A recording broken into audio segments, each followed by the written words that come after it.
Stream Decker, Stream Decker. Wherefore art thou, Stream Decker?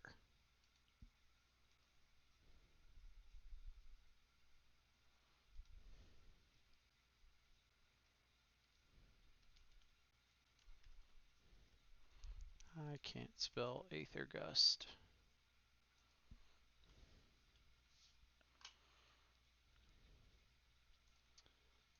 Dex, upload, browse, you. Okay, set as current.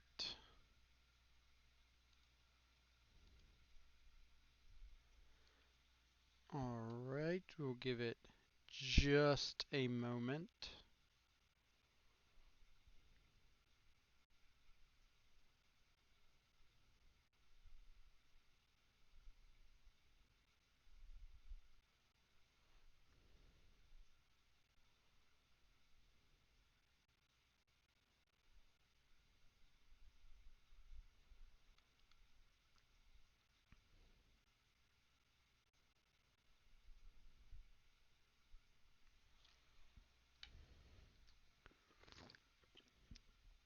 Alright, so it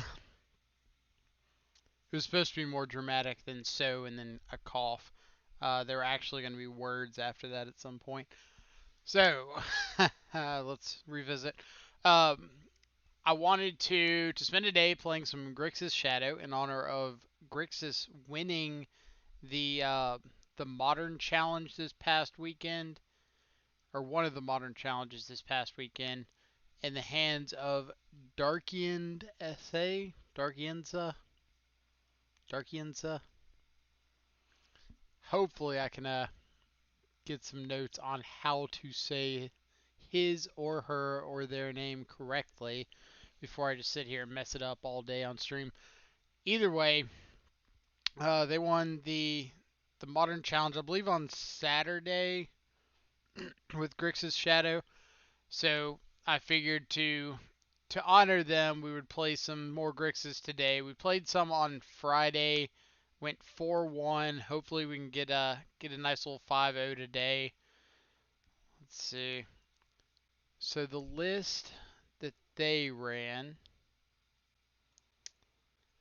was this. The only differences from the list that we ran Friday is they ran the fourth copy, or no, this is the one we need. Here we go. So they ran the fourth copy of Stubborn Denial in the sideboard, which is fine, all meta decision, and decided to run the Drown in the Lock like we did. We ran the fourth copy of Fatal Push in the side, but it all comes down to a matter of preference. I could also very easily see like cutting the third Snapcaster if you wanted to run both the 4 Fatal Push and the 4 Stubborn Denial and Drown in the Lock. And I think that would be completely acceptable. Um, in the sideboard, no copies of anything. Uh, what's a good way of putting it? No copies of anything spicy. Um, like no copies of the Royal Scions, no copies of Ashiok, um, anything Terminate, off the wall like that. 3 snaps are much. Antis, I'm pretty inclined to agree. I've been liking 2 Snapcaster a lot more, but sometimes you just need the ability to put something on the board. And especially since we all know Grixis can often have trouble stumbling a little bit and finding a threat, then that third Snapcaster can often act as a bridge between turns 2 and 4 to give you the chance to like snap Thought Scour, snap Inquisition, or Thoughtseize on turn 3, just to keep the game progressing. Um, let's see, what else? The 2 copies of Aether Gust in the board. Second copy of Plague Engineer, which is nice since Grixis does lack the ability to traverse for a Plague Engineer when needed. Other than that, fairly stock, which is good. It means that Grixis is showing some consistency with this sort of configuration. Let's see, they did have 2 Blood Crypts instead of the 3rd Scalding Tarn. It seems like more and more people are coming around on that decision. Anything else? Not particularly. So I was kind of messing around with that list to see where I wanted to start for today. My only change I made was moving the 4th Stubborn Denial into the main and moving the 2nd copy of Cling to Dust to the sideboard. Should be another one of these. Where are you? Uh, just as something to try out. If we wanted to cut the 3rd Snapcaster, we could do that, add like the 2nd Cling to Dust back to the main, and then add like that Terminate back to the board. That could be fine. Let's give that a shot. So let's grab. I really like having a single copy of Terminate somewhere in the 75, especially because of the prevalence of cards like Stormwing Entity. Having an out to them post board is really nice, or having an additional out to them, since in the main all you have is either Thoughtseize Away or Dismember. But like having it miss Inquisition, miss Fatal Push, um, is a little rough. Sometimes you can catch it with Drown in the Lock, but it's not a reliable play. Perfect main now. We'll see. I'm pretty optimistic. Like I really like the 4 stub, 4 push, and then having the Drown in the Lock is that kind of 5th on either side. It can be that 5th counter spell when you need it. It can be the 5th removal spell when you need it. So I say let's just go ahead and jump into our first league. We'll see how it goes.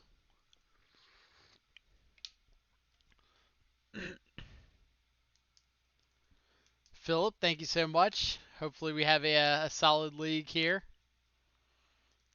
Drown is the jolly card. It really is. It's kind of that perfect flex spot. Like when you want the removal, it's there. When you want the counter, it's there. Uh, it doesn't force you to go heavily one way or the other. Like back before Cling to Dust kind of became standard, I was running 2 copies of Drown. I'd either run 2 in the main or 1 main, 1 side.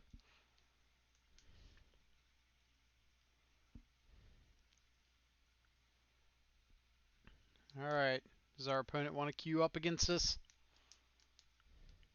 Fingers crossed indeed. Let's find all of the Neo brand opponents. Opponent number 1 does not want to play against us. Oh. Never mind, they got in at the last second. Awesome 7574. Well, that name is just awesome. See what I did there? Alright, hand's not great. We do have a bunch of redraws and potentially a removal spell. I think we're going to keep it. When we're playing Grixis, it's more about our ability to interact over the first couple turns. And this hand does allow us to cycle through more cards, get our graveyard filled up. If we absolutely need to, we can Thought Scour our opponent, fill their graveyard up.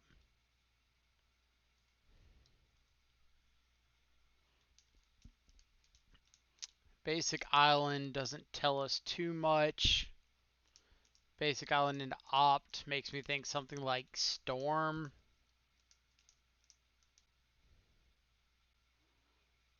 Nope, scratch the Storm plan. So this could be a Stoneforge Mystic.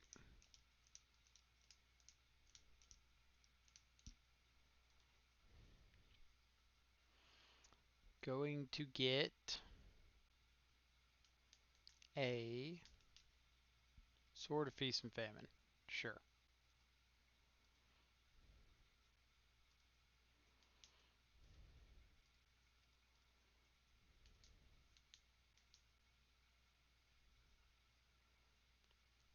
What do we mill over? Polluted Delta Thoughtseize. We would have liked that Thoughtseize. Alright, so we're going to bobble targeting ourselves. If we like what we see, we can keep it on top. If we don't like it, we can shuffle it away or mill over it with this thought scour. What do we think about bobble? Bobble's probably fine.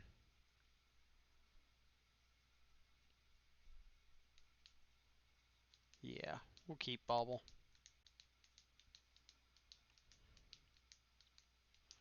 We'll plan on probably drowning locking our opponent's Stoneforge on their instep, but we're going to wait in case they try to castling like a Teferi that we want a soft stubborn denial.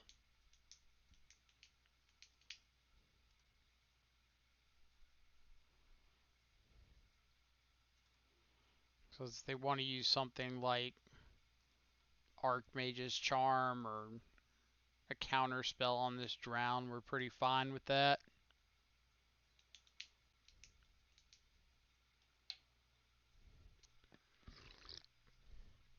I guess they could blow us out with the Snapcaster into Opt.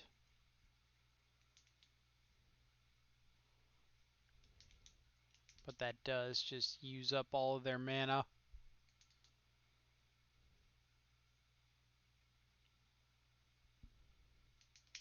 Something like a Spell Queller. Nope. Just going to let the Stoneforge die. Alright. So that makes me wonder if they have something like Remand or Archmage's Charm that they're wanting to hold up.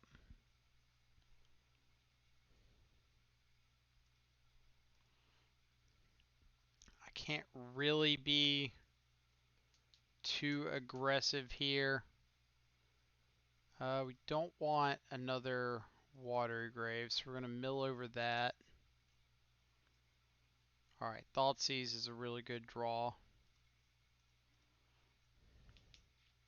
So now we can get a little bit of a better idea of what they have going on.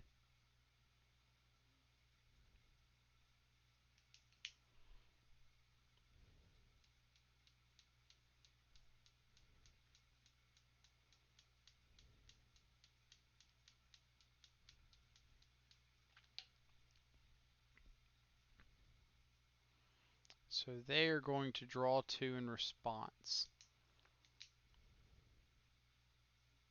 Sure.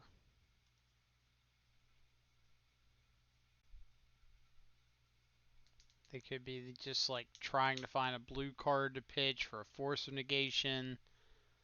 Did have the Force of Negation. Alright, so let's take Cryptic Command.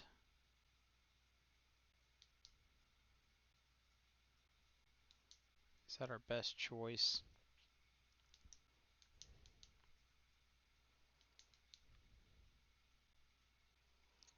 Let's see, they could Snapcaster Opt.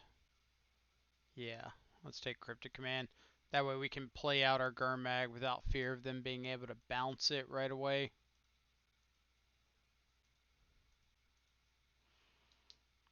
Now, if they draw into a Path to Exile, we could be in trouble.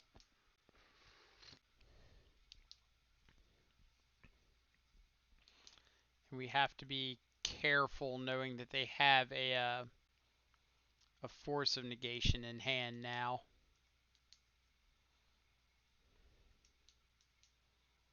So we've got to make sure we time when we want to cast our spells correctly.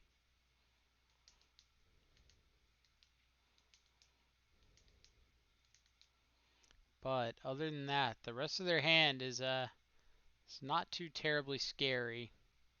If we can untap with this Cling to Dust to stop a Mystic Sanctuary. Ah, they drew the path. Rough.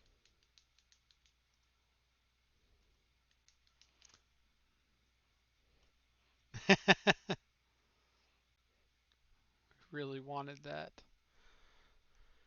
Alright, so Force of Negation.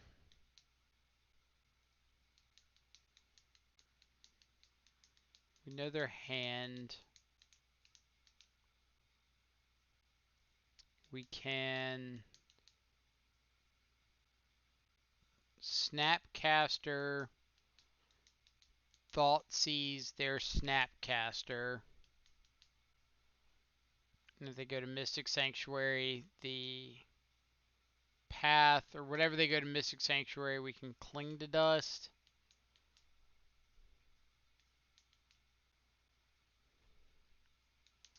Is that our best line? Probably not. I think we're better just waiting. Um, because whatever our opponent goes to Mystic Sanctuary, if they do, we can respond with Cling to Dust.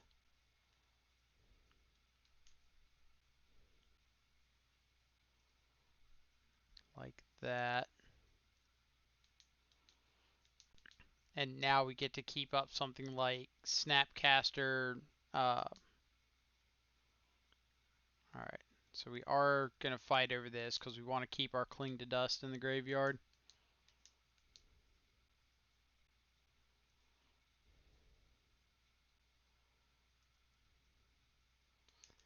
So we can snap Cling to Dust if they go for another Mystic Sanctuary. We can snap Thought Scour. If we want to draw a card, we can go to our turn and snap Thoughtseize. So Force of Negation is gone. But we really don't want them keeping this Path to Exile around.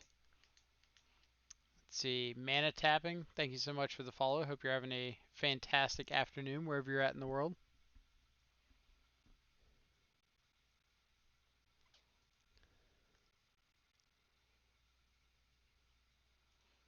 I have to have music going in the background to make sure my headphones don't automatically cut off so I can hear notifications. Is this game one? Yes, this is game one. Game one of match one.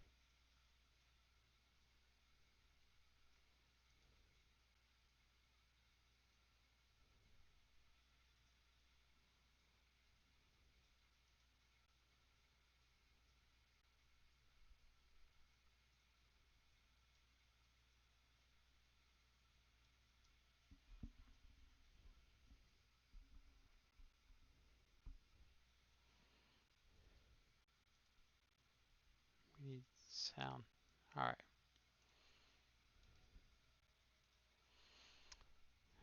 Targeting Mystic Sanctuary. Alright. So we are going to go to try to snap cling this. If our opponent wants to respond with Snapcaster, Path our Snapcaster, we're fine with that.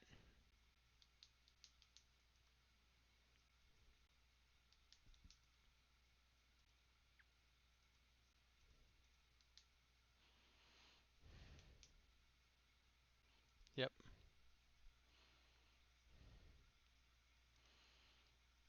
See, Steven, yep, Grixis indeed. They're going to snap Force of Negation, sure.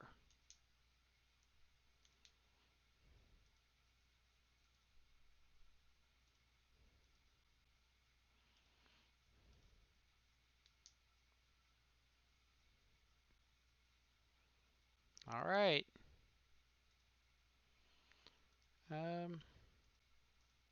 Yeah, let's go ahead and kill their Snapcaster and start swinging. Now we've got Snap Drown in the Lock. We've got Snap Thought Scour.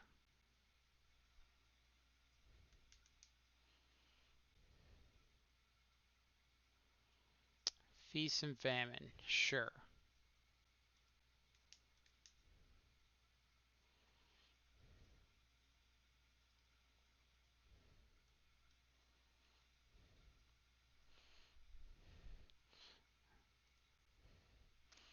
Is this the Scourge of the Skyclaves, the card everybody's been talking about today? Alright, so both of those are gone. We know they've got a Path to Exile and an Unknown. I wish Magic Online had a way to like add that you know a card. Oh, Blowfish, thank you so much for the subscription. Hope you're having a fantastic afternoon. Thank you so much for the support of the channel. It is greatly appreciated. You should get access to our sweet little Death Shadow emoji. Looks something like that. Ah. You're extremely welcome. Thanks for being a part of the community and coming and hanging out with us.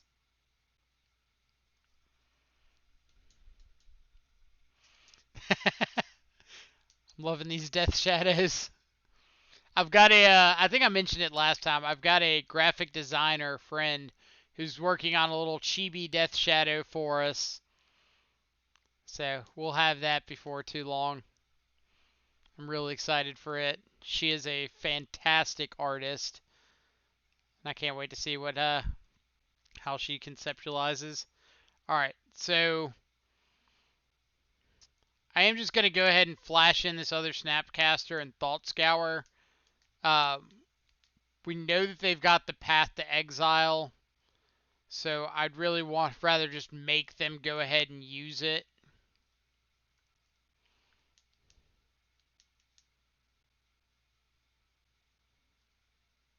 Like so.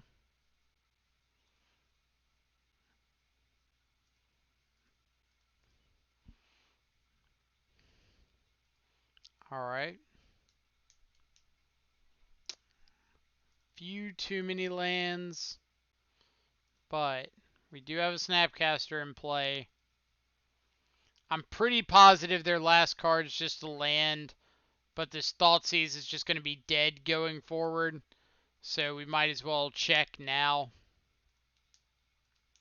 Like anything they draw from now on, they're either going to be able to just play out or respond to the Thoughtseize, so there's not really much value in holding it around.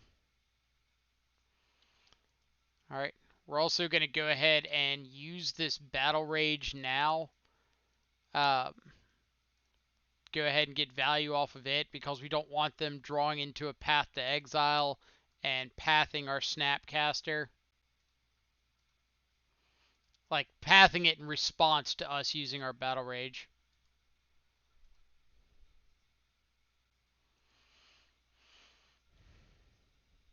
Let's see.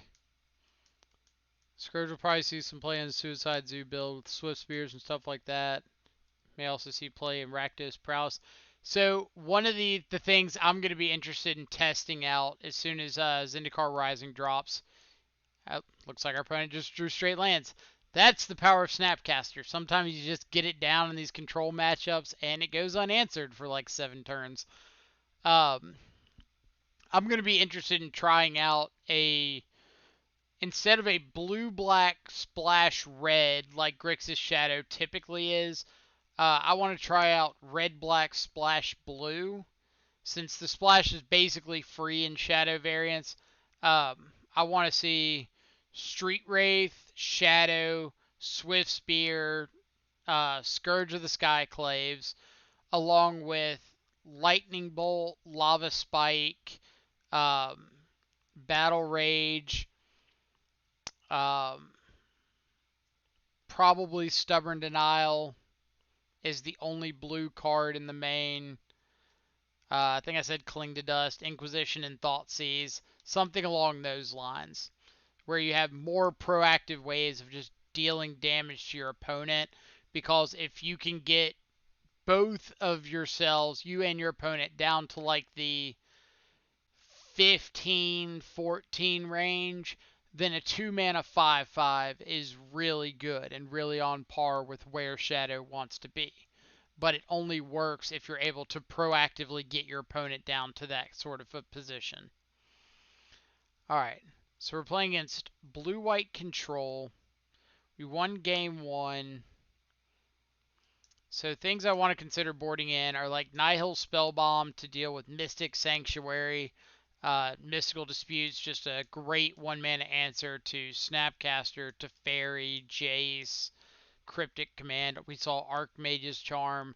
Brutality's better when they're on Stoneforge Mystic, because being able to kill a Stoneforge plus take like a Cryptic out of hand is amazing. Kolaghan's Command as well is better when they're on Stoneforge, but it's still good when they're not. Things I want to board out are removal and battle rages for sure. I could see cutting like a copy of Gurmag Angler and leaving in a Dismember, something like that. Uh, just if you are really afraid of your opponent bouncing your Gurmag Angler, like since Teferi, 3-mana Teferi, Jace, things like that can make replaying Gurmag really, really awkward. But I just want to get these cards out of my deck more than I want to play around that. So if we had another card um, like a Royal Scions, I'd probably bring it in over the 4th copy of Gurmag Angler. Looking forward to test builds with the card. I agree. I'm pretty excited for it. It'll be the first time that we've gotten to have like live test sessions on camera. Or I say that we don't test every day. It'll be the first time we get to have a live new card, never before tried test session on camera. It will create some pretty aggressive shadow decks. Like the upside is you get a 2-mana 5/5 on turn 2 a lot of the times, and then if you hit with it once, now it's a 2-mana 10/10, and then it's lethal after that. Um, Also, if you're aggressively lowering your own life total and your opponent's isn't lowered as quickly, it's got some interesting synergy with like Teamer Battle Rage. He's got a 4/4. Steven gifting the sub to Philip. Appreciate that so much. Philip, welcome to the Stubscribers. um, see, Blowfish as well. Welcome to the Stubscribers. I forgot we even had a pun for that. Um, but yeah, like a 2-mana 4/4 or so Scourge. If your life total's lower, Battle Rage of Scourge means you deal 4, and then it grows to an 8/8 on the second strike damage. So you actually get to deal 12 instead of 8, which is interesting. I don't know how relevant it would be, but it could be fun.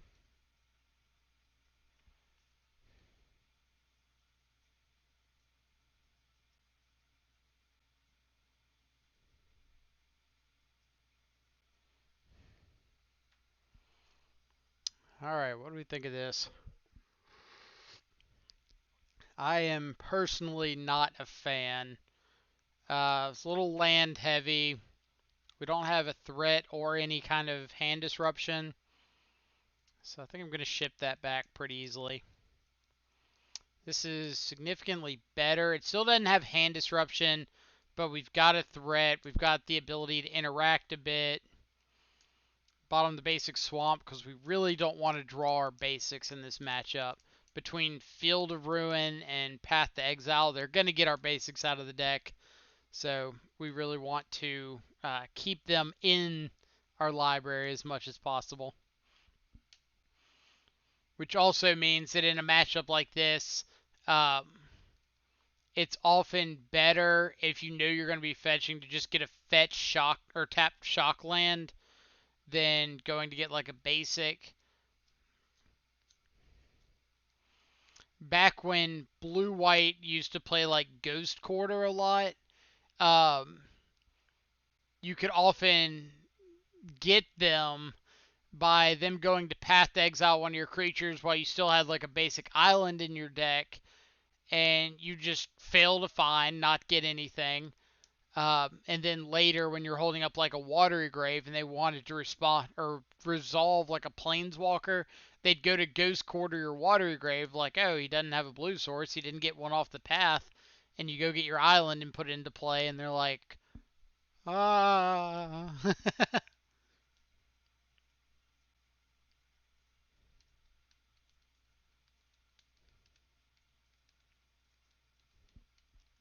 Now Grixis Shadow is a Dimir Shadow with Thread Splash only for TBR and Kolaghan's Command. Yeah, basically, um, there's a few other uh, sometimes used cards here and there, like Terminate, Abrade, Royal Scions. Perfect draw, by the way. But for the most part, yeah. Alright.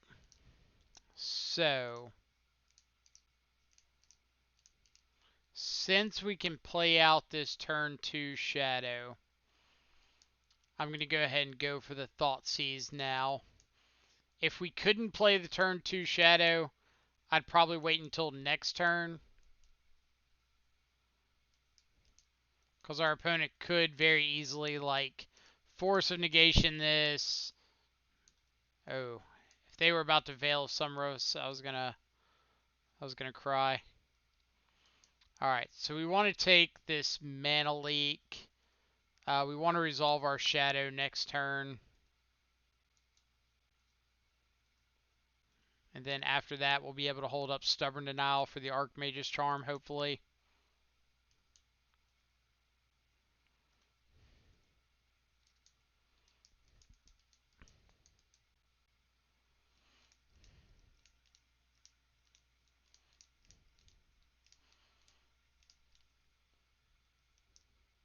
Let's see. So Steven's been playing, I know a bit of Death Shadow, but he's also been doing extremely well with Jund. Had a nice 5-0 not too long ago. Alright, so let's go ahead and fire off this other Thoughtseize. We'll try to get this Archmage's Charm out of hand. If our opponent wants to force this, pitching their Charm, we just get to resolve a free and clear Shadow.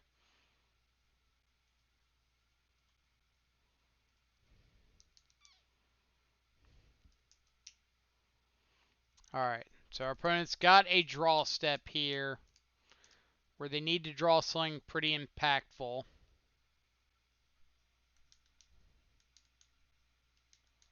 Let's see, playing Jund for sure, but no great results. Actually pretty excited to try out the new Shadow decks that Mike is talking about when the new set drops. Yeah, like, I'm pretty stoked for this set. It's been a minute since we've had a set that, like, really put out cards that could be game-changing in Shadow.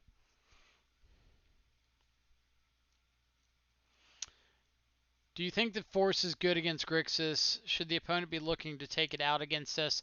Um, I would take it out if I were on blue-white, because we're a deck that um, is really looking to trade those one-for-one resources, and our opponent giving us a 2-for-1 is huge.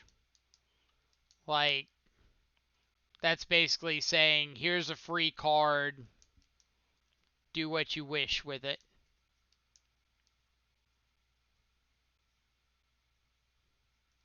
Alright, Wraith is a good draw, so now our Stubborn Denial is live.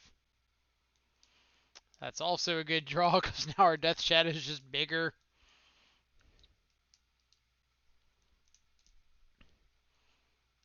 Alright, so I'm going to get Steam Vents here. I don't actually care about my red sources. I just want to maximize the amount of blue that I have available. So if our opponent, like, draws Field of Ruins and starts going to town on our lands, that we still have plenty of blue available for our hand. Playing out this spell bomb now, because if our opponent wants to Force of Negation this, we can go ahead and get the force out of hand. But we know 3 of the 4 cards that they have available. Wraith into fetch land Pog. But back to the Force of Negation question. Force of Negation is really great. Are they going to force this? Deal. You got it. Force of Negation is really great at allowing them to interact on the early turns with decks that are doing unfair things, like Neobrand or Neoform out of Neobrand, um, Expedition Map, Amulet of Vigor, anything like that. But when it comes to us, we're still pretty heavily in the fair category. So often, Force of Negation is stopping like a Thoughtseize, which is significantly less impactful. Alright. Fetch land off the top for lethal. Not a fetch land.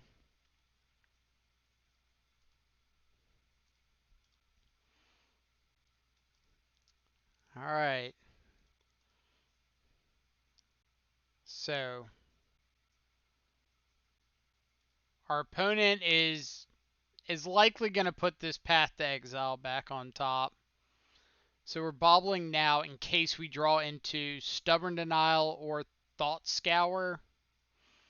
Because they put this this path back on top, we can Thought Scour on their upkeep.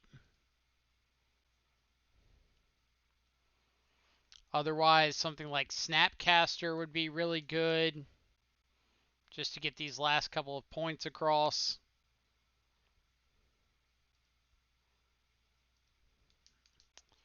Alright, Inquisition's probably not quite where we want to be.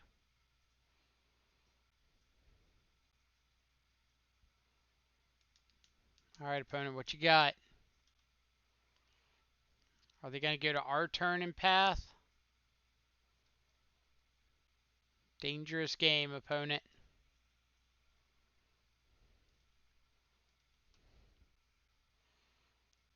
Next modern ban is Sanctuary.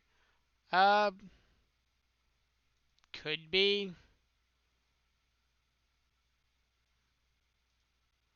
I think that Sanctuary is a very, very good card, and probably was a bit of a design mistake. I think they could have restricted it a little bit more, like not make it an island, so you can't just search it up at will. Or if you are going to make it an island. Alright, well, we got to get this off. So we're just going to double dispute this and hope to draw a threat.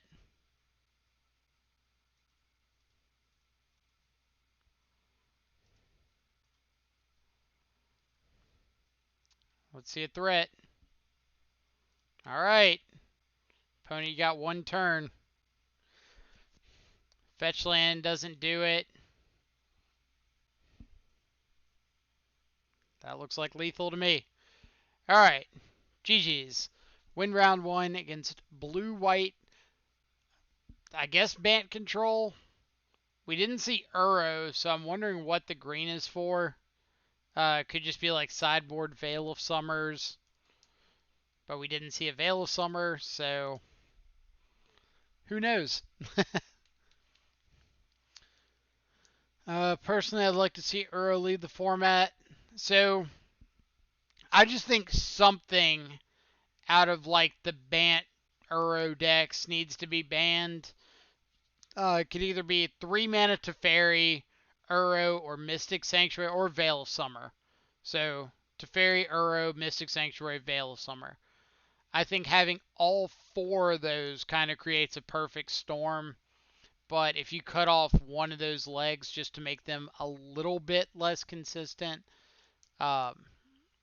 then I think it would still be a solid deck without just being completely busted. Well, this hand loses a lot of life. Alas, it does not have lands. We'll keep this. Bottom of Battle Rage.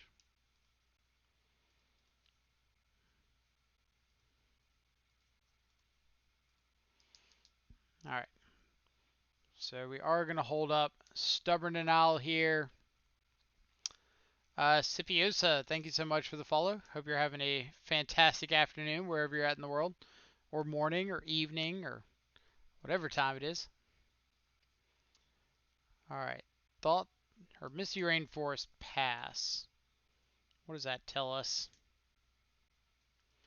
Tells us we need to draw a couple less Stubborn Denials. Alright. Good old Uro.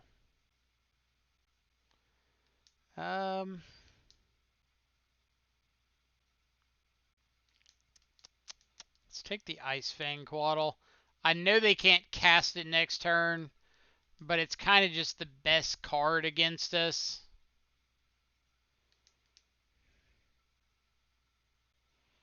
Even though they're like a ways off of it getting Death Touch, just having a blocker that draws a card and stands in the way of us hitting them in the face is awkward. So, could really use another land so we can Thoughtseize and Stubborn Denial or Remand. Perfect.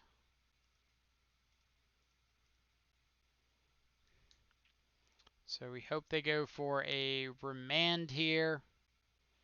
And we just get to Fetch Shock Stubborn Denial. They do not.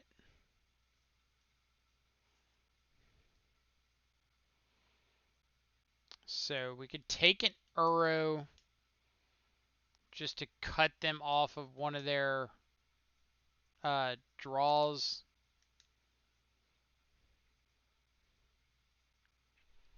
We could take Growth Spiral to stop them from an additional land. We could take Factor Fiction. I think it's between Uro, Remand, or Growth Spiral. And out of those three,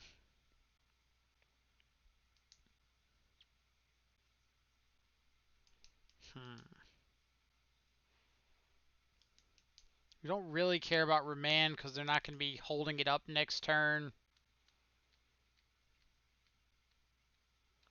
Let's take Uro. It seems kind of weird to take the card that they're just going to be able to escape back, but they're at a point where they're pretty low on resources.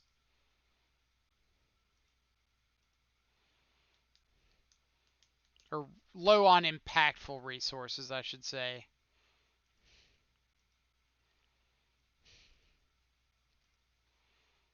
And if we can just draw like a shadow here, we could still be in really good shape.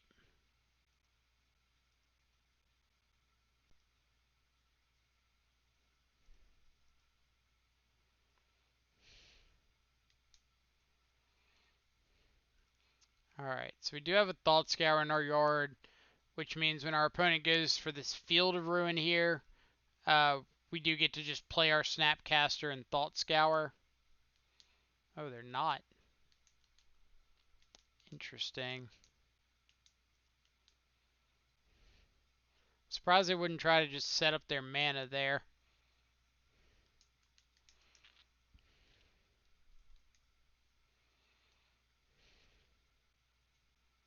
Or did they draw something else to play as well?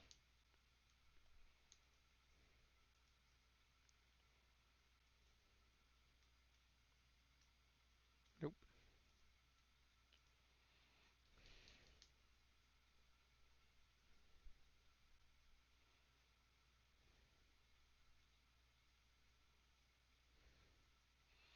So we are going to go for an end-of-turn Snapcaster here.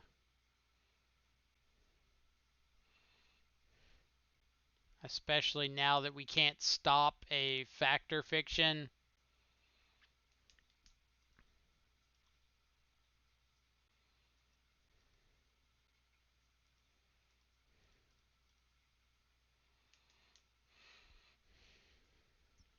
We just kind of need to get another redraw to try to find us towards a threat.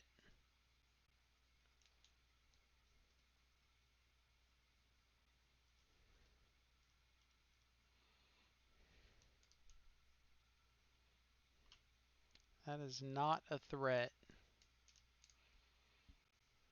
Also not a threat. Alright, what do we got? You are not a threat. Seems to be a theme here. Alright, so we're going to wait on this bobble, so we might be able to revolt push an Uro.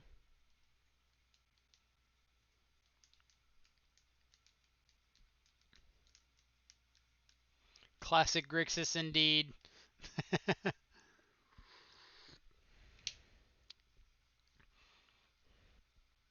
Like, we're still not in bad shape if we just find like a shadow here.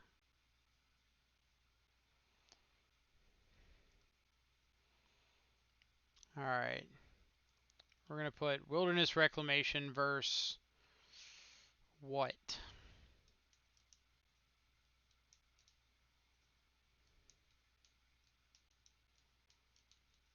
Reclamation and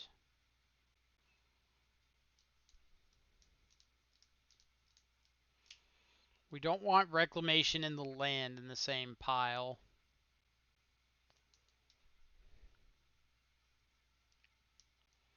So do we want the Reclamation with Scours or the Ice Fang?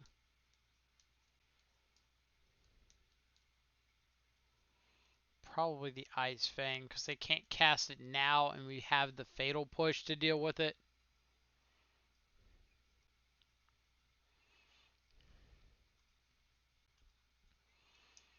Yeah, this is kind of the point where if we just had a threat, we wouldn't really care about any of this. But since we don't,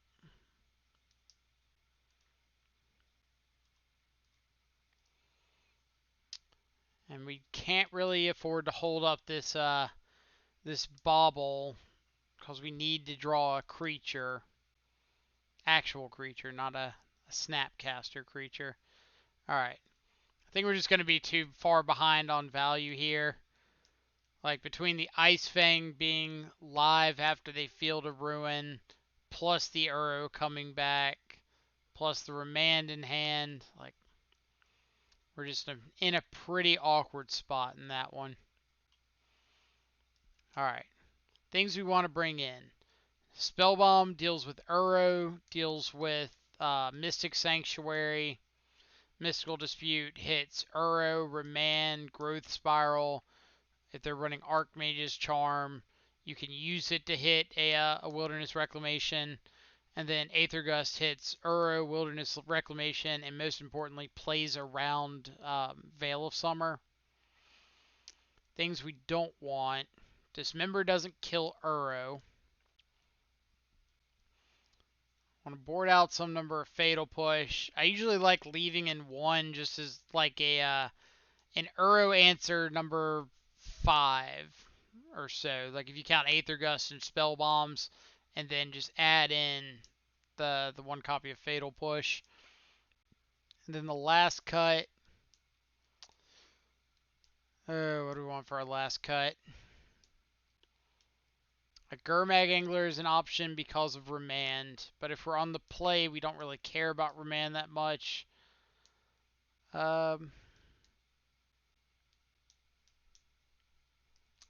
Probably just gonna shave. What am I shaving?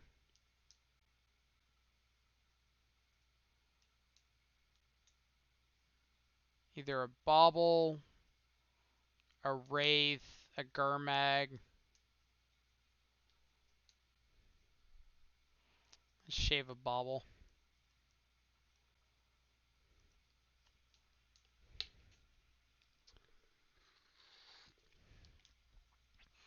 So hope everybody hanging out's having a great Monday afternoon. Happy Labor Day to everybody.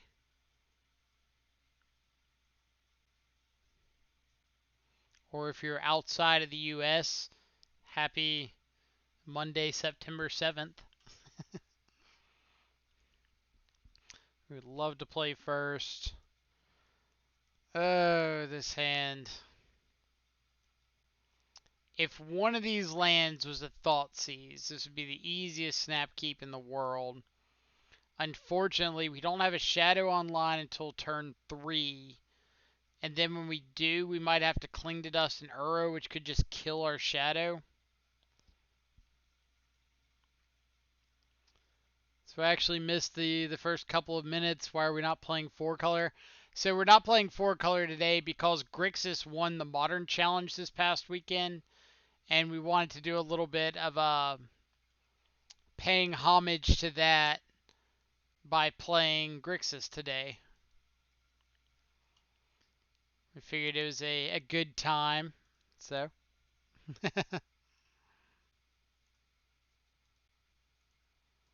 So blame the pilot who won the challenge this past weekend. So I'm playing out Spellbomb here because there's nothing that they're doing on turn 1 that I care about. And this lets me double hand disruption on turn 2 if I want.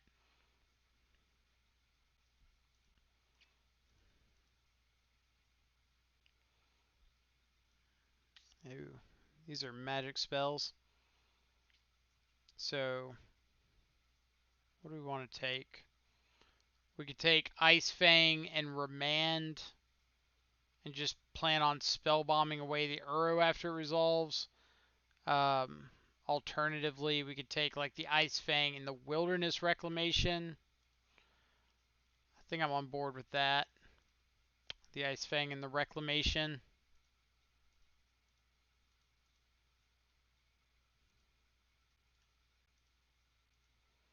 Just kind of cut off their mana advantage. And then after they cast Uro, we'll be able to spell bomb it away. Shadow off the top would be spectacular here. Or not Snapcaster. Alright. That is a magic card. Let's Cling to Dust their Reclamation. Just to try to draw like a Thoughtseize or something impactful here. Alright, opponent, just be nice and go for this Uro here. Let's just go ahead and get this out of the way. We don't want to do it any more than you want us to.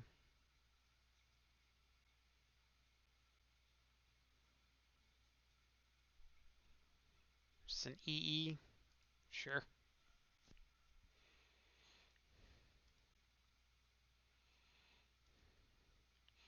Alright, now Gurmag Angler is probably our best draw. No Gurmag, which means we can just start Cling to Dusting. We'll see if our opponent wants to crack this Spell Bomb. They do, or not, crack their EE to make us crack our Spell Bomb. I'm gonna PM him to tell him to win with 4-color next time. Please do. Like, he's just being so inconsiderate by winning with Grixis.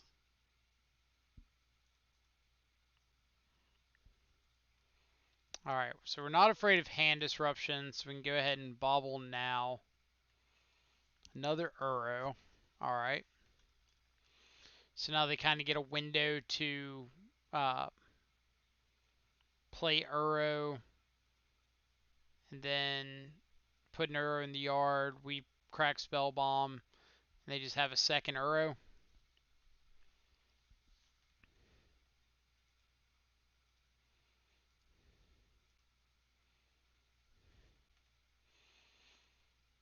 Now, are we just going to Cling to Dust one of our own spells? I think we are. So let's Cling to Dust our Bloodstained Mire. And we'll get rid of 1, 2, 3, 4, We want to keep Inquisition. So 4, 5.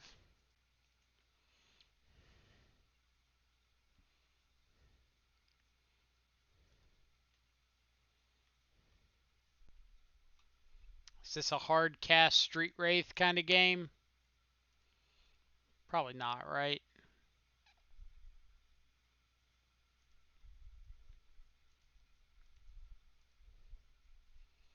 Alright, so since we drew the second Spell Bomb, we're going to go ahead and draw off of this one. Shadow's not bad.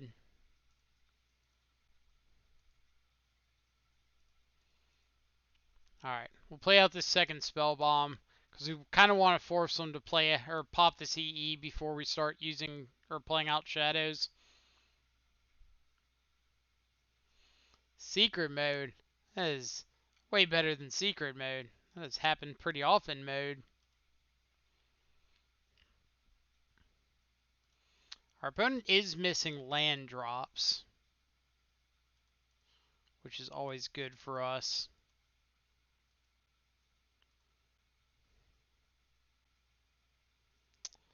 We are not missing land drops, which is not good for us. Oh. Could play out this shadow, but I still just don't want to.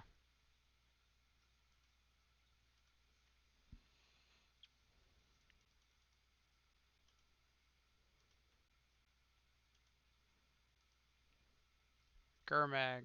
Not a Gurmag. Alright, deck.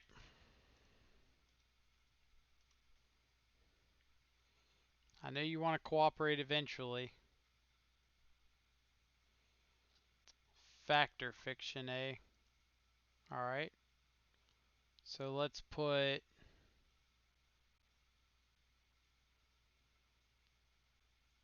We'll split Nexus and Wilderness Reclamation. We'll put Mystic Sanctuary with Nexus.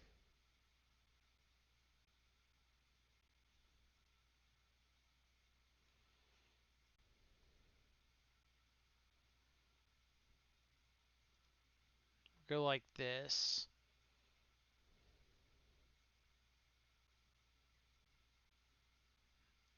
Alright, so they get Nexus. Let's see. Nexus, Growth Spiral.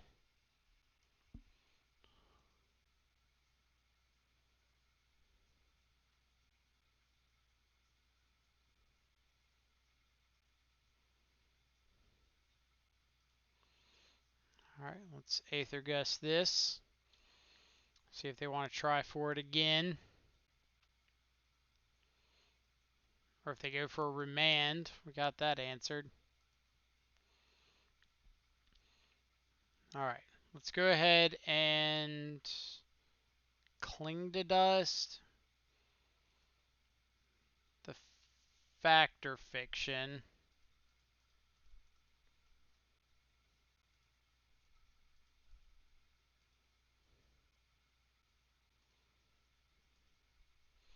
Alright. Drown in the Lock's not bad. That is pretty bad. Alright. We just really need to find... Alright, that's good. So now we have a way to start forcing their action.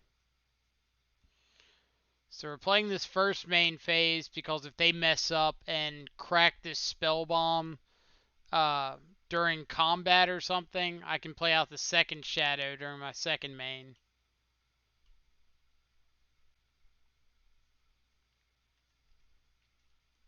Alright, let's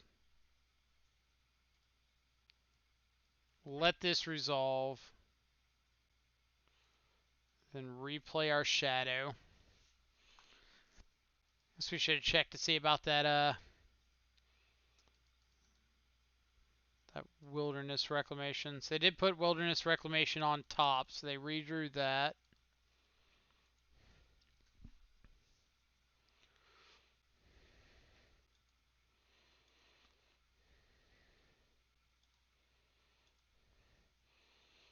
Alright, what you got? We got Gust for Reclamation.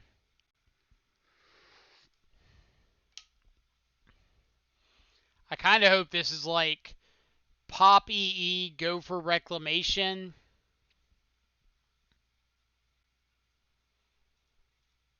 Alright, so we'll Gust this again.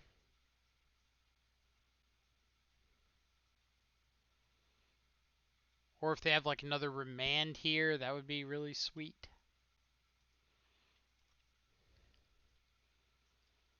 But it looks like they don't want to take the bait.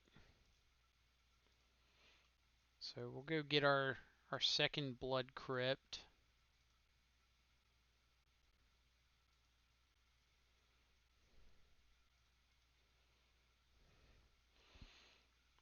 Now what do they have coming off the top? So they did decide to keep that Wilderness Reclamation on top. Alright, so best case scenario is they crack this EE before damage.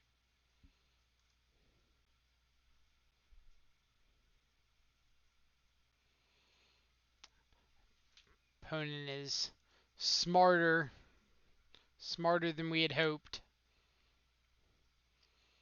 Growth Spiral.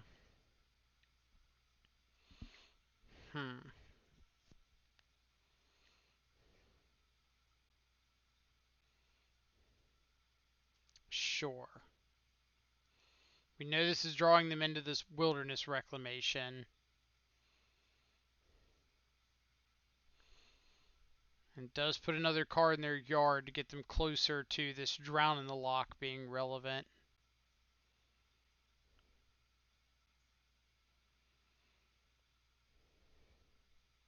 So they go for Reclamation. We respond with Stubborn Denial. They respond with cracking EE. And then they can't pay for Stubborn Denial regardless. Alright.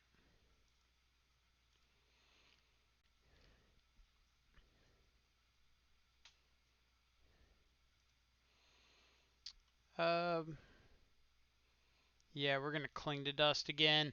I know it seems awkward with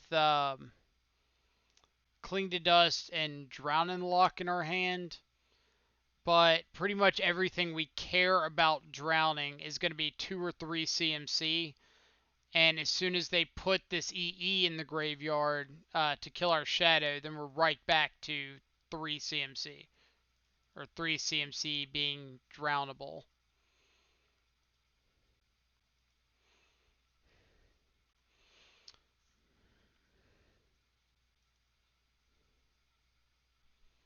Alright, so now they have to blow up this EE, which means we get to play Shadow and pass turn with 2 counter spells available.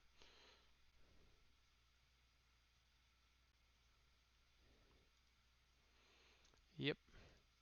Here's another Shadow. And say go. What do we think? Like our odds? I'm kind of a fan of them.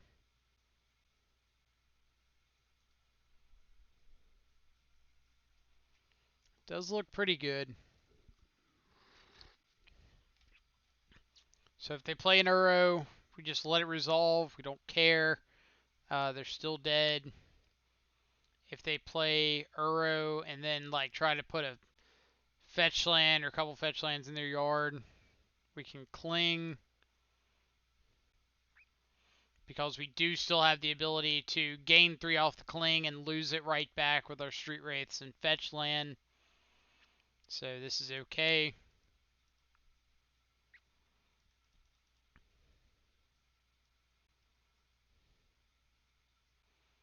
Mystic Sanctuary targeting Remand. Sure.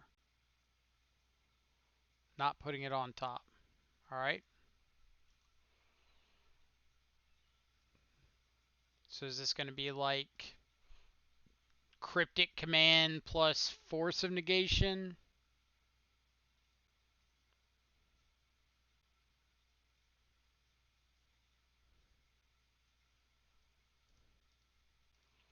Doing this on their turn is a little awkward, because then it's not even representing Force of Negation. So I don't know why they wouldn't just pass till our upkeep, since they know we have all this mana available regardless. Let's see. Kling has been insane this game. Card is so good. Never seen it do so much work. Kling is fantastic. Um, like the floor on the card is 1 mana, exile something, draw a card. Like, because you're playing fetch lands and Mishra's Baubles, uh, and all this hand disruption, you're pretty much never going to go below that. You're never going to have 1 mana stuck in your hand just doing absolutely nothing.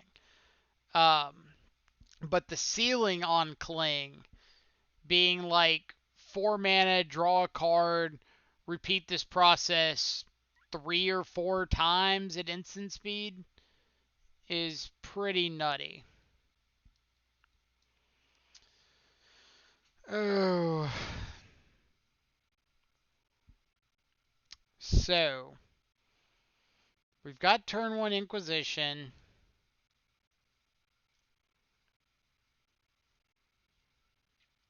If we drew exactly Thought Scour, we still wouldn't be able to play a turn 2 Angler. We'd have to draw Thought Scour plus a fetch land. 1 off Delta, 2 off Inquisition, 3, 4, 5 off Thought Scour, turn 2, and only 1 mana available, so yeah, we'd still have to draw a fetch land. But it does have Aether, Gust, and Stub.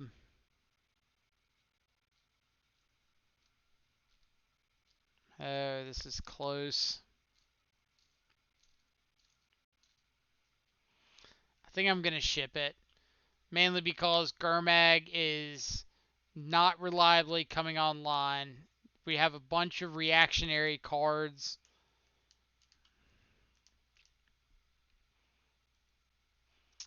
Freed, yeah, TBR does not help the situation. Alright. We don't want to go to 5. Let's bottom the TBR. It's not a card we need, but it's a card that's not terrible to have. Alright. Second Thoughtseize is pretty nice. So, like 100% that they've got the Veil of Summer here. But if they have it this turn, they're going to have it next turn. They're going to have it every other turn from now on. So if they've got it, let's just go ahead and get it out of hand now. They do not. Nice.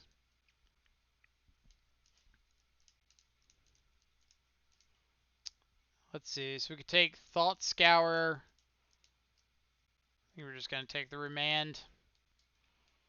That way if we draw into a threat next turn, we can just get it out without fear of it bouncing. It is better than push. Hence why we have 2 Battle Rages post board and only 1 push.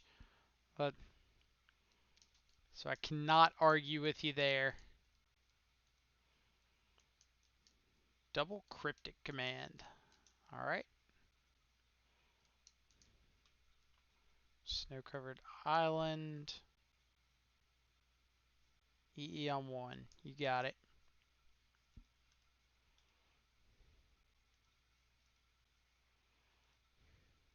What do we got, deck? Not quite where we want to be.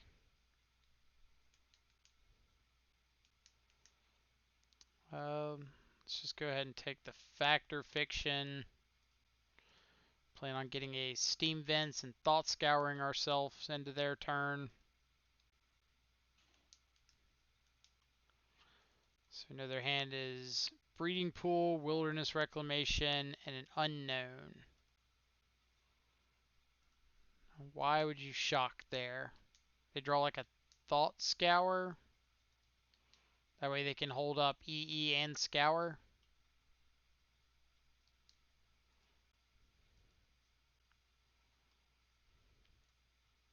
Alright, deck. Threat. Gurmag Angler. Gurmag Angler. Not quite a Gurmag Angler. Alright, go ahead. Plague Engineer on Titan. Now we're talking.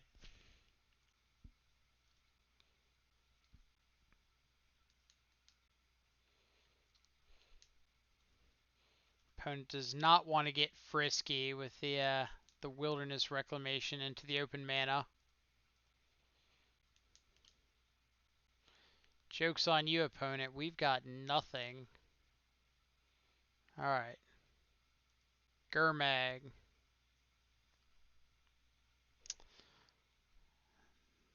Almost. Almost.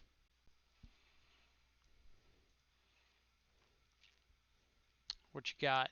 End of turn Factor Fiction? Oh, try them. Sure. So that's probably what they were holding up last. Well, if they were holding up to the last turn, why wouldn't they just cycle it last turn?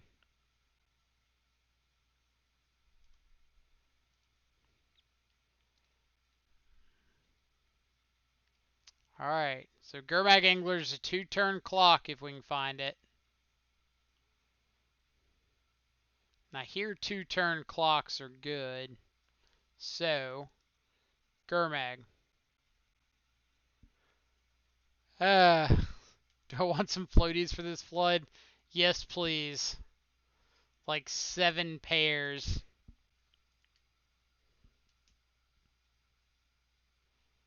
Is this the Factor Fiction? Yep. Gross. Alright, you can have... what? They've got Mystic Sanctuary.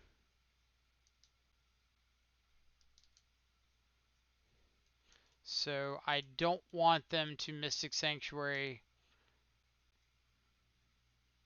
What? I think Mystic Sanctuary or whatever, because they can just take the pile that they want a Sanctuary for. Into turn Factor Fiction, you lose. I mean, to be fair, our opponent had an end of turn Factor Fiction last game, and we won. So,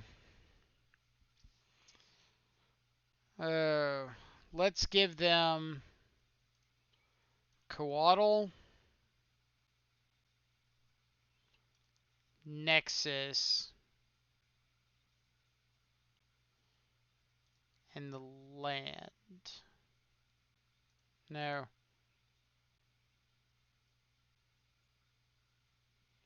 One, two, three, 1, 2. So they can't Wilderness Reclamation plus Archmage's Charm next turn.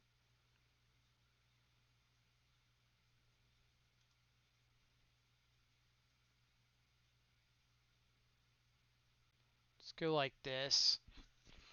I'm hoping they bend the Nexus pile.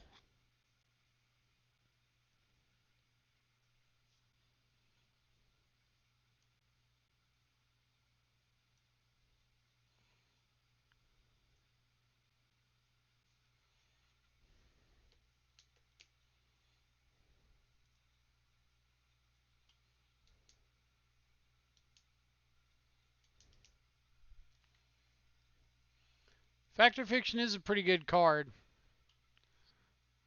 You're not wrong there. So good they want to do it again. Bold.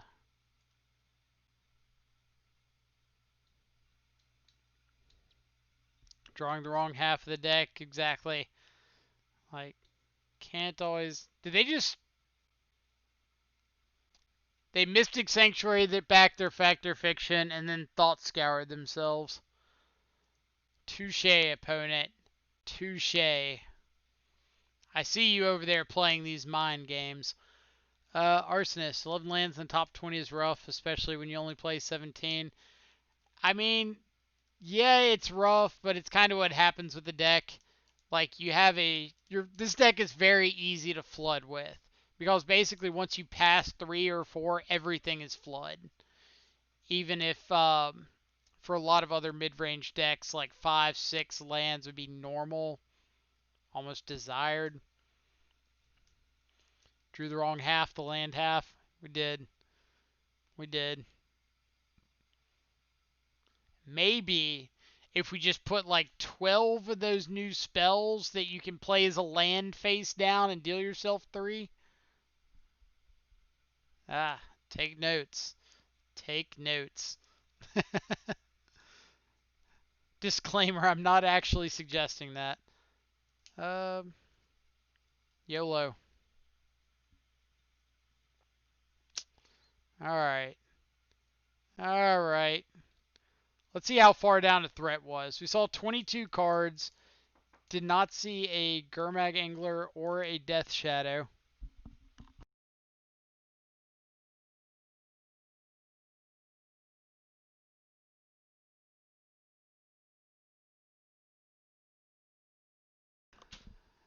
Alright, so how far down? I'm betting in the top 10. Alright, so yeah. It was only 5 cards away. So we did have one threat in the top half of our deck.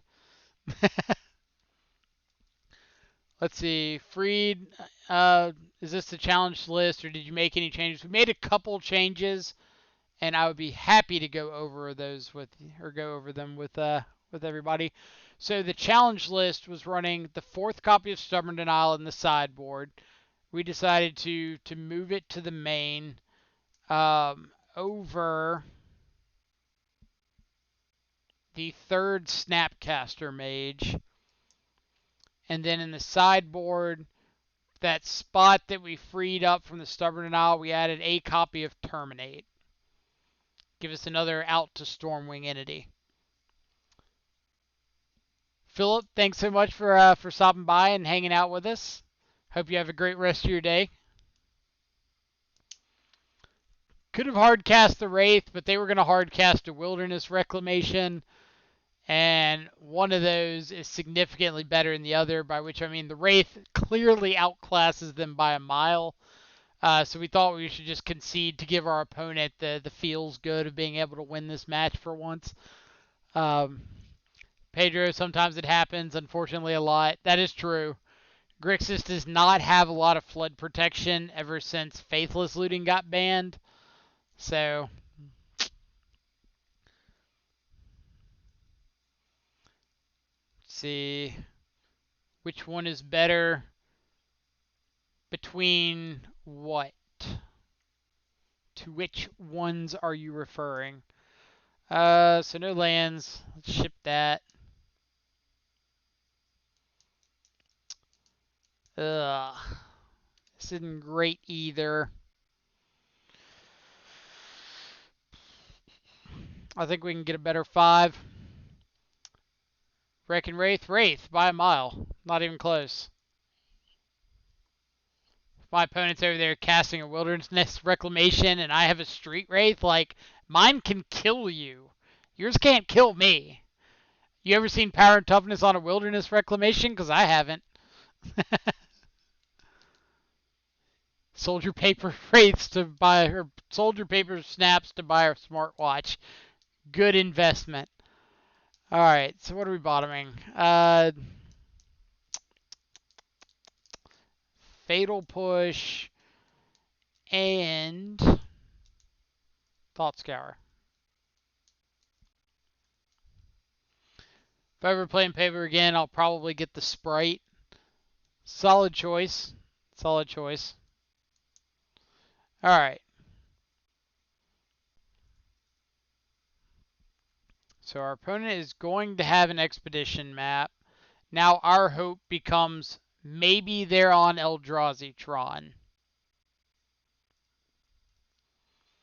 We've got a Gurmag Angler coming off the top. We don't particularly want that because we're a ways off of getting it online. So we're just going to get a Watery Grave and pass. Unfortunately, that basic forest off the top means it's probably not Eldrazi Tron. It's not as great, but at least is another threat. It is another threat. And Sprite Dragon can certainly do some work if the setup is correct. Like if some of the cards around it really utilize its strengths. Alright. Opponents never had a payoff in their life. I'm kidding, opponent. We will scoop to Wormcoil Engine. Not Karn, though. Or not 7 mana Karn. 4 mana Karn, probably. Alright. We'll give it one draw step. Because if we draw, like, Thoughtseize and get to Thoughtseize, play Shadow, have Dismember, then maybe there is an out in there somewhere. So let's start by doing this, playing this, and we will hold up this Stubborn Denial.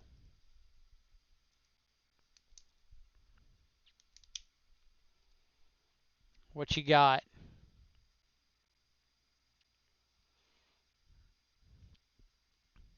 It's another deck, even though it's every card but Snap. It is. Like, you're absolutely correct. Alright. Hit us with your best shot, opponent. No blocks. Never blocked in my life. Won't start now. Alright. This is something. Stubborn Denial. Huh.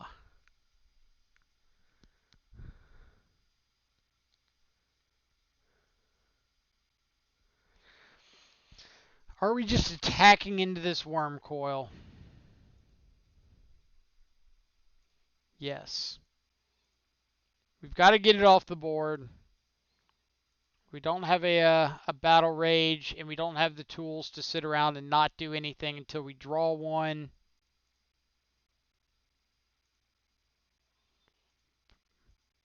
So we're kind of on the let's just hope our opponent doesn't have a follow-up.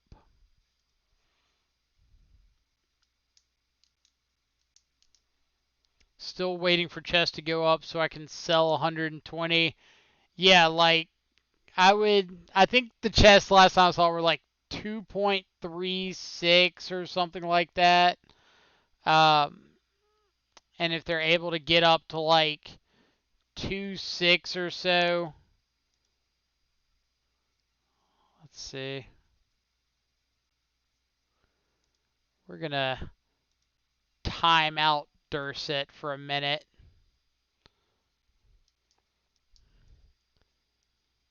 Yeah, not quite what we want out of our chat. Alright, so this is second Karn. What you got?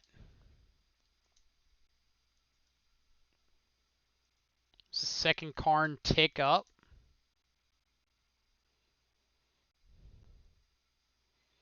This is bold.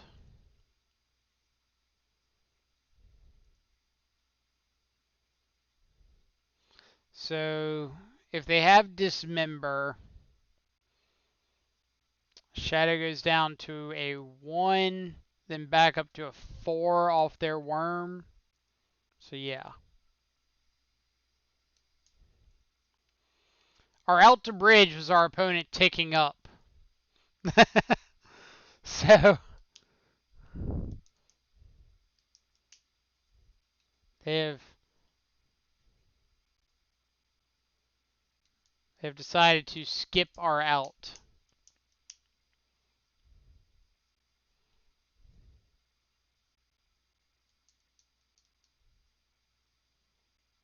They could always just get like another worm coil engine.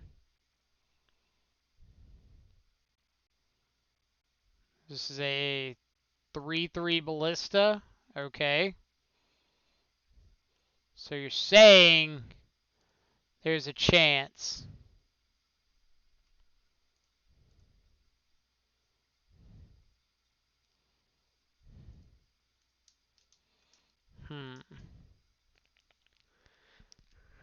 Maybe opponent doesn't shoot us.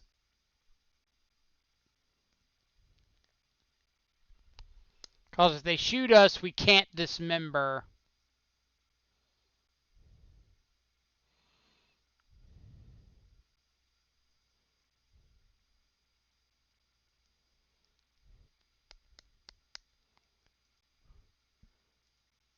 Now, if they shoot us 3 times, then they're actually just dead if we had Battle Rage, which is kind of funny.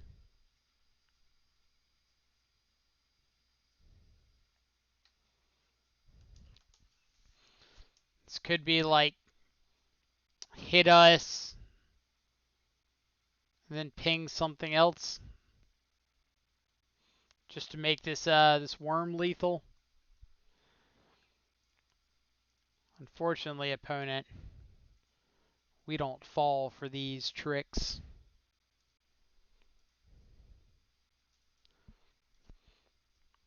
Let's see if opponent reads our bluff if we're willing to go down to 1.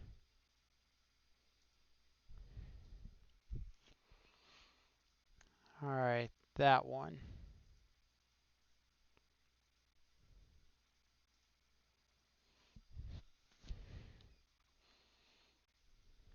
What you got? Big bucks, no whammies. Big bucks, no whammies. O stone, that's a whammy.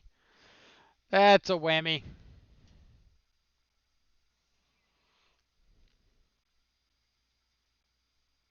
Is this like O stone crack, or is this O stone plus another spell? Because if you tap down, you can't crack that O stone, and you give us outs.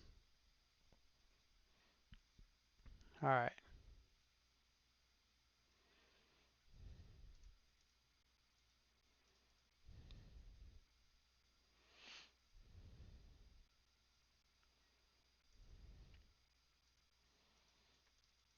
Alright. What you got?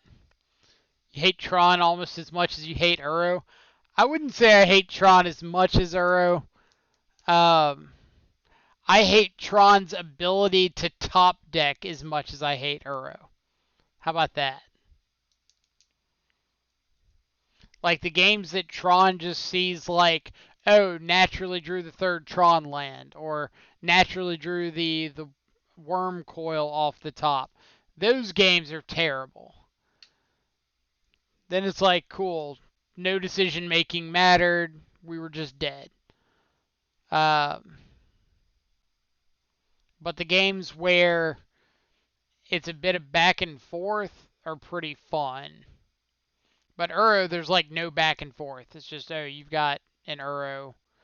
I'm in trouble.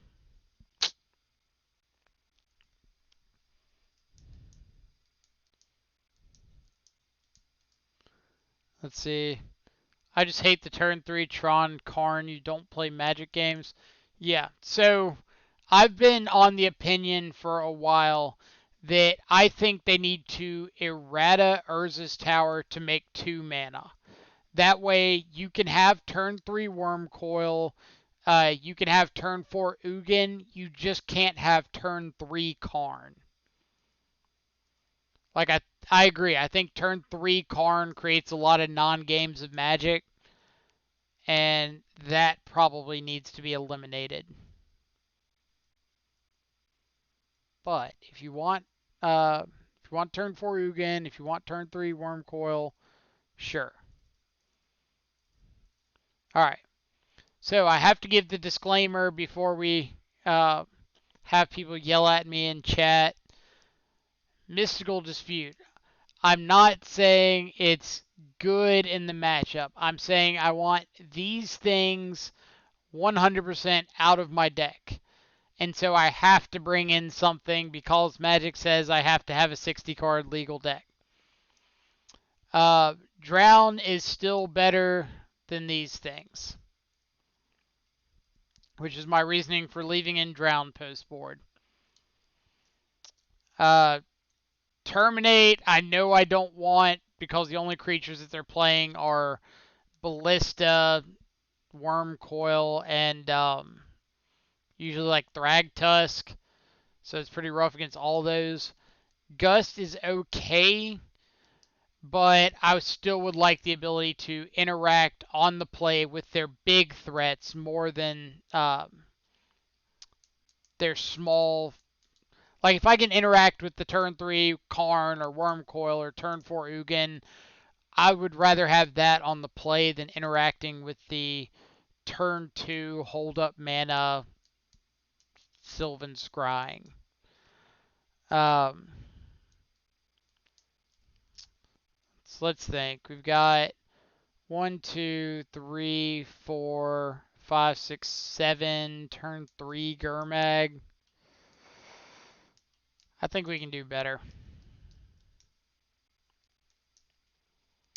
This is technically better. Bottom of Battle Rage.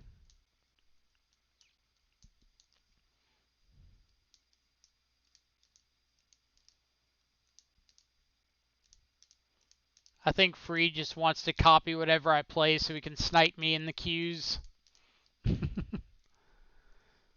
Pedro, I agree. This is definitely better. All right, so another Wraith on top. We'll take that. Right on time.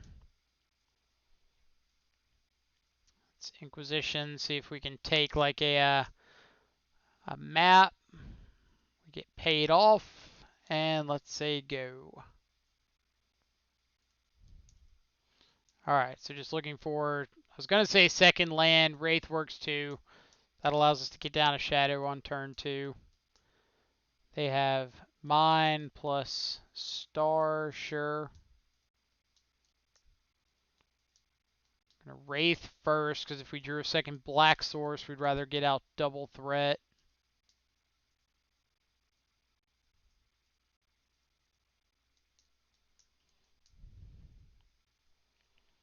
Alright. So let's get out our shadow this turn, because with the Thoughtseize next turn, it's going to be attacking for more than the Gurmag Angler would be.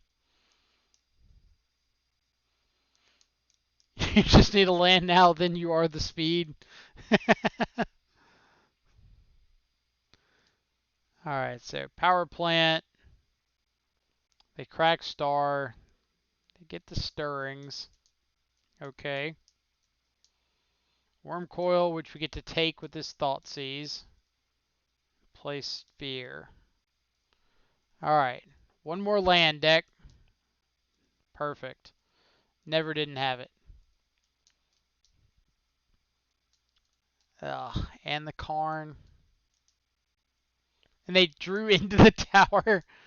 Okay. Okay. Alright. So we're going to take the Wormcoil. Fetch and shock and hit them with a shadow.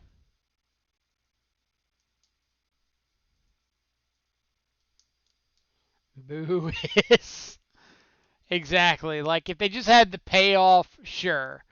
But drawing into the missing Tron land plus the payoff, that seems a little bit overkill.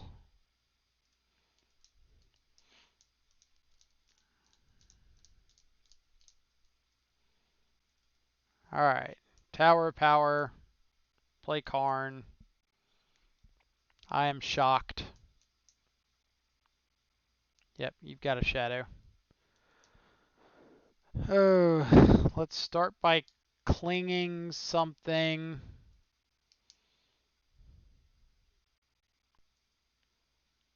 Kill a Karn. Because we can't afford for them to just exile our Gurmag Angler next turn. Alright. No ballistas. Big bucks, no ballistas.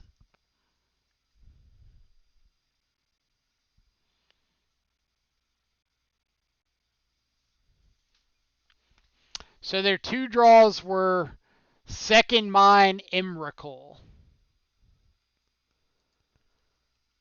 Huh. Let's see. Let's go for one of these.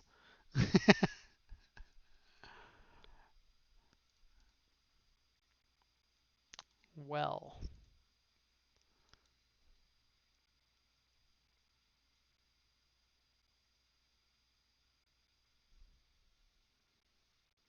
So they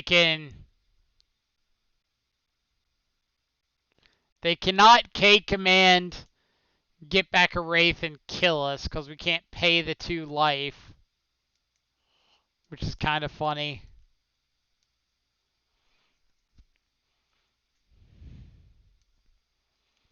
Let's see. What's it like, opponent? Tell us. Liliana the Veil one time. Let's see. Don't know how you can be so chill. I feel like I'm always pretty chill. I mean, it's a game. I'm here to have fun, play Magic. Like, if our opponent top decks well, so be it. I don't think it's fair to everybody watching or everybody who might watch it later to sit here and like have to bear through me yelling at the computer, yelling at my opponent or anything like that. Like, they didn't do anything wrong. They don't deserve to be yelled at.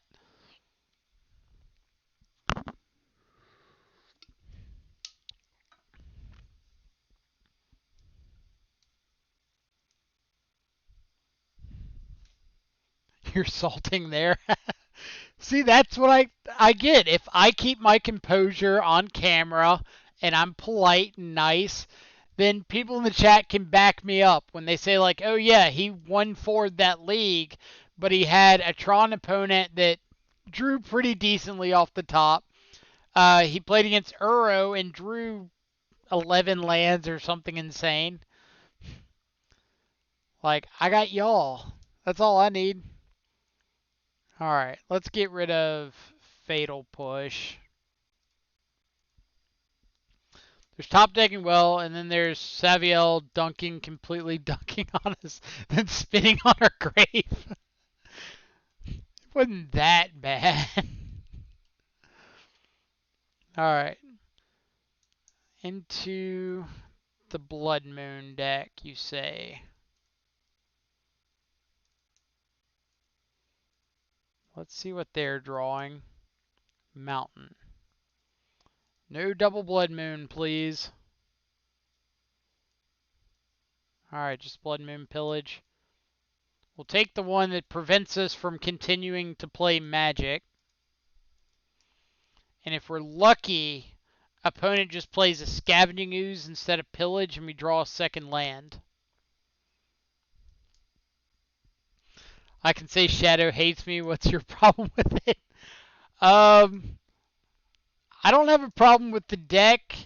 The deck just might not like me at times.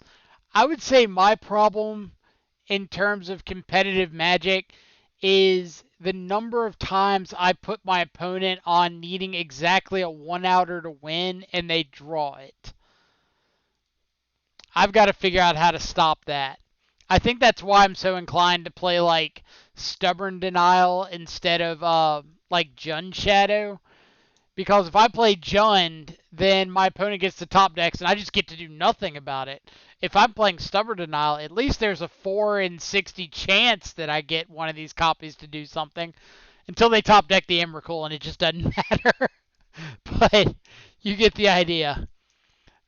Alright, up against some Gruul mid-range. Things I like in the matchup are things that I can cast through a Blood Moon.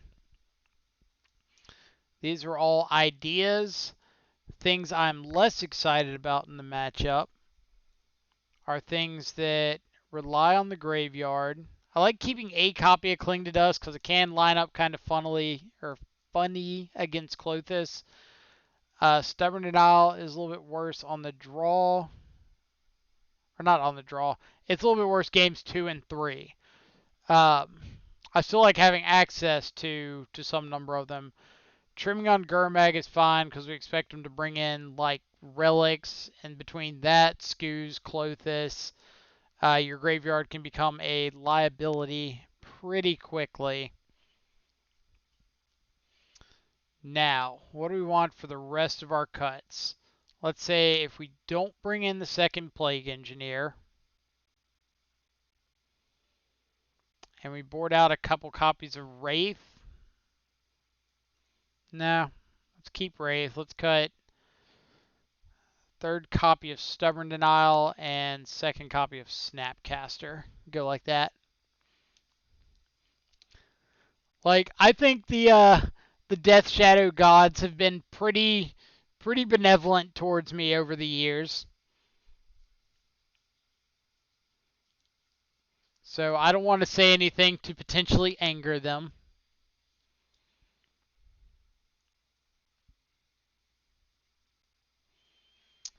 Um, it's not bad. I think we're gonna keep it. It's not fantastic, but we get to cast spells, so that's a plus.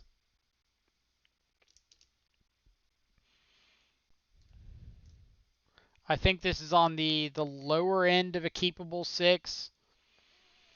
I'm going to hold up Stubborn Denial on turn 1 to hope to tag a Utopia Sprawl and potentially set them back a turn or two. Alright, so opponent instead indicating that they have Veil of Summer in their deck. So we're going to put that to the test.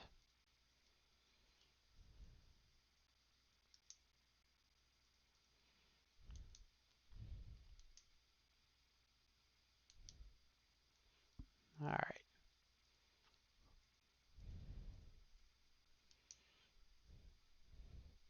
Now what do you have for the rest of it?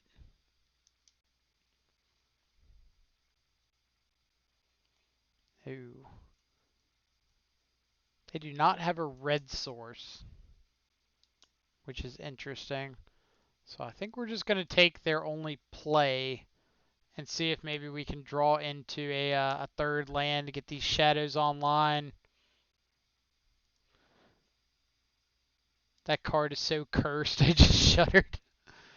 I mean, shuddering might be a bit much. Alright, so we've got two options. We can play out our two Snapcasters, or we can snap Inquisition and take this Blood Moon. I think I'm inclined to snap Inquisition. Kind of the reason being is I know my luck and my opponent probably drew or will draw the red source. And I want to be able to keep playing Magic. So we could have held up Snap Stubborn Denial, but there's no guarantee that our opponent would play the Blood Moon. So we could just be sitting here like doing nothing this turn, and we can't really afford to sit here and do nothing. We kind of have to do something. Alright, show me a fetch land. You're not quite a fetch land. Alright, so as long as this doesn't say kill a shadow, which Seasoned Pyromancer does not, we will play out some shadows. I was going to say, if this said, like, Anger the Gods, we're not playing out shadows. But it doesn't, so point to us. Alright, opponent. Adding mana, sure. So this could be for Baloth, it could be for... Looks like it's for Baloth. Good choice, opponent. I like the way you think. Alright. Ways to get your obstinate Baloth opponent. Alright, so 1, 2, 3, 4, 5, 6, 7, 8, 9. So they're just dead. Alright. Alright. See, this is why you don't say anything to anger the shadow gods. I would like you to discard a card, me to take 2 damage.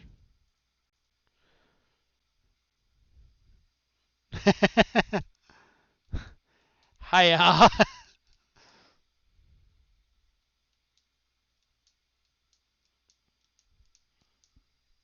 probably should have played around second Bailoff.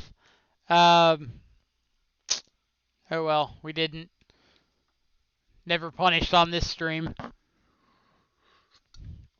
Except for when our opponent draws second Tron land into Emrakul. Alright, any changes we want to make going into game 3? On the draw, Stubborn Denial is a lot better because it lets you answer a Blood Moon on turn 2. Terminate's a little bit worse. Plague Engineer is a little bit worse. So let's go like this. See, like, if we had gotten upset at the Shadow Gods, they would have given us, like, a Stubborn Denial there, knowing that our opponent had the Seasoned Pyromancer.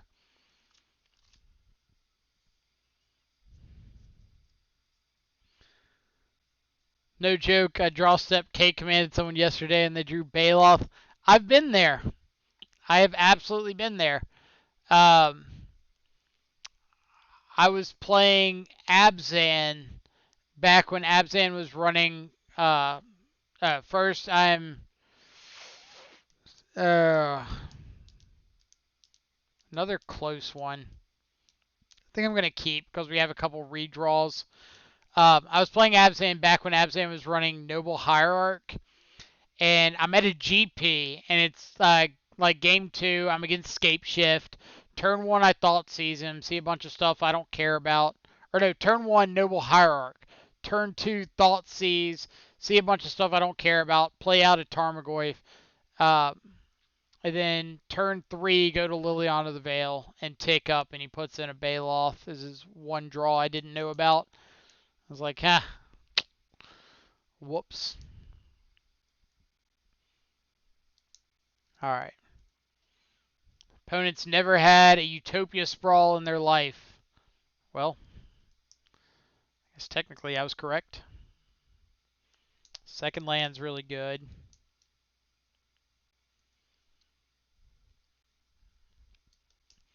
There's not really anything I care to Stubborn Denial on turn 2.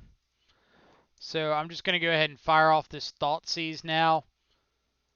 Especially knowing that our opponent mulligan to 6.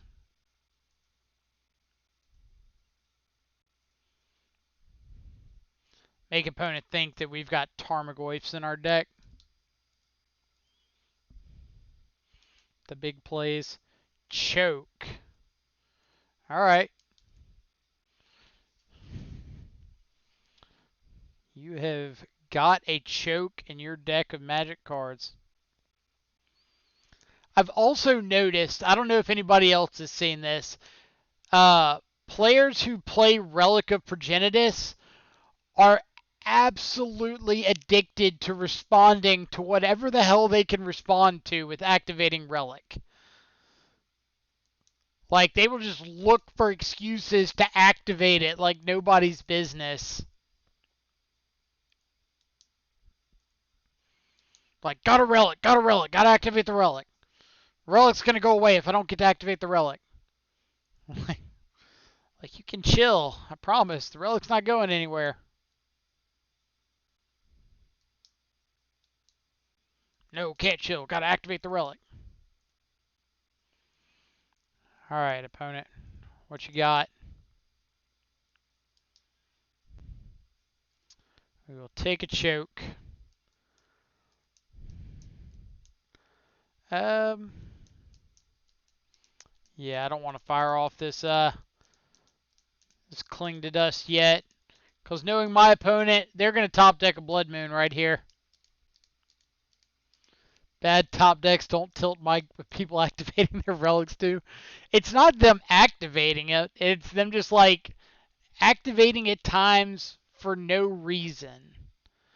Like, why are you activating in response to my bauble? What's the benefit? Spoiler, there is none. You just wanted to activate your relic. And I'm okay with them activating their relic. I just want them to have a reason for activating it at that particular time.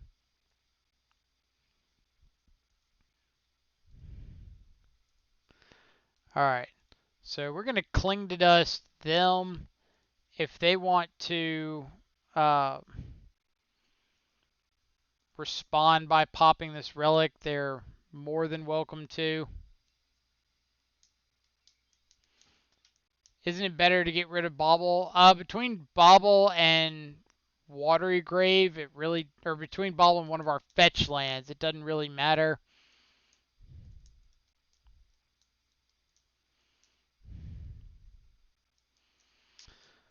What are the odds of Drew Slaying live? We don't really care since we got Gust and Stub. We kind of just want to make them pop this relic at some point.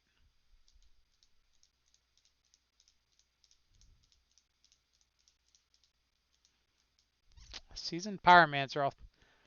Ooh, opponent getting greedy. Opponent getting greedy, shuffling away the Pyromancer. Alright.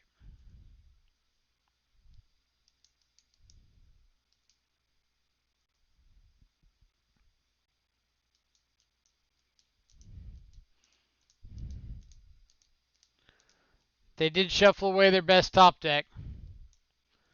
And you will not find me complaining. Utopia Sprawl, sure. Alright. Fetch land.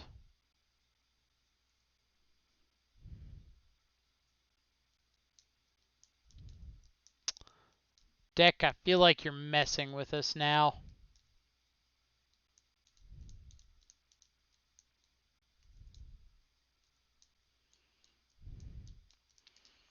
Alright.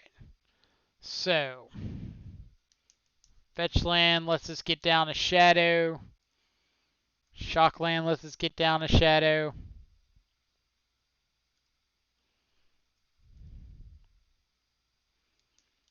Them hitting us with a Glory Bringer lets us get down a shadow. Alright, opponent, we don't have a graveyard. We got it. Point proven. You've succeeded.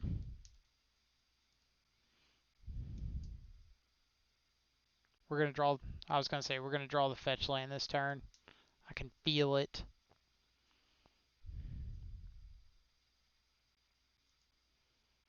You got it. So ironically enough, if you hit us with that Scavenging Ooze, that's good for us.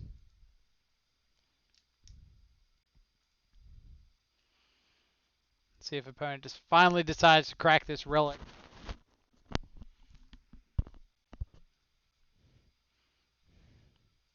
Do not. I feel like they could have afforded to crack this relic a while ago.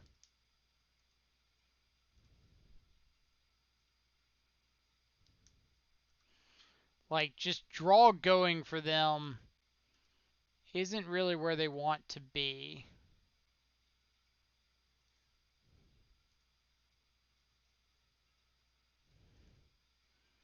Do I want to just Thoughtseize myself?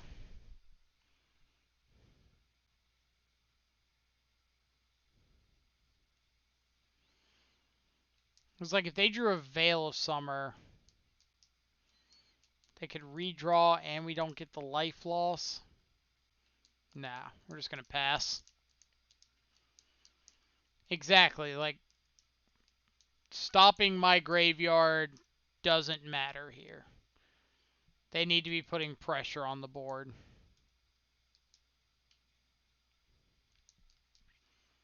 And this is not pressure.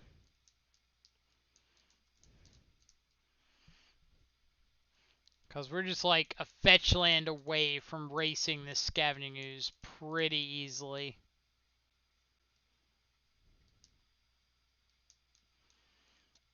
Alright. I am going to Thoughtseize myself and take away this Inquisition now that we've drawn it.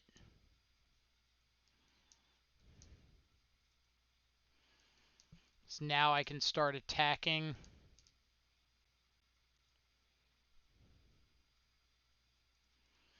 Like, it does kind of give my opponent a turn opening where if they just drew a, God, like a Blood Braid Glorybringer, whatever, that we can't Stubborn Denial. They get in under Aether Gust.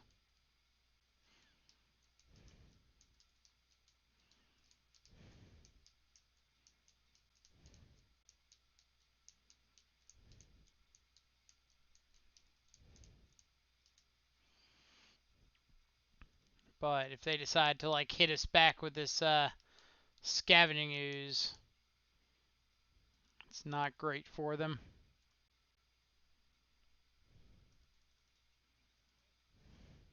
And if they do draw something that we can Stubborn Denial,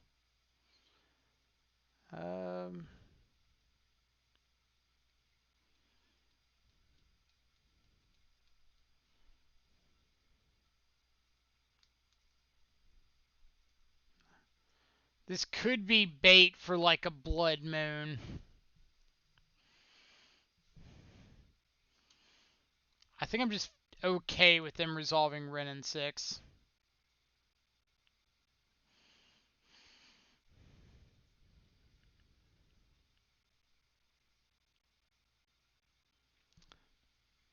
Wasn't bait.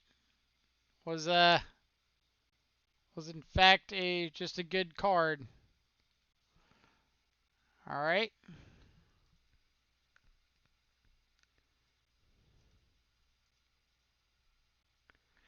So what's our plan from here?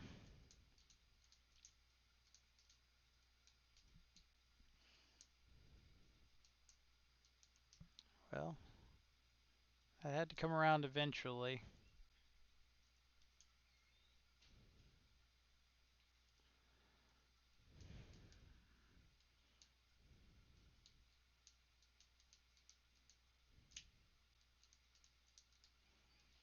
Let's attack Ren.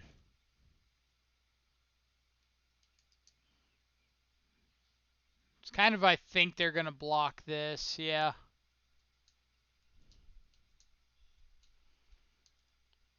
And now if they go to fetch, I can decide if I want to, like, Aether Gust the Ren or the Scavenging Ooze.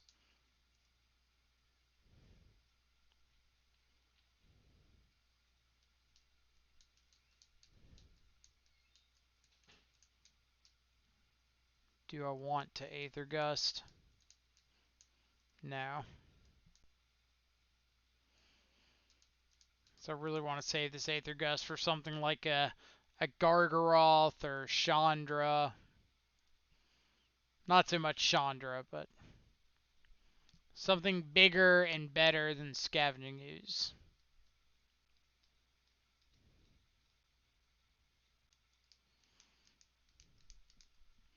So we know our opponent has got a Verdant Catacombs and a another green fetch in hand.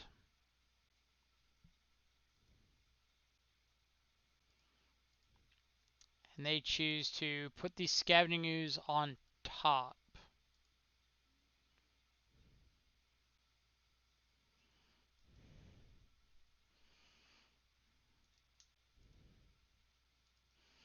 Alright, so Fatal Push is a good draw. Lets us lets us kill a Scavenging Ooze when it comes back down.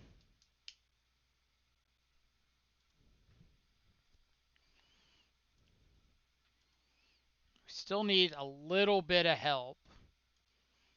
Like draw a Battle Rage to just win.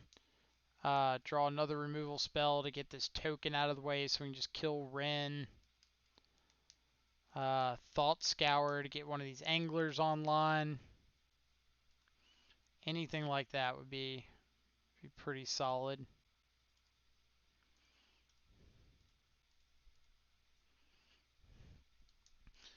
But at the moment we're kind of presenting like swing at Ren again, get this token out of the way, and then maybe be able to kill Ren the turn after that if we don't just draw an answer to it. Now we're just swinging at them just to present lethal next turn.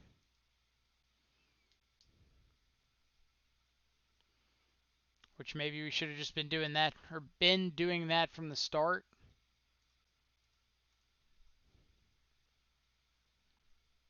But I think the outcome would have been the same. And I think they're more inclined to chump if we swing at Ren. Alright, what you got?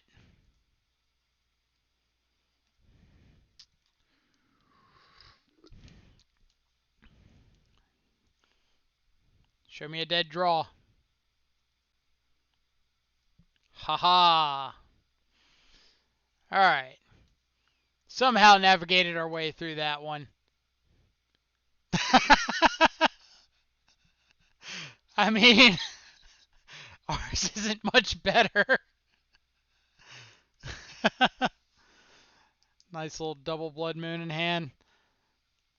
Alright, let's get the cash in this first league. Let's just start off on an okay note. I guess it's like Jun. 3-2's the Jun 5-0. 3-2 should be the Shadow 5-0 as well.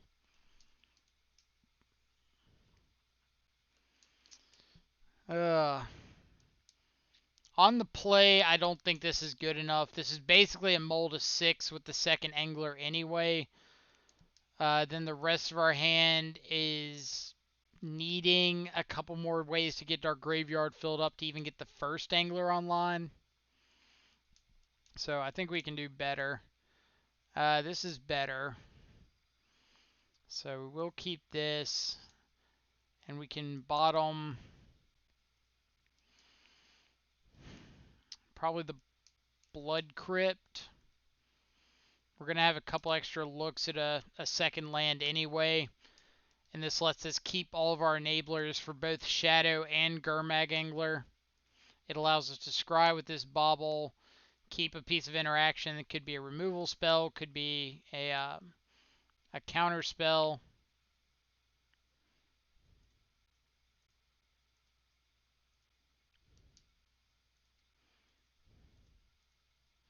What do we got? All right. So we got us some Titan Vial. So we'll just take the Tribe Elder, plan on drowning the locking the Elvish Reclaimer, and go from there. If you had a medium-sized event to play this weekend, like if we still had IQs, what would you play? That's a good question. I would probably...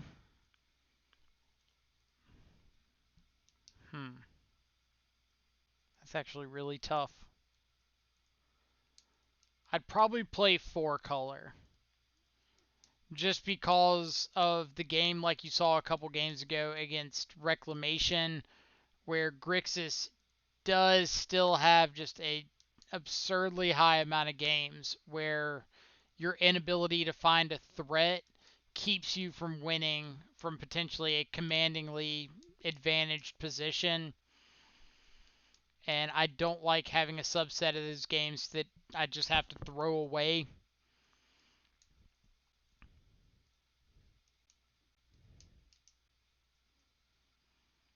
We'll go ahead and scour now, just in case we draw Thoughtseize. Probably just play Jun in a small room, but I might have to simp for Prowess if it was a bigger event like an Open or something. Prowess wouldn't be a bad choice. I think the amount of work that people are doing on the blue-red Prowess lists is extremely commendable. So props to everybody who's really dedicated on that deck.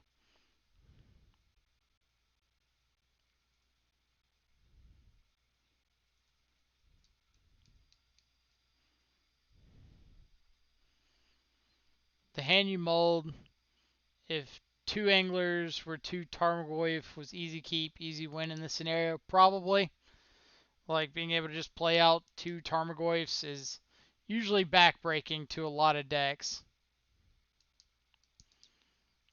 Get a little Flagstones value here. Are they going to have a follow-up? Nope, just play out 2nd Flagstones. So that makes you wonder if they have another land in hand.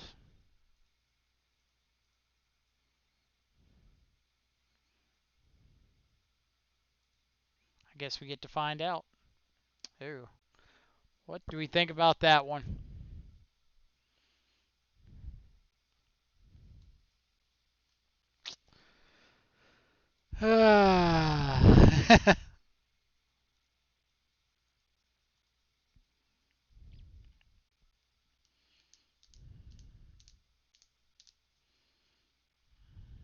Am I just using this battle rage now? Yeah. There's no point saving it around in hand since we know they have the blast zone. This at least potentially forces them to crack the blast zone next turn instead of being able to just wait on it.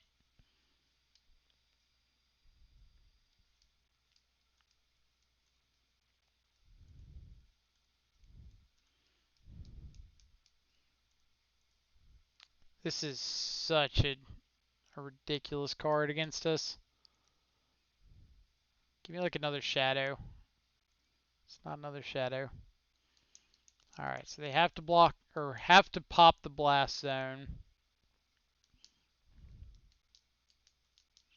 Yep. We gotta pass. Like, this is one of those moments that I really wish I was on 4-color. Because just being able to get the second threat in 4-color is so fluid. Like, between Traverse, Luris, um, you're just so much more able to keep the threats coming. Where with Grixis, like, if they can answer your first threat, you're kind of in a world of hurt. And right now in Modern, there are a lot of ways to just answer your first threat. Especially things like Blast Zone that you can't even interact with.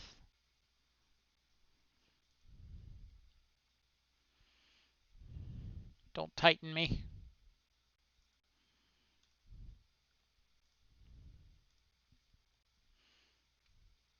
But if we could find a 4th land to be able to like get this Cling to Dust going, we might have a chance. Getting cucked by 2019 card design feels bad.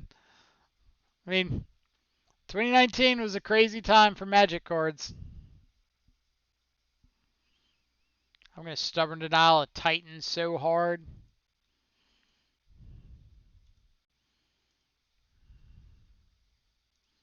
Alright, this has power and toughness.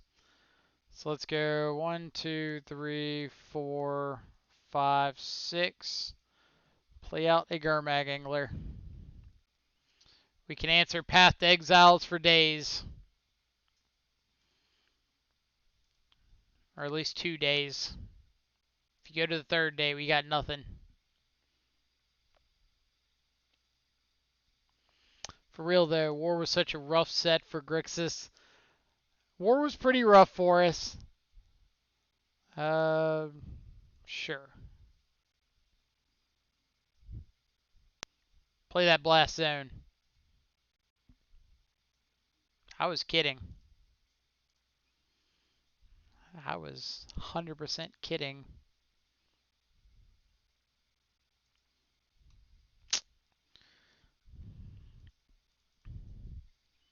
Blast Zone on 7. It's a play. So the reason I made that attack there, before anybody asks, the Ramanap Excavator was lethal on the crackback, yes.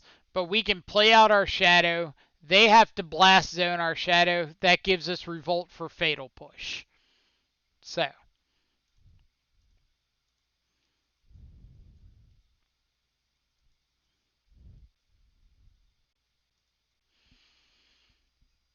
We could have, we couldn't really wait to see if they ticked up the blast zone. Because if we wait and play out our shadow next turn, it doesn't change the clock. If we play it out now, or if they had ticked it up, then it would have changed the clock. It would have been a 1-turn clock instead of 2. But since we can't know that until our end step, at which point we couldn't play the shadow, it's better just to go ahead and use it. All right, so turn 12, we get our Cling to Dusts online. Actually, turn 10 felt like turn 12. All right, don't Goblin Guide me, please.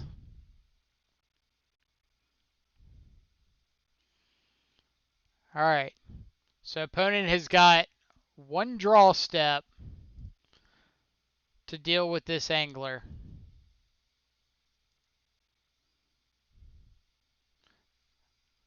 Who wants to bet money that this is a Primeval Titan off the top of the deck?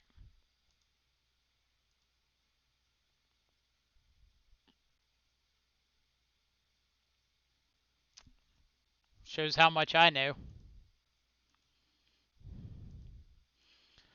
That means they got a Primeval Titan coming up next. Let's see. Did I miss a question? 2 Minute Jordan, what do you think about Sultai Shadow? Oh, good question. So my opinion on Sultai Shadow is that it's a good deck. Ironically, I would think in my testing, or not I would think, I do know in my testing I had better win ratios with Sultai than I did with 4-color, which sounds extremely weird since 4-color has Battle Rage, but Sultai being extremely consistent, allowing you to just play like 4 Nurturing Peatlands without a second care in the world, is extremely nice. But there was a significantly large subset of games that if I had had Teamer Battle Rage or Gore Clan Rampager in my deck, I would have won. And I think the opportunity cost of putting in like one Blood Crypt to have access to a couple copies of Battle Rage is too low to not be able to justify leaving it out.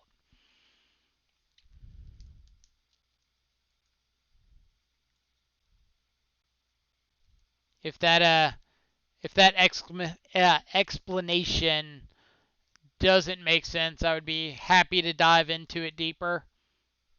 Just let me know if that was kind of understandable or if I need to go a bit more.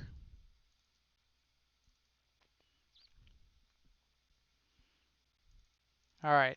So I'm boarding out a Battle Rage because they do bring in a lot of like Path to Exiles and things like that to answer big creatures. A Gurmag Angler because of cards like Bajuka Bog.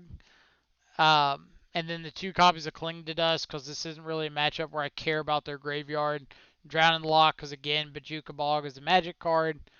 I'm bringing in ways to interact with like Vile and small creatures. Aether Gust to deal with Titans. Terminate just as another catch-all removal spell. And we'll go from there.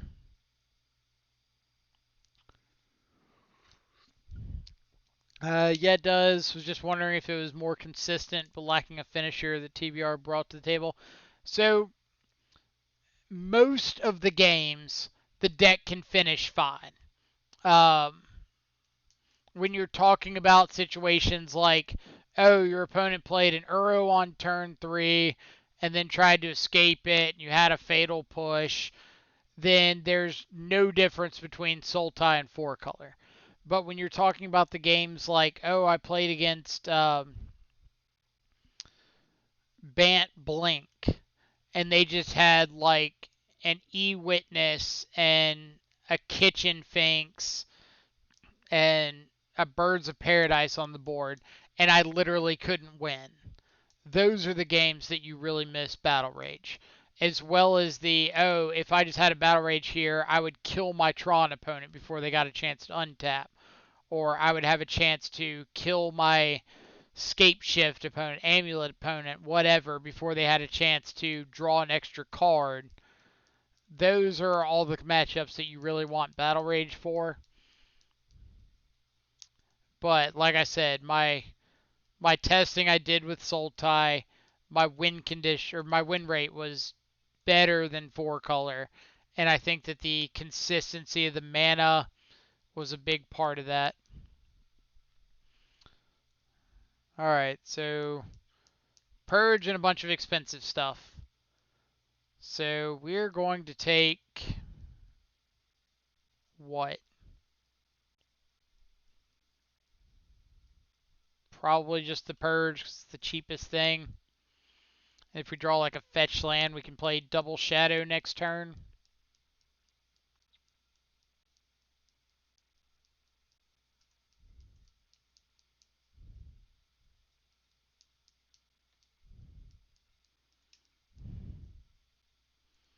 Not quite a fetch land. Opponent drew a second copy of Primeval Titan. Alright. Yeah, no problems. It's a great question. Like, I think that a lot of people really get hung up on the idea of Battle Rage being like a free inclusion in a lot of decks, which it often is. Like, don't get me wrong. Um, when you're playing a base two-color deck, especially a deck like Death Shadow, because you're fetching at such a high rate, that third splash color almost becomes free. Um, so it's nice to have something like Battle Rage and that splash color to just give you an oops, I win button. Um, that doesn't mean that the deck can't be played without that splash color. It just means that often the upside of having that splash in certain situations outweighs the downside of adding a third color to your deck.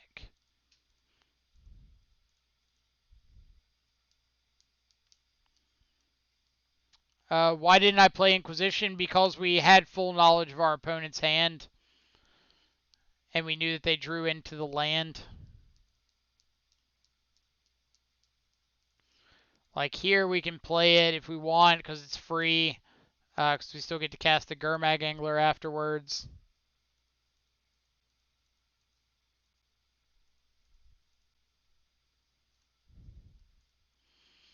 So we just need our opponent to brick on their 5th land for 5 turns.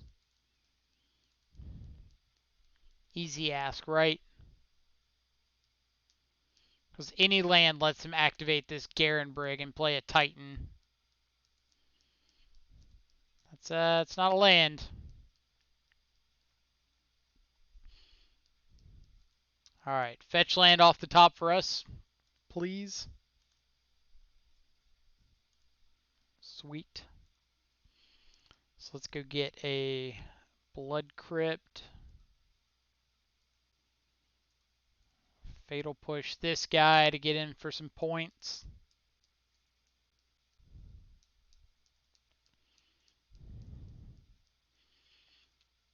And we'll play out our 2 shadows. And our opponent's dead if they don't top a land and we top another fetch land. So, fingers crossed. No land. That's not a land. Fetch land kills them.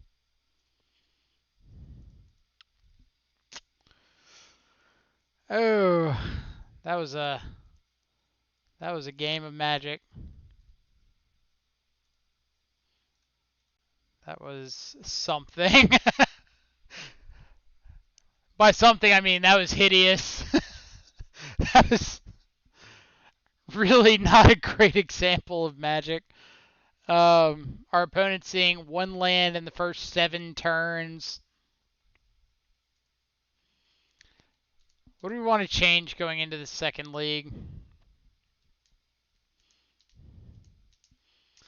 Like, the 2 losses that we had were Teamer, or not Teamer. I guess technically Teamer. They had the Triumph. But basically blue-green Uro, where we just didn't see a threat. And then Tron, where they drew above average for a couple turns. I think that's a fair way of saying it. Do we want to run it back with this, or do we want to run like the exact 75 that was run this weekend. Like, I think this is the exact configuration that was run. Why not? Let's do it. We're here to try out cards. Let's update the Stream Decker. So I guess I do need to go back and export that. So this was courtesy of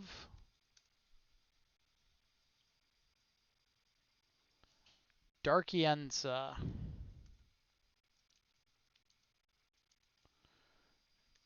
Darkienza.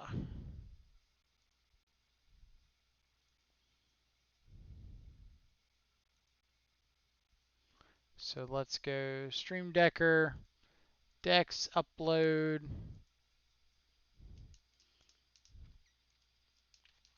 Let's add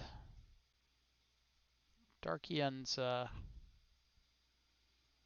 Alright, Stream Decker should be updated.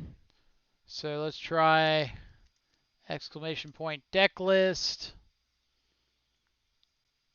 Where's Stream Decker? Stream Decker, where'd you go?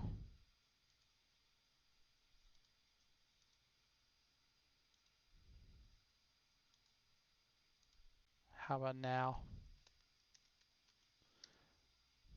There we go.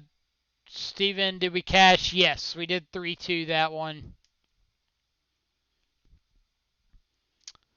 I think this is a pretty easy mulligan. We've got interaction, but we don't have a threat. We don't have any redraws, so we're just kind of at the mercy of the top of our deck.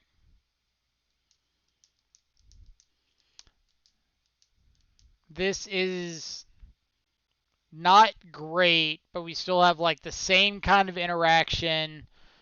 We've got a threat, and now we've got like a redraw and a pretty easy throwback. So let's roll with this. But yeah, we went 3-2. We beat Vile Titan. We beat what? What did we beat? Oh my god. I'm going crazy. I'm going crazy.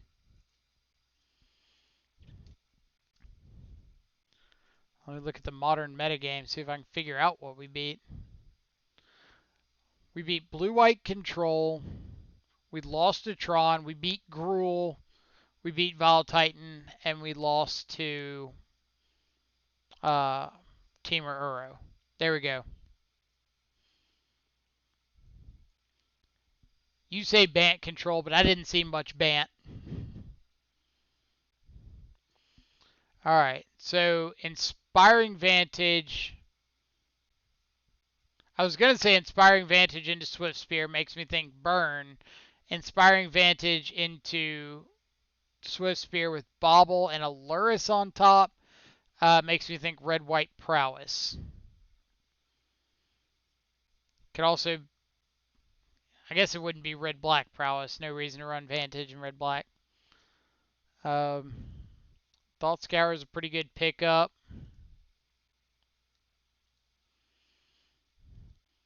Our opponent did mull to 5. No, mull to 6 because they had Bobble.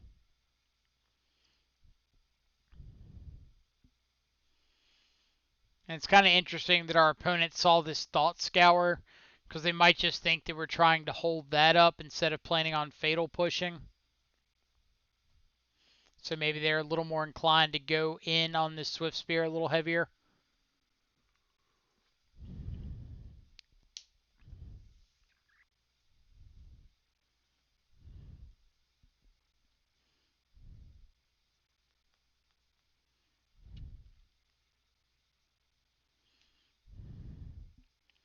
Seal of Fire, sure.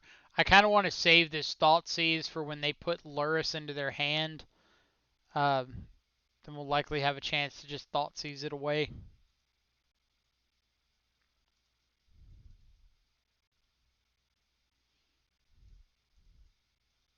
Alright, let's take care of this. This kind of has the added benefit of if they have something like light up the stage, they're kind of inclined to cast it now. They'd have to use their Seal of Fire.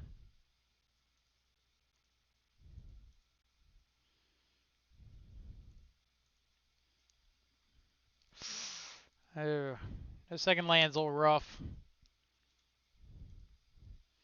Alright, opponent, be nice.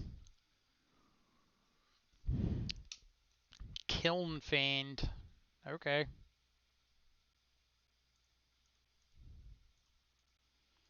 Well, we want to kill that. Inquisition's a pretty good draw, so now if they add Lurrus to their hand, we can take it without having to take a bunch of extra damage.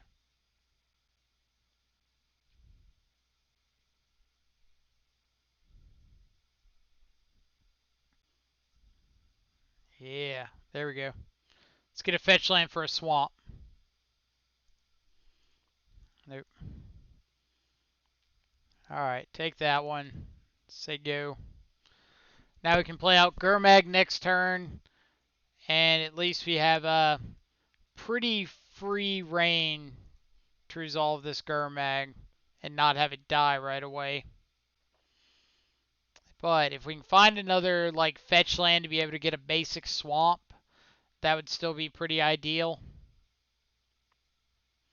So then we can play Gurmag and hold up like Stubborn Denial.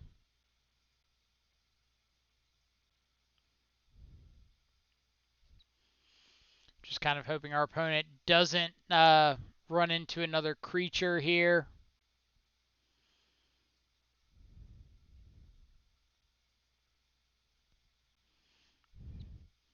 All right.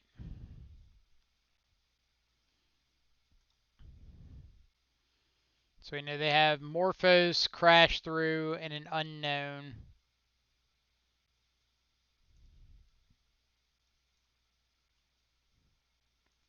All right. I'm pretty inclined to Fatal Push instead of playing Gurmag here, especially since we just know about this Seal of Fire sitting on board. I don't really want to give them the free ability to just like swing into this Gurmag and then know that if we block, they can Seal of Fire plus Manamorphose Crash Through, or not Crash Through, but Manamorphose.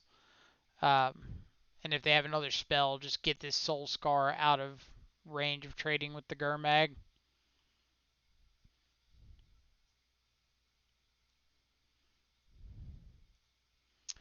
Abbott.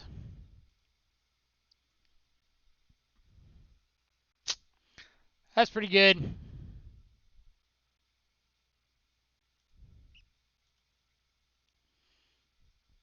Alright.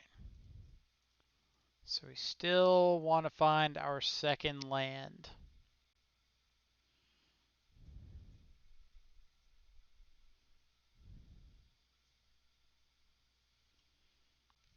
We still do not. Alright, so now I'm going to play out this Gurmag because we need to get something on the board. If they just have like Seal of Fire plus Bolt in hand, between that, the Manamorphose, and the Crash Through, they could very well just kill us here.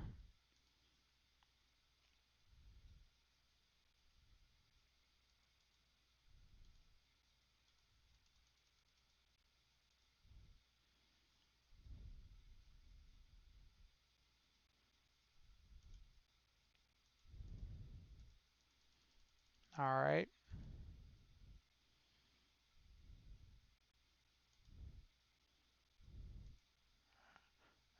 So yeah, that's just going to be lethal. Can't block both of them. One of them's going to get through for at least 5, plus the Seal of Fire 7. So, really needed to draw that second land there. Alright, so Aether Gusts are for sure coming in. Stub. Brutalities for sure.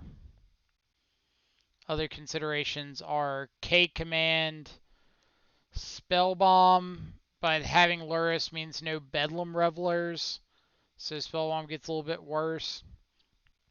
Plague Engineer is an option.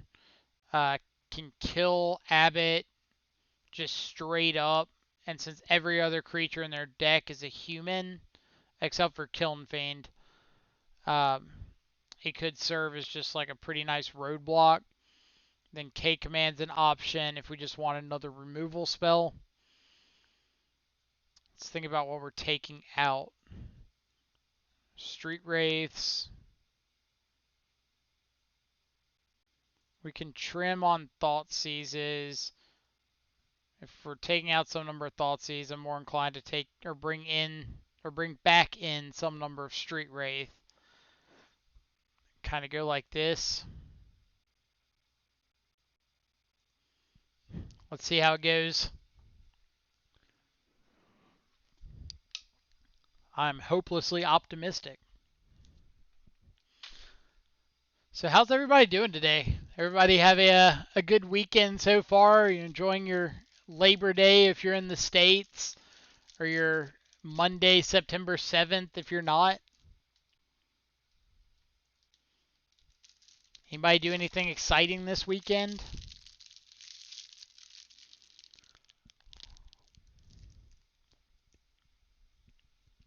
This hand is pretty solid.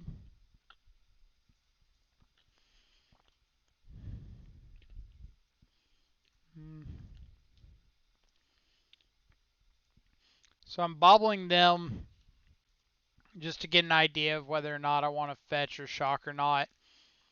I don't want to bobble myself and then see something that I don't want and be forced into fetching and shocking on their upkeep. But now I can... Oh, nice. Appreciate it. Nice Red Bull delivery service. What I was going to say is now I have the ability to decide how I want to fetch or shock.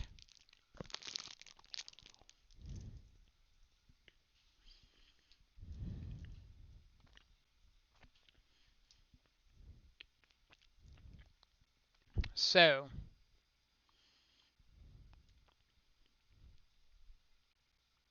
I think I'm just going to get a basic swamp. The reason is I'm going to give myself the ability to be more resilient to Blood Moon. Since I don't know if it's something that my opponent has brought in or not, and I don't have a way of answering it right now, I can kind of afford to be a little more passive.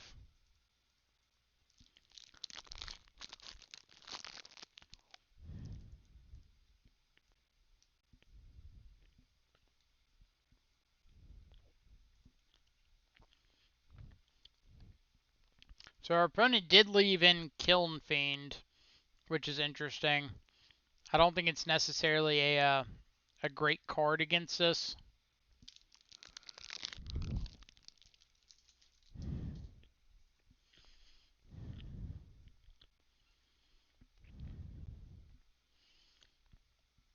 Like, who knows? Maybe that ends up coming back to bite us.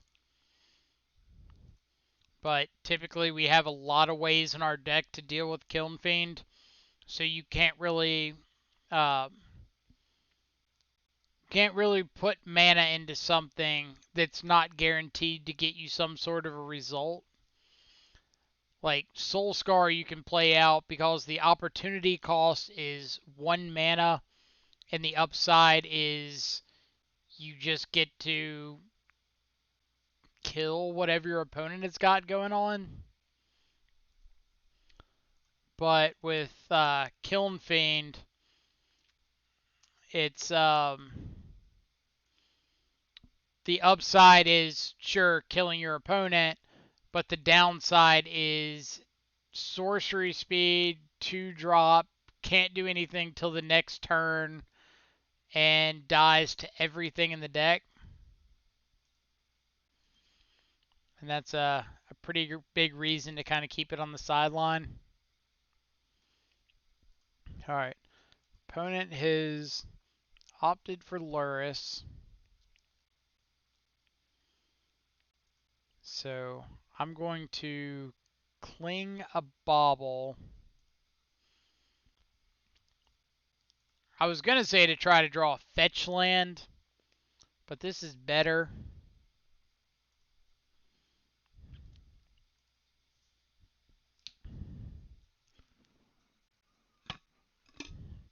But I was going to say if we drew a fetch land, then we would be able to pass the turn holding up our fetch land. And when they played Lurrus and go to play like Bauble or Swift Spear from the yard, we could just crack the fetch land to turn on Revolt and Fatal Push.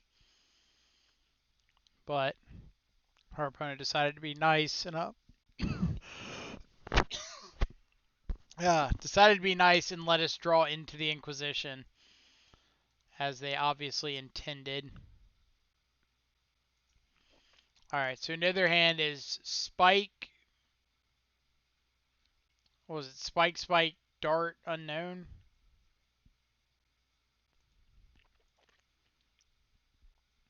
I could have sworn it was Spike, Dart, Dart. Oh, Spike. No, it was Spike, Spike, Dart. Spike, Spike, Dart, Sunbait Canyon. Alright.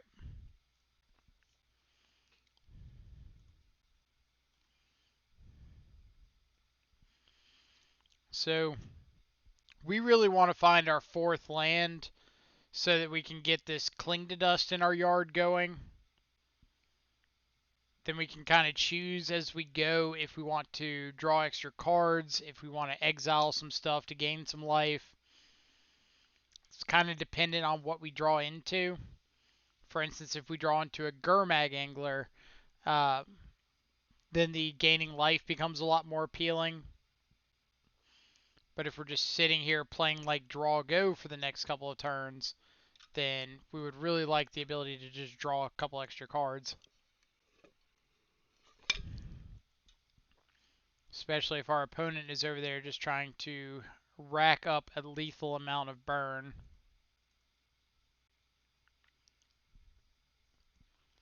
Path to Exile.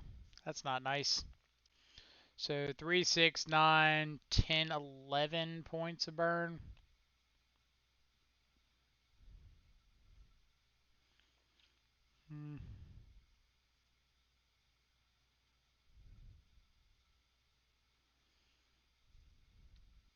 I think I'm going to take the Lightning Bolt.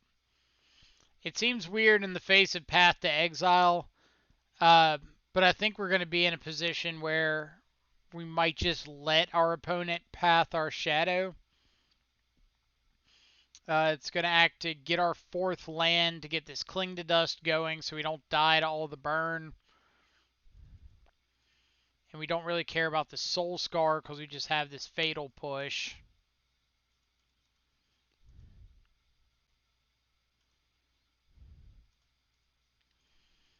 And it's kind of like if we get our Cling to Dust going, then we're in much better position than they are. That being said, we do need to get our Cling to Dust going.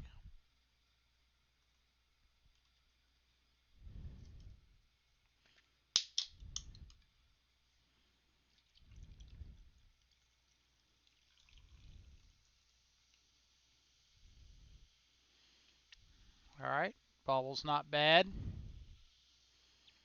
I wish it was our Bauble, but something about beggars and choosers.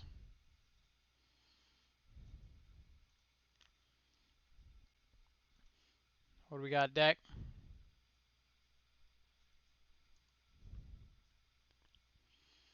Like Inquisition would be good. Alright, so there's our fetch land. Now we do have to be careful because our opponent does have, at the moment, 8 points of burn available to them. So I think... Do we want to get this path out of hand now? No. I think we're gonna wait. Um, the reason is if we fetch and shock on our opponent's instep, we can cling to redraw, cling to do whatever, and then go to our turn. But if we fetch and shock on our turn, then there's a chance that they just draw like land, another point of burn, and kill us. Um, yeah, this is fine.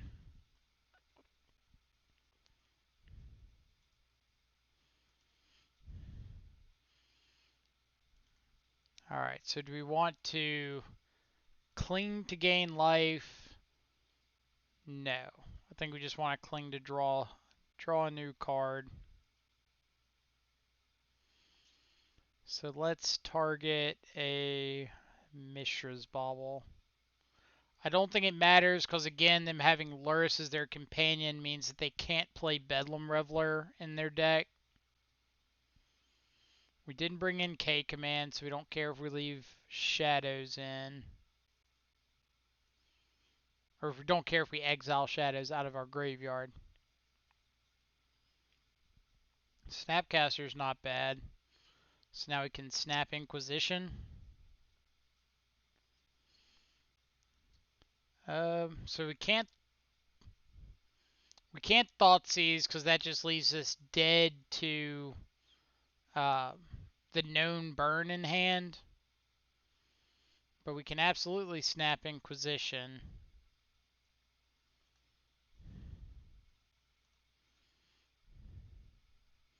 Or we can snap Brutality. I think I like that idea.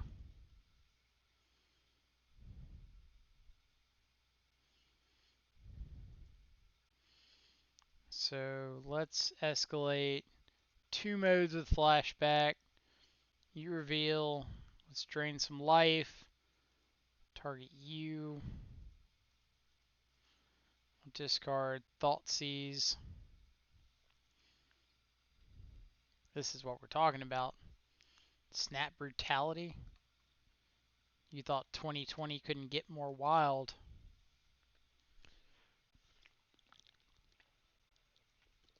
So 1, 2, 3, 4, 5, 6, 7, 8, 9, 10, 11, 12. So we have to take a Lava Spike.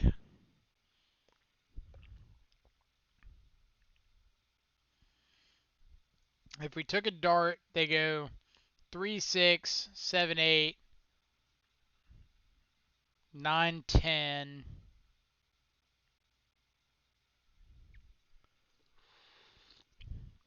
But we're at 12 after the Brutality.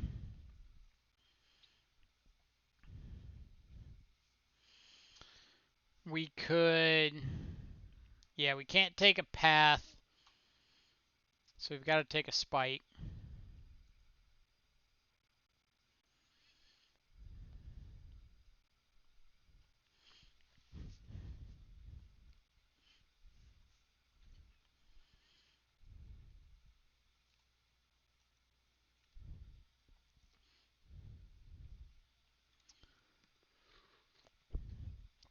So everybody tuning in, we are currently in match number 1 of our second league against Red White Prowess.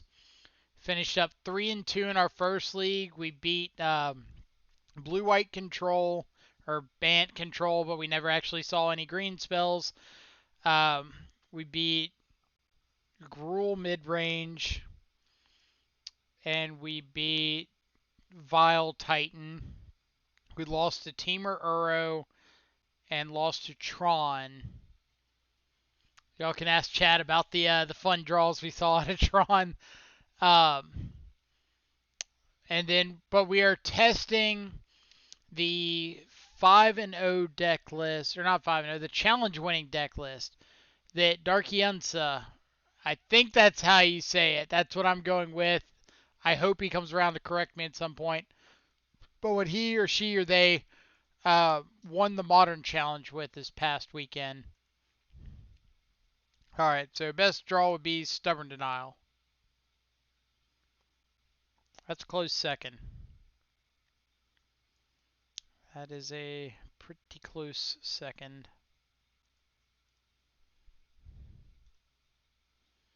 So 1, 2, 3, 4, 5.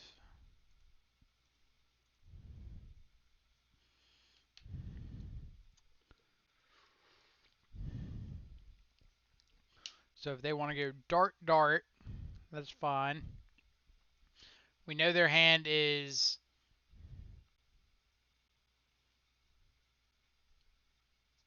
lava dart. They spiked us last turn, so lava dart, lava dart. Or no, lava dart, path to exile, unknown. Yeah, lava dart, path to exile, unknown. They use the other spike.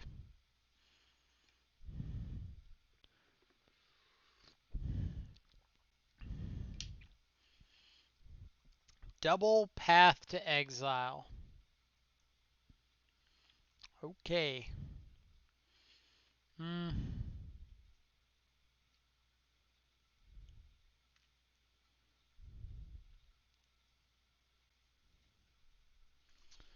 Yeah, we're just going to go ahead and make our opponent use one of these path to exiles. Or use their last path to exile. Like, they're going to have it whether we sit here and do nothing or not, so might as well get it out of hand.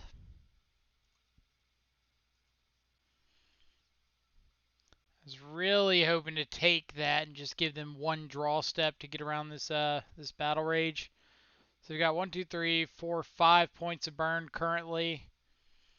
But if they don't kill us this turn, we get to untap with Cling to Dust available.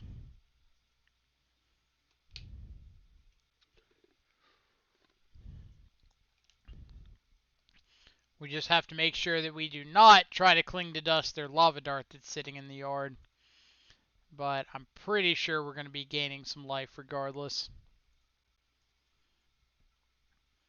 So we'll scour ourselves just to see what we might draw into.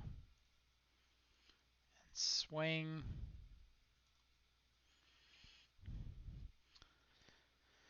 And I think I'm kind of inclined to just main phase this Cling to Dust. I don't really want to get into a situation where we go to their draw step and they just get to like respond by bolting us or something. So let's say 1, 2, 3, 4, and 5.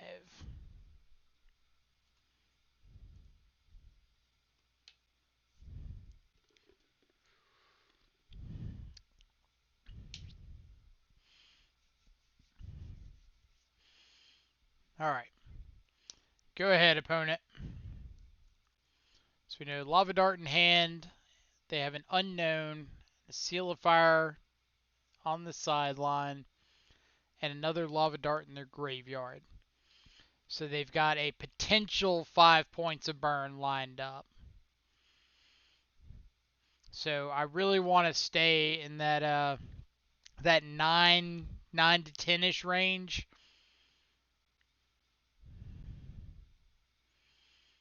All right. It's not a bad one. So we're just going to pass and plan on Cling to Dusting. Try to draw another spell.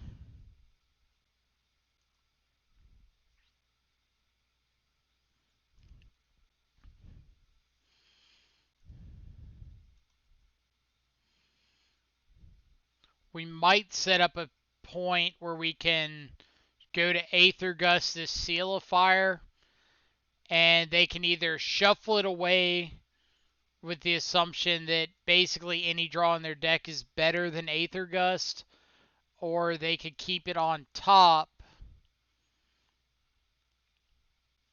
which neither of those seem fantastic for them.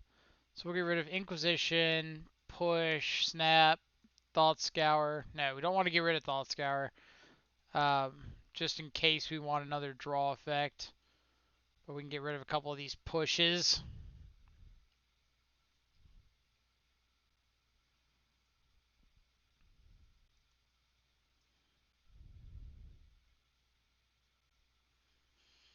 All right. How bad are we gonna try to get them?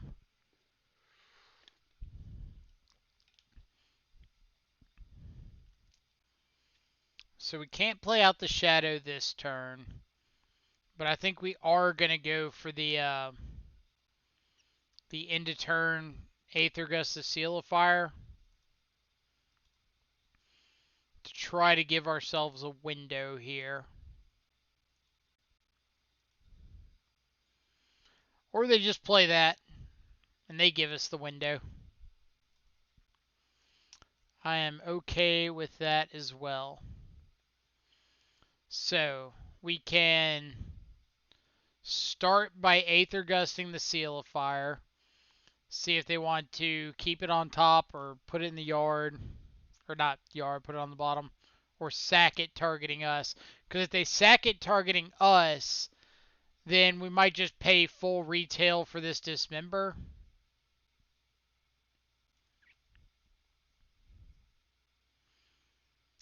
Now, do I want to pay full for the Dismember? No.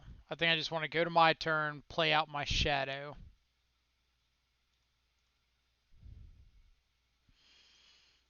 So they've got one card in hand, two cards or two Lava Darts in the yard.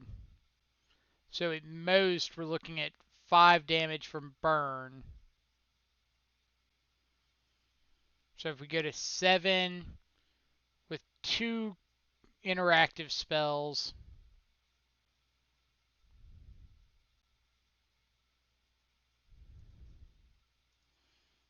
yeah, we can afford to shock here. This looks locked up. I would never say any match or any game looks locked up, uh, but it does look like we're in a favored position. Alright, so let's just Stubborn Denial and Manamorphose.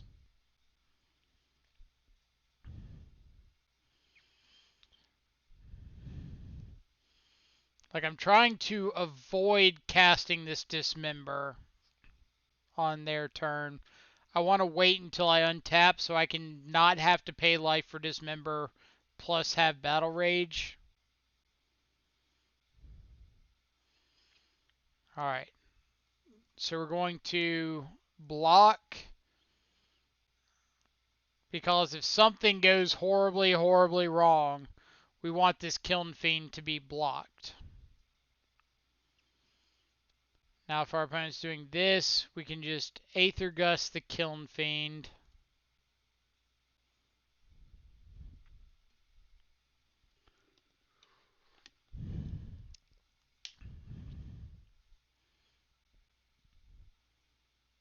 Then hopefully just be able to untap and Battle Rage. Opponent put the Kiln Fiend on the bottom. Understandable. Do you have anything on your second main phase? Do not. So now we have access to Battle Rage plus this Cling to Dust in the yard. Let's hope that's enough to get the concession.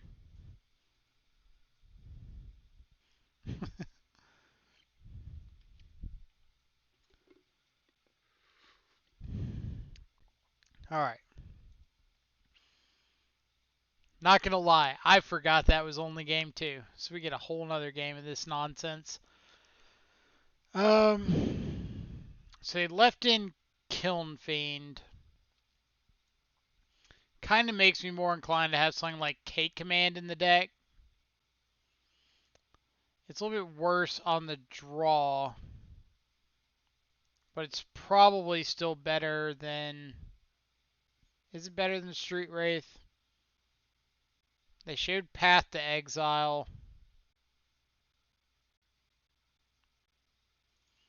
Yeah, probably still just want Street Wraith more than Path.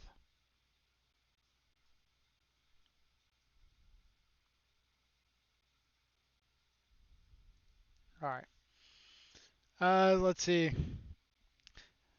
A lot of careful navigating. Yeah, like, that game definitely had a few tight spots. I don't think we were ever just dead on board, or I don't think we ever had to like fade a draw step. Um, but it was pretty swingy there. Kling is so good, holy crap! Kling is fantastic for sure. Like the whole part about Kling that I keep trying to emphasize is just the flexibility of the card. Like when you want it to be gain 3 life, it is. When you want it to be draw a card, it is.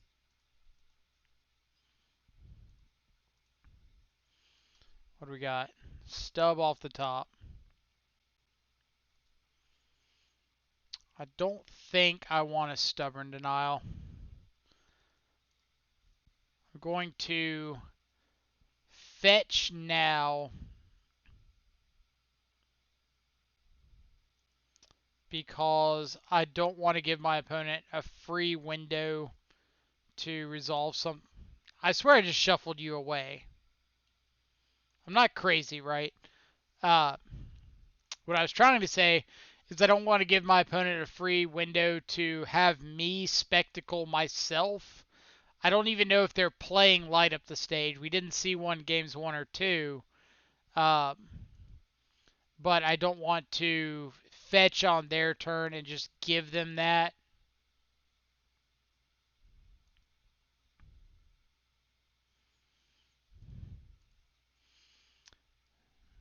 Alright, so now we got an answer to Kiln Fiend, plus an answer to um, Soul Scar the turn after.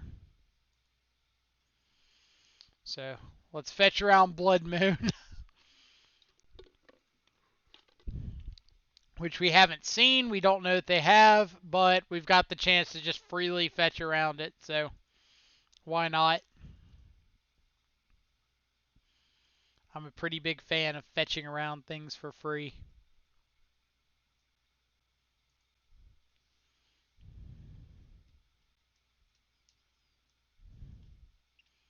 I'm kind of hoping they just dump a bunch of spells into these things this turn.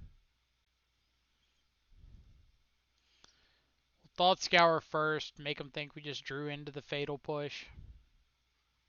Oh my god, we got so lucky.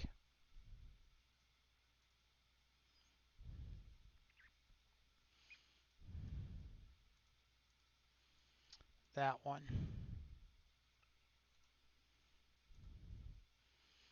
What's that,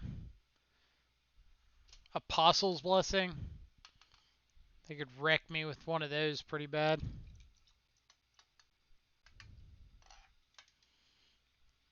They could have made me quit Modern right there with an Apostle's Blessing.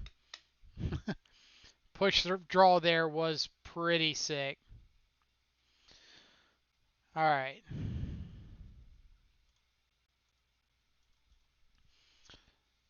Now this game, we're at a little bit of a precarious life total. With our opponent having 4 cards in hand, they could very well just like burn us out. So we do need to find a threat.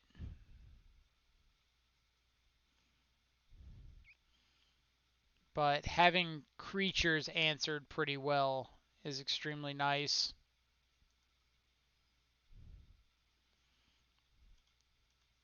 Alright, so I'm going to flash in Snapcaster, target Fatal Push, and then go to block with the Snapcaster.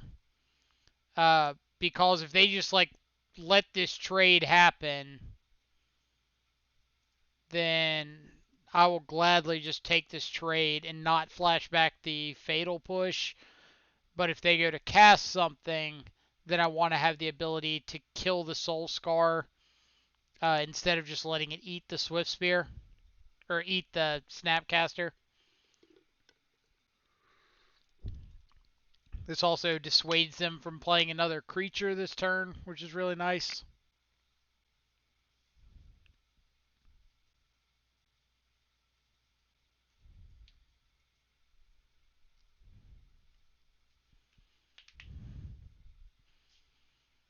Alright, opponent, what you got?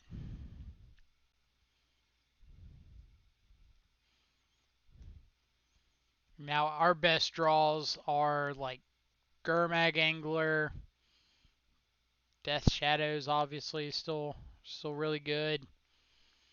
But Gurmag Angler is probably just a hair better right now because we don't have to fetch and shock to get these Stubborn Denials online. Like a Gurmag Angler saying that we have a 5/5 right now. Death Shadows says we've got a 5/5, but we have to go 3 points of life lower, which is honestly relevant. The old Abbott into the Fatal Push.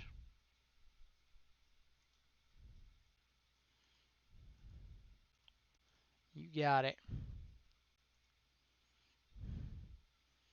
Alright. So we got our threat.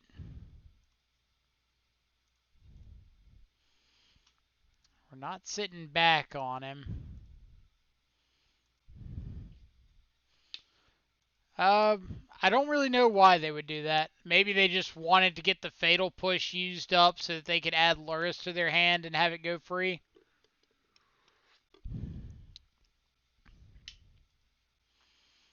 Alright.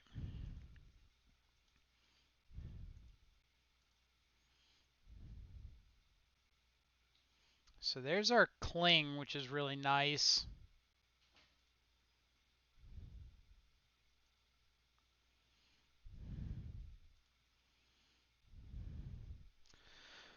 So they've got 5 cards in hand. We know about Luris. We can go down to 8 here.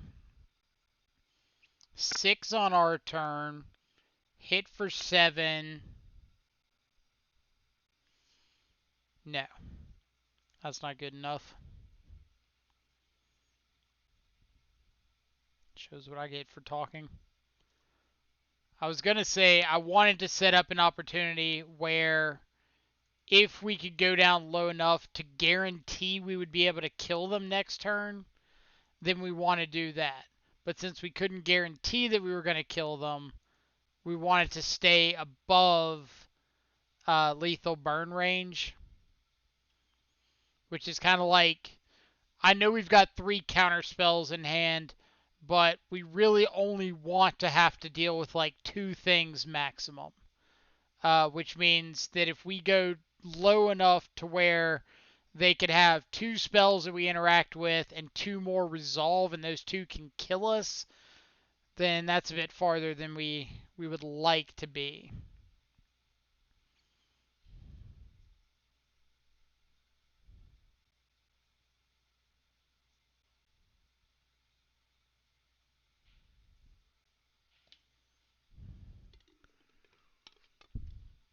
Like, it's all about picking a kind of a life total window that you want to be in matchups like this. Uh, which against most of these burn decks, or decks with a substantial amount of cards that can deal you direct damage, being above 6 and below about 10 is your comfort range.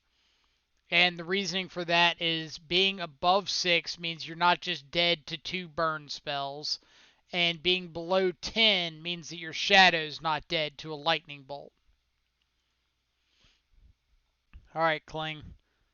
Find us a fetch land if you would. We would greatly appreciate it. 1, 2, 3, 4, and 5.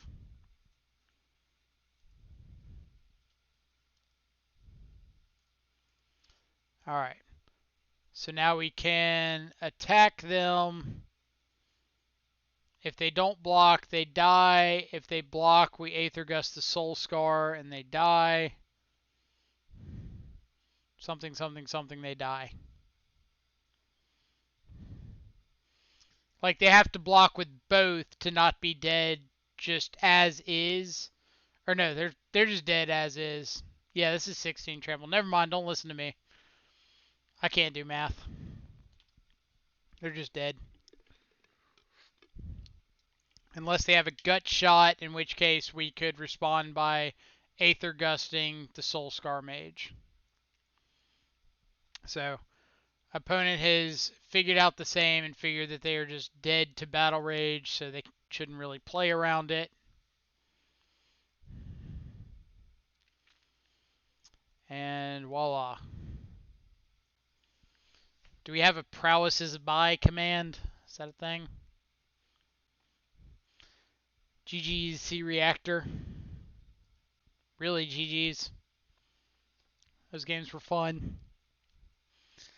I think those are the games that make me addicted to playing Death Shadow so much, when you're just like walking a really fine tightrope for a while. Hard fought games indeed. Words are tough.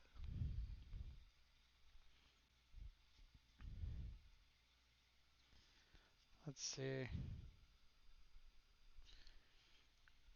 know what card I wish we still had in Modern? Once Upon a Time. Ooh. I miss casting these bad boys.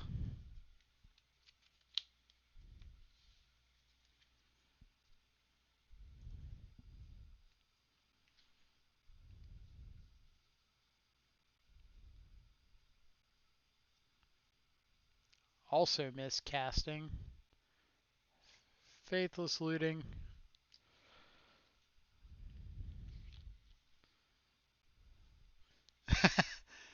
Arsonist, you and I are on the same page there.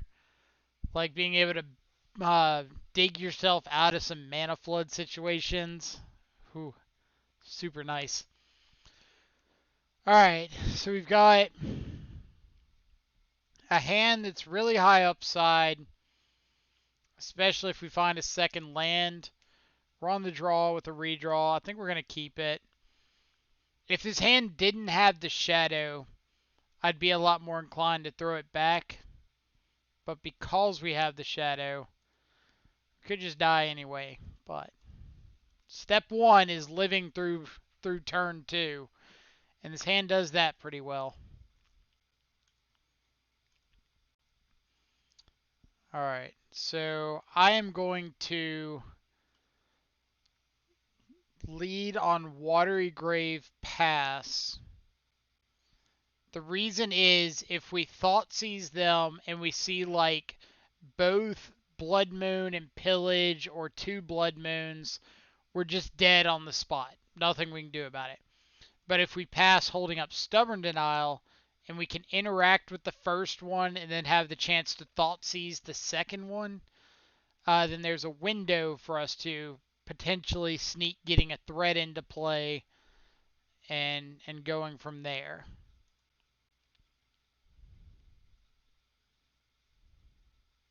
And if they play something like a Scavenging Ooze or Seasoned Pyromancer or something that we can dismember, then that only helps our cause. Let's see, Dredge, Hollow One, Mardu Pyromancer. I guess Dredge is still playable, but Hollow One was my jam. Hollow One was a really sweet deck. So is this like, instead of Gruul, just Naya? Probably for like Stoneforge and Path to Exile. Or is this like actually a Naya mid-range deck?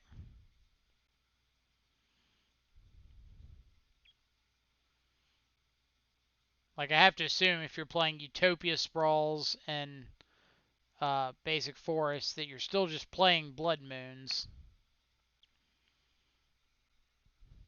But this does mean we get to dismember the Stoneforge and take a look at their hand. Oftentimes, Stoneforge isn't even that good against us. We're kind of a deck that doesn't care about the body.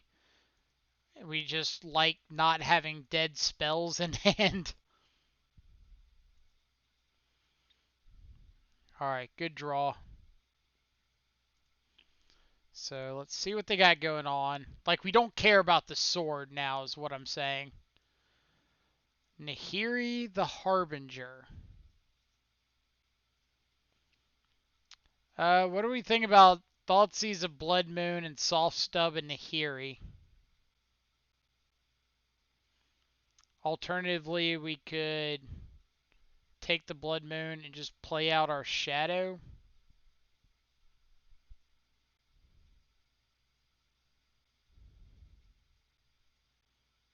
Like, we know we're taking the Blood Moon because we can't really beat it. Now, are we just playing out our Shadow, or are we soft stubbing Nahiri? We're just playing out Shadow, right? Mama didn't raise no coward. They usually play Embercleave, so watch out for that. That makes sense. That absolutely makes sense. I don't think this is quite the matchup where they want Embercleave, but I can definitely see them having that in their deck. So that's a good call. Now the question is, are they playing the Emrakul? Ironically, that was the first modern deck that I built in paper was Jeskai Nahiri. Uh, for those of you who don't know, Nahiri the Harbinger is a 4-mana planeswalker that can tick down to exile tapped artifacts, enchantments, or creatures. Can tick up to loot, and then or tick up to rummage. Sorry. And then the -8 is you get to go search your library for a creature, put it into play, gains haste until the end of the turn, and then you sacrifice it at the end of the turn, or return it to your hand at the end of the turn. So you can use Nahiri to go get like a copy of Emrakul, the Aeon's Torn, and just haste it into play. Super fun, super sweet. Alright, so we're just going to start attacking at our opponent because we don't care about a Klothys. Now our opponent has graciously shown us the rest of their hand, and we're probably just going to get to kill them with this Dismember and Battle Rage next turn. So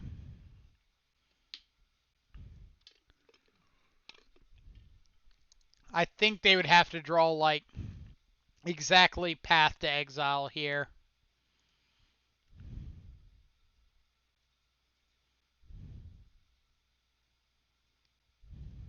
Because they play out Pyromancer, they have to tap down off of their white source, unless they exile a land with Klothys.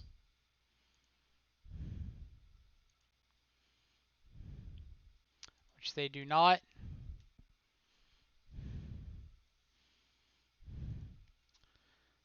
Alright. Sorry, Nahiri.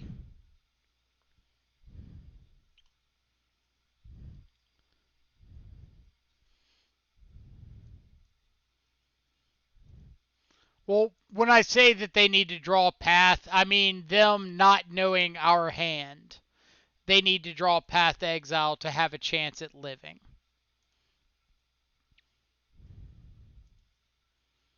So we're just playing out Bobble for the sake of consistency. Then we are battle raging a Shadow. And this is why you play red in your Shadow deck. So where if 2-Minute Jordan's still in here, these are the kind of games where having red over just Sultai is really helpful. Like, you would have gotten to do all of the rest of that with Sultai. You still play Thoughtseize, Shadow, still have Stubborn Denial, but being able to stop your opponent from getting an extra turn there is nice. Because if our opponent untaps and they just go, uh,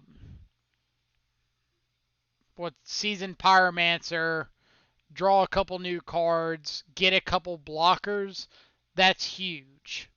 Like, you might not win the game at that point. But having red to just say, like, nope, deal with that now is extremely nice. Alright, so Blood Moons, Nahiris. Let's look at things we can bring in again through Blood Moons. Um, we're boarding out. Cling to Dust is coming out. We'll board out. Do we want to board out Battle Rage? Like, we're assuming they have Path to Exile in their deck if they're running white. Surely they're not running it just for Stoneforge Mystic. I say optimistically.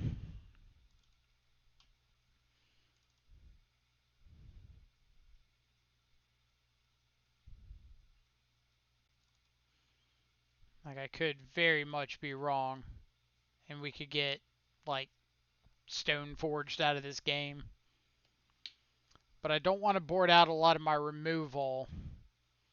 We could, because there's a chance they're just not running things like Scavenging Ooze and Bone Crusher Giant, and some of those cheaper creatures.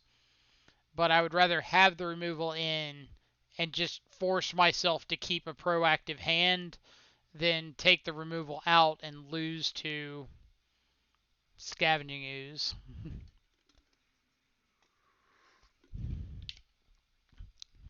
So for everybody hanging out today, if you're enjoying the video and or enjoying the stream, enjoying the content, the commentary, the chat, whatever, feel free to hit the follow button. Doesn't cost you anything, just lets you know whenever we go live, so you can be sure to come check us out and see what we're playing. We play a whole lot of Modern on the channel, especially a lot of Death Shadow, and really love testing out cards that might not be getting the love that they deserve. Like, for instance, today we are getting some extra games in with this bad boy, which we did have Aether Gust in the title of the first. I think it's still in the title of the stream. I think it's just the title of the stream Decker that no longer has it. Alright.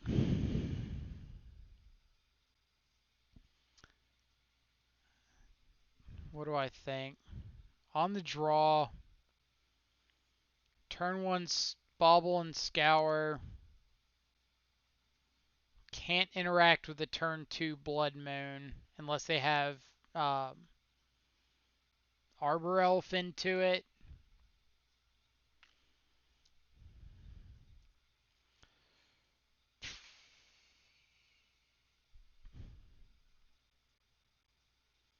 I think I'm going to mulligan. I think I would rather find a hand with like Stubborn Denial and or Thoughtseize Inquisition. Like, I think I just don't want to have a game where I get cheesed out by a turn 2 Blood Moon. So this is a snap keep. We just get rid of this K command. We've got our ways to lower our life total, hand disruption, Aether Gust. We are pretty glad that we shipped away that first one. But I think the worst thing you can do with decks like Shadow in matchups like against Gruul and against Eldrazi are keep hands that could just leave yourself unable to play Magic. Like, even if you only have one piece of interaction, say one Inquisition, no Stubborn Denial, no Aether Gust, at least you give yourself the chance of being able to take something that's stopping you. If you keep a hand like that first hand we saw with Aether Gust, Battle Rage, Thought Scour, we have no chance unless we just top deck the nuts. But we have no chance of giving ourselves an out to things like Blood Moon. Um, Heaven forbid they bring in Chalice of the Void. So we're thought seizing turn 1 here because if we see the path is clear, we just want to be able to play double shadow out turn 2. And this looks like the path is pretty clear. What I mean by that is if we Inquisition, then we would have to Thoughtseize next turn to get our life total down to 12, so we could only play out one Shadow. But if we Thoughtseize, then this fetch gets our life total down to 12, and we can play out both of our Shadows.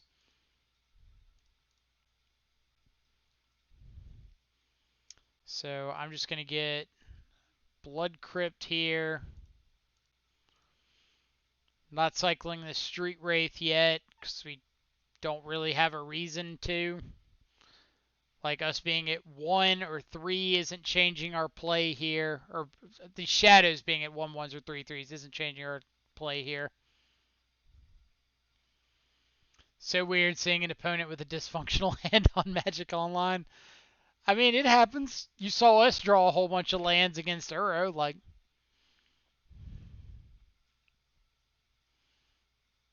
so that was the Windswept Heath. So we know our opponent's hand is Sword of Fire and Ice, Wooded Foothills, Unknown.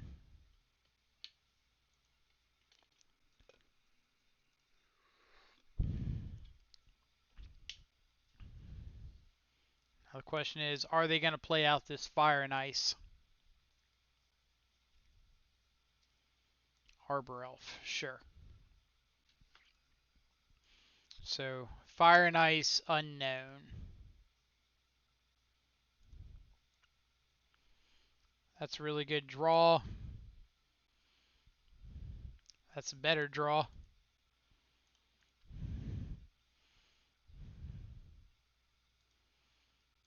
So let's start by Inquisitioning.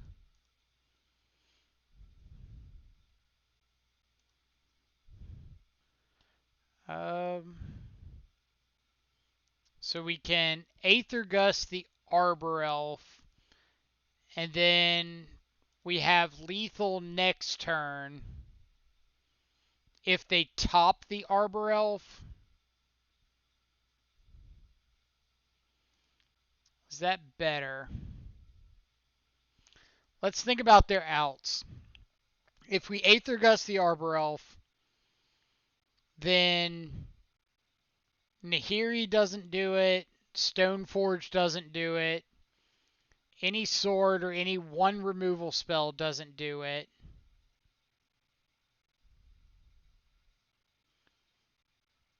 Or no, we're one short of lethal next turn.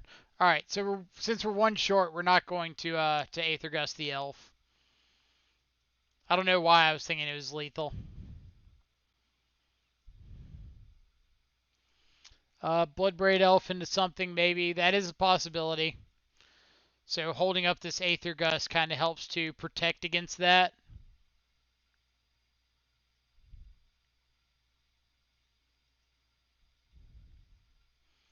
Not now, Aether Gust, right. So we are going to hold on to this Gust.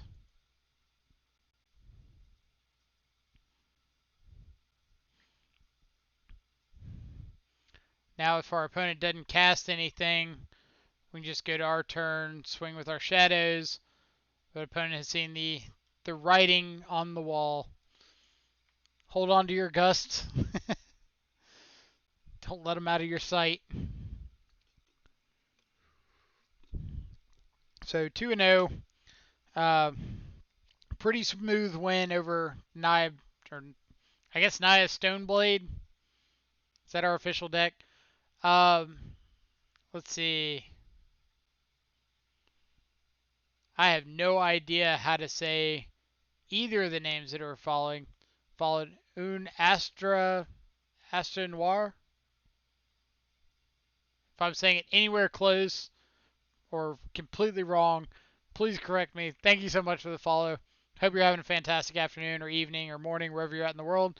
And then GTL Starburst.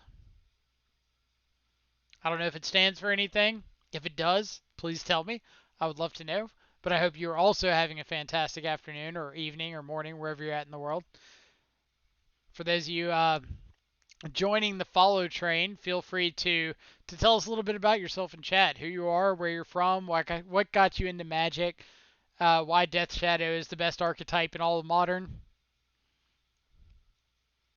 All right, so let's keep this. It's my old Halo team. Nice. Game lead. That's awesome. Which Halos did you play?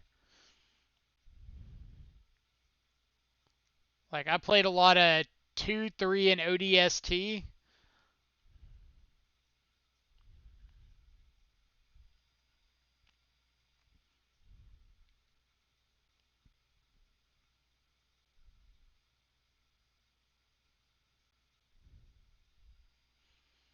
See, Starburst was my handle, but Starburst is far too common to just use it. Halo 3 never had a regular Xbox. Good choice, good choice. Halo 3 was fantastic. Oh, are we up against Neo Brand finally? Did we find the Neo Brand player? Opponent has revealed 2 copies of Chancellor the Tangle. Which means we could just die here. They could just have like land. Um, oh, nope. Are we getting to live? I was going to say they could have land, put in Allosaurus Rider, Neoform, and have mana open to pay for Stubborn Denial. Pretty cool if they gave us Vindicate / Counterspell for 1 generic and a blue. Can't argue that one. Alright, so let's get our Thought Scour on. We really want to find a couple lands so we can get this Gurmag Angler down, as well as hold up Stubborn Denial.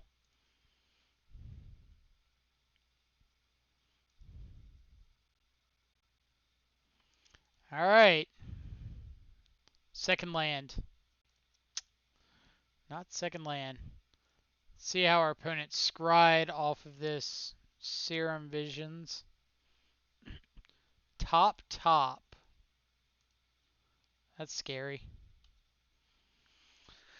Summoner's Pact on top. So they can for sure put an Allosaurus Rider into play with Pact and their 2 Chancellors. So that means we need to just pass. Because kind of like what I was saying against the Gruul deck or the Naya deck, if we have the chance to play in a way that just keeps us from losing the game, that's often better. And at the moment, us holding up Stubborn Denial is giving us a better chance of not just losing the game than playing out the Gurmag Angler and hoping. Because due to known information, we know we could just be dead if we don't hold on. That being said, now that we have to wait, now it becomes just if they got it, they got it. Because now we're dead to another mana source. We're dead to a lot more. So usually what I do is I'll scoop to the first copy of what is it? Nourishing Shoal. Yeah, see, they could have paid for Stubborn Denial there. So, first copy of Nourishing Shoal. Did you hit it?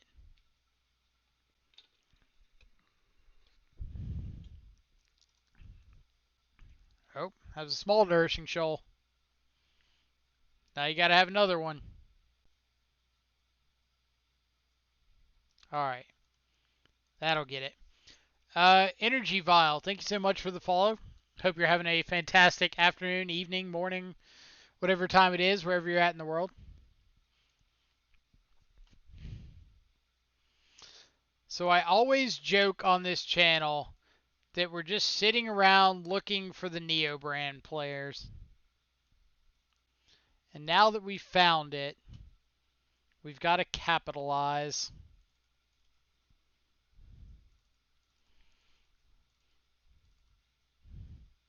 Because if we don't, I can't imagine how many people are going to leave the channel. Alright. So we're boarding out everything that says kill a thing, because we don't care about killing things. We're boarding in everything that says counterspell or play around Veil of Summer, because we care about countering things and playing around Veil of Summer. See, this does seem like a good matchup, barring weird variants or our deck killing us, basically. Yeah, so our deck it makes its living off of feeding on spell-based decks, spell-based combos, decks that require something resolving to win, um,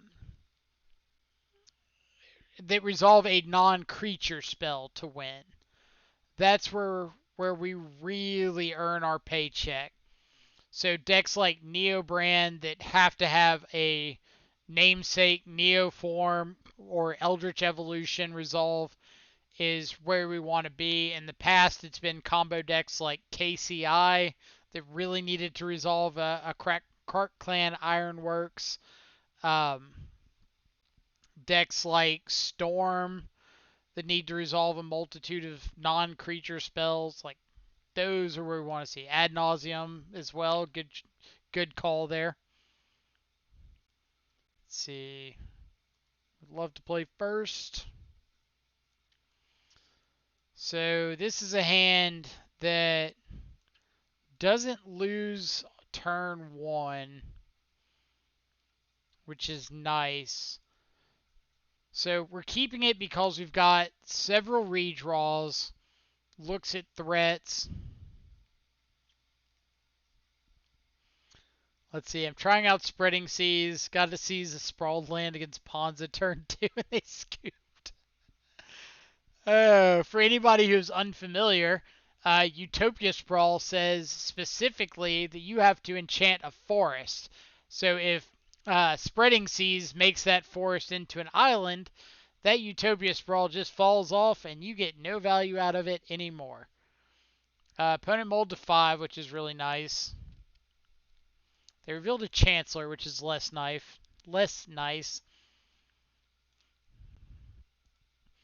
But Freed, if Spreading Seas is working out for you, feel free to share a list, because I think that's spicy as hell. Signs of something bad for the format. This hand doesn't die turn 1, so that's nice. That's fair. I mean, that's kind of what we got to look for in a matchup like this is, are we dying right now? No? Cool. Keep it. Really? Turn 1, play Waterlogged Grove, crack Waterlogged Grove. Bold, opponent. Very bold. Well, this hand's started to pan out pretty nicely. So let's play a shadow. Say go.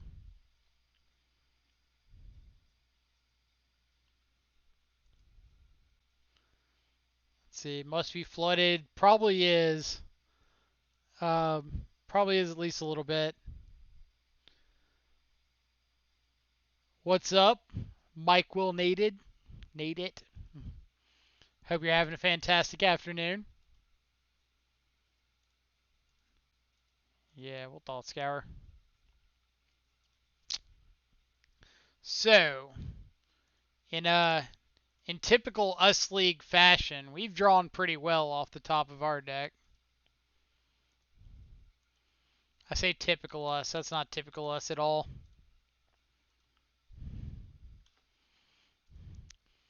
But now we can play through a Veil of Summer, which is surprisingly relevant. And we've got lethal next turn unless we draw a Street Wraith. All right. This is something.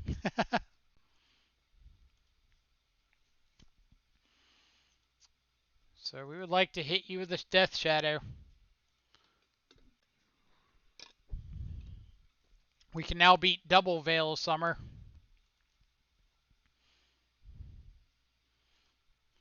Hey opponent, can you beat 3 1-mana negates? We're gonna find out. I guess the smart thing for them to do would just be to start by casting a Veil of Summer. Because if we let that resolve, then they're free to go, but if we don't, then they know they have to do some fighting. Let's see if they scoop to... Alright, so I want to cast Thoughtseize here, If they let it resolve, we might get information about what they boarded in, but they're probably just going to scoop. They decide not to. Ha, we found out you brought in Veil of Summer.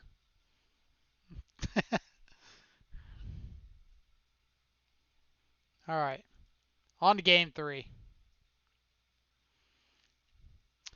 For the record, for everybody watching at home and not in our live studio audience, I was not expecting those draws to pan out that well.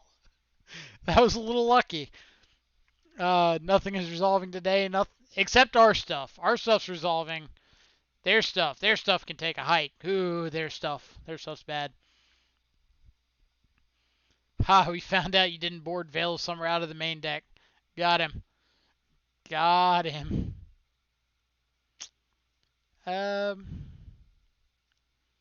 So I think I am going to swap out one of these Clings for a Dismember. I know what you're thinking.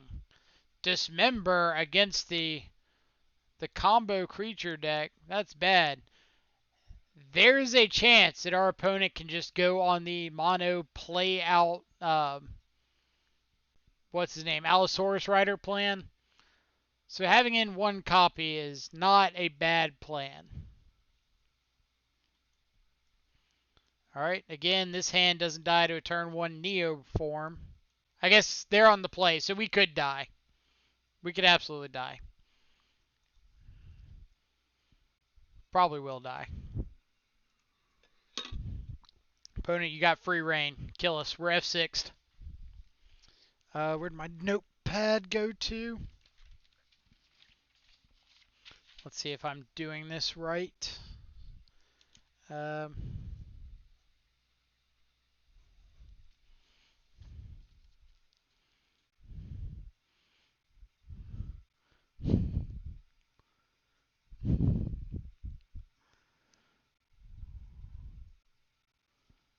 Are we still alive? Oh, sweet. I can set that aside now. Alright. Leyline of Sanctity. So if we can't take a look at what you've got going on, can see how you scryed. Can't protect yourself from that. One top, one bottom. So let's take a look at our top. It's another copy of Mishra's Bauble. I don't think I want another copy of Bauble. I think I would rather find like a Thought Scour,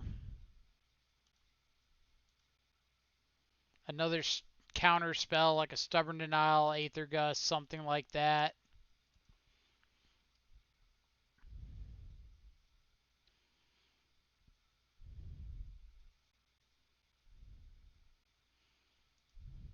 Alright, so it's going to be kind of important for us to keep an eye on the total amount of resources that our opponent has available. What I mean by that is they currently have 4 cards in hand.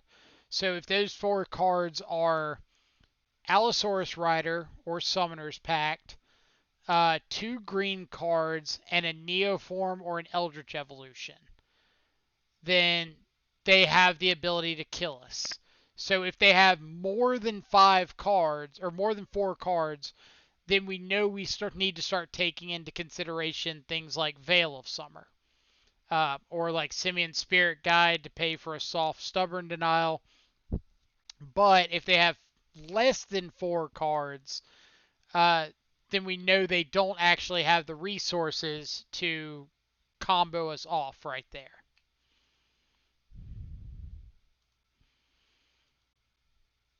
Alright. Wild Cantor, you say? Alright. Secret Snapcaster mode, go.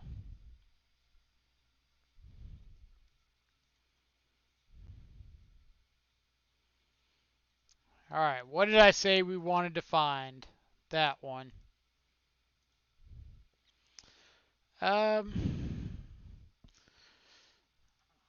I think I'm gonna play Blood Crypt and pass. It sounds weird, but playing Blood Crypt allows us to play, or playing a land, either one, and passing allows us to play around Eldritch Evolution as well as Neoform. If we play out, or if we Thought Scour ourselves, then if they have Eldritch Evolution, they can kill us because we can't get the reduction on the cost of Mystical Dispute. And since we're not playing out the Thought Scour and the Gurmag without tapping ourselves completely out, because we'd go up to 5 cards on the graveyard for Thought Scour, and then the 2 open mana would require us to tap ourselves completely out for Gurmag Angler. Uh, and we don't want to do that, so because we're waiting anyway, then it makes more sense just to hold up Mystical Dispute through this turn as opposed to going for just the Thought Scour on our main phase. So let's scour ourselves.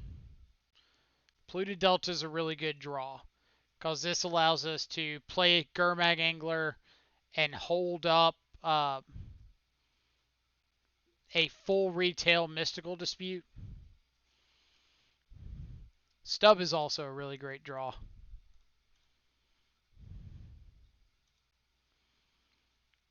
Our opponent's not respecting the Snapcaster beats. Do we need to introduce them to our Bant control opponent from earlier in the day?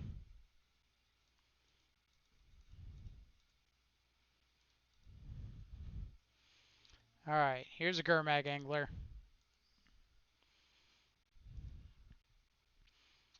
So yeah, like we said, now that they're going up to 5 cards, they could potentially be able to have the combo plus Veil of Summer. So we need to choose how we're interacting based on that thought.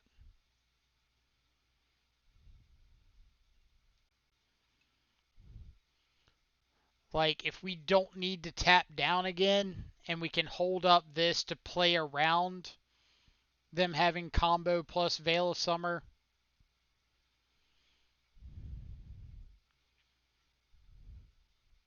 So, them resolving this Veil of Summer right here, if their last cards are Allosaurus Rider, 2 green spells, Neoform or Eldritch Evolution, they could win here. If we Stubborn Denial this, then they could still go for it. We lose to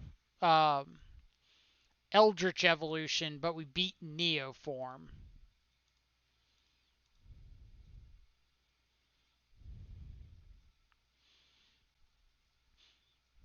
And if they go to, like, Veil our Stub, then we just let them have it. Because now they have to draw into the missing piece.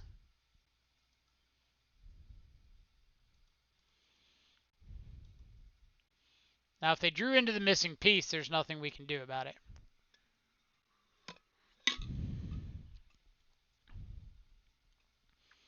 But they very well could have just, like, waited till next turn and played that second one.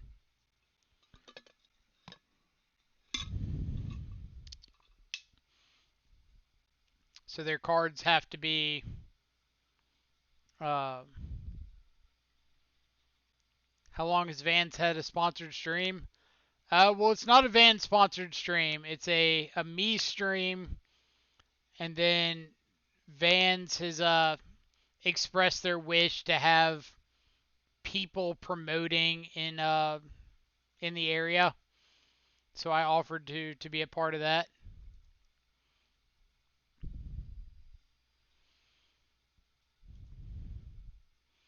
What did they exile? So they had Evolution, Neoform.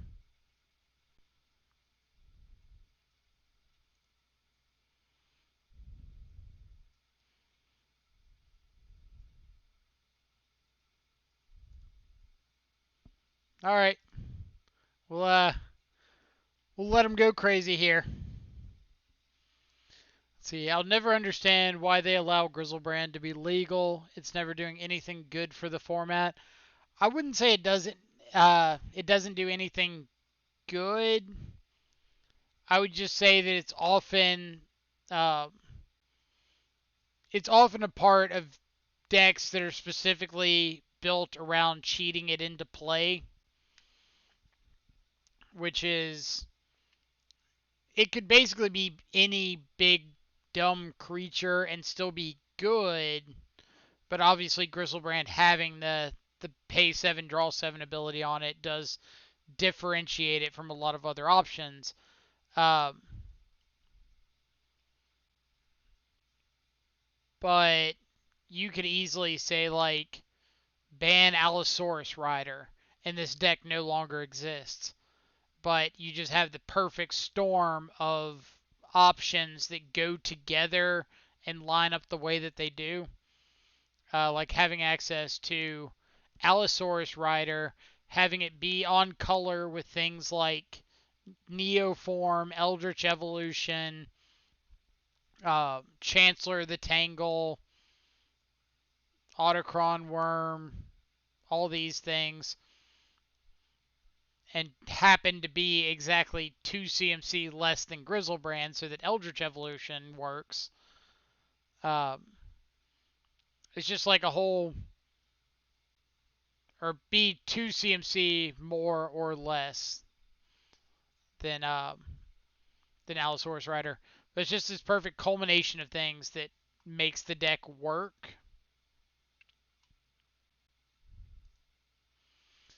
If you just took apart one of those pieces, then the deck doesn't exist, and we're not complaining about Veil of Summer if the deck doesn't exist. But my my personal opinion is I don't like when decks exist that can just be built to sideboard in 15 cards or against the things that they're bad against. Kind of like how Hogak Summer was, where you had the deck that just ran like 4 copies of uh, Ancient Grudge, 4 Nature's Claim, 4 whatever else in the sideboard, that white art or enchantment hating creature, the elemental. Uh, just ran like 4 of all those because the only way that you lose is if your opponent has like a ley line or uh, a rest in peace or something like that. So you just get to board 4 copies of hate against it or 8 copies of hate, whatever. I think those kind of decks are uh, un not unjust, um, unhealthy for the format. That's just my 2 cents. Um, you still complain about Veil of Summer? I'm sure. I'm sure.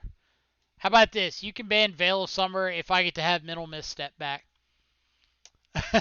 It promotes feel bads that went on turn 1 and 2. It's the same for the Gorya's Vengeance deck a few years ago. People wanted Gorya's banned. Grizzlebrand has always been a problem. Wins on turn 1 way more often than any deck should be allowed in Modern. I'm not disagreeing with any of those points. I think that the deck in a vacuum does turn 1 probably more than should be a healthy amount for the format. Um, that being said, it is a deck that doesn't win major events because you do have so many different avenues to interact with it from. For instance, there are decks that are interacting with counter spells, hand hate. It happens that both of those get hit by Veil of Summer. Um, but they're pretty prevalent ways of interacting with it.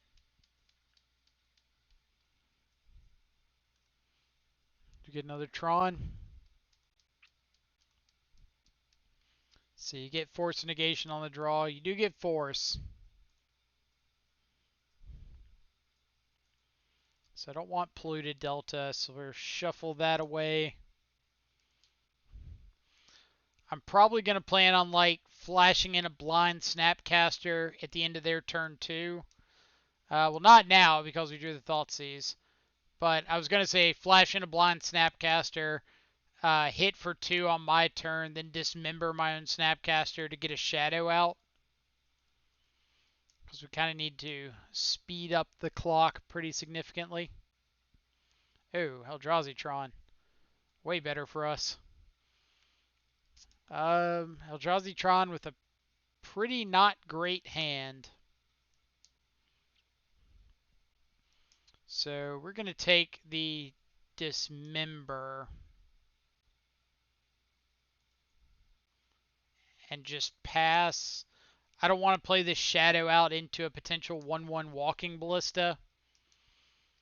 But next turn I can play out the Snapcaster and Thoughtseize, and then the turn after that play out the shadow, knowing that it's going to be safe. Or they just top deck another Tron land. Alright. Alright.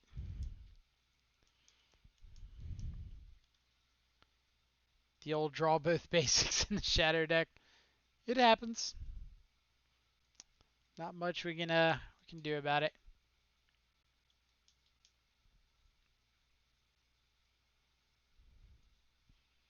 So we do want to cast this Thoughtseize.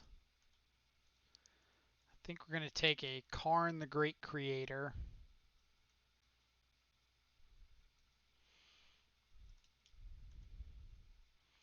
Because if our opponent wants to play like a Reality Smasher plus a 1/1 Ballista, kill our Snapcaster, hit for 5, we are beyond thrilled with that exchange.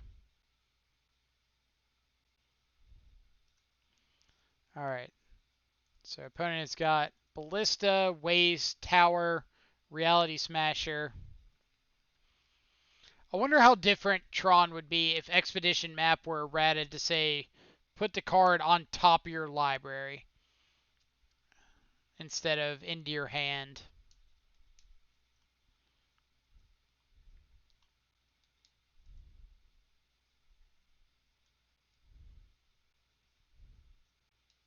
Alright.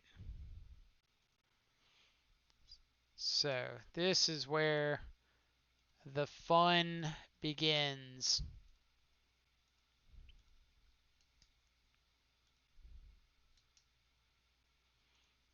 Here's our shadow. What do we think? Are we going to win this one?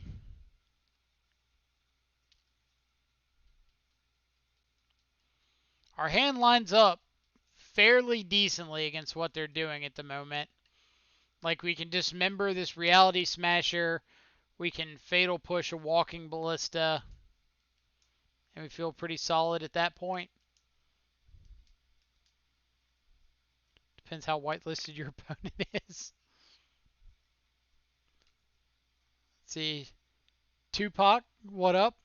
Hope you're having a fantastic afternoon. Thanks so much for stopping by. Everybody in chat, thank y'all so much for stopping by. If anybody is hanging out in chat and hasn't done so already, feel free to jump into the chat. Tell us a little bit about yourself, who you are, where you're from, why Death Shadow is fantastic. So, they scryed bottom off of this Maze Mind tome. So they've got Walking Ballista, Waste, and what we hope is a card that they don't like. This is a 4/4 Walking Ballista.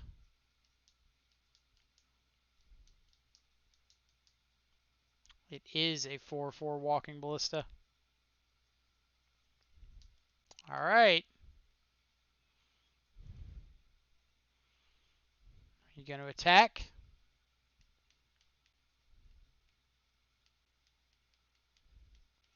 They are not.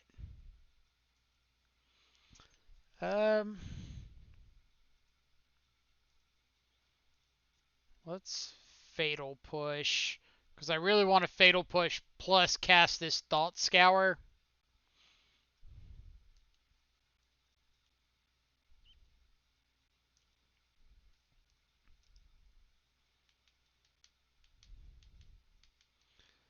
Like, I could discard this Thought Scour, uh,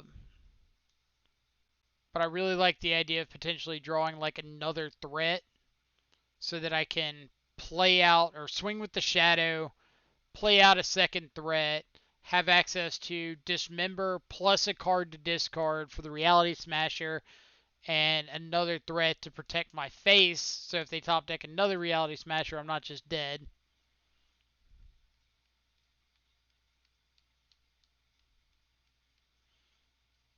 From Jackson, played at Vans in the old location when the owner was skinny and showed his chest hair. Yeah, old Van was a character. He was interesting. Battle Rage off the top would be nice. We'll see if we're fortunate enough to do that.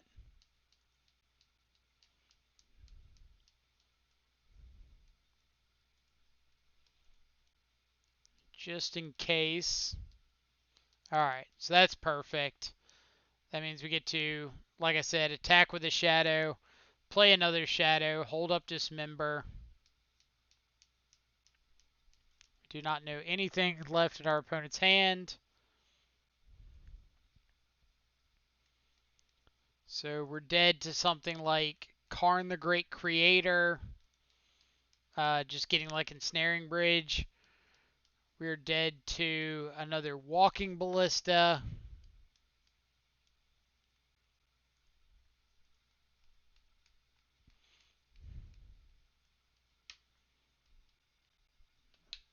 What else? Blast Zone's pretty unfortunate.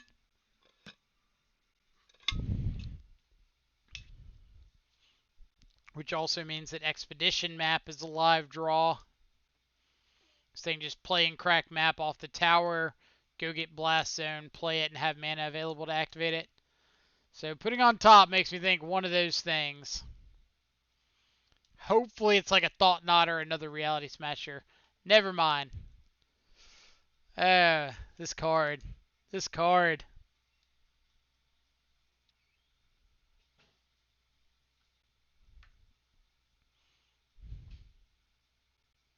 They're going to pop the Blast Zone now. They are.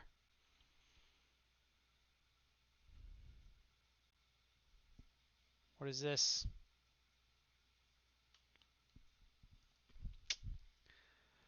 Oh, Blast Zone plus Chalice is pretty good. Unfortunately, opponent, you've already gotten rid of like half of our one-drop threats. Hey, that gets around Chalice.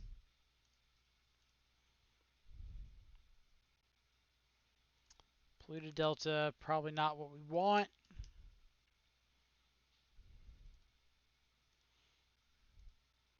Let's see. So we could draw like another Snapcaster here. Ideally, we'd rather draw like a Gurmag Angler. But we will see.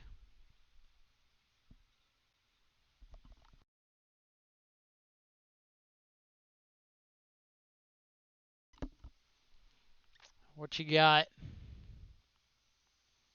Tome.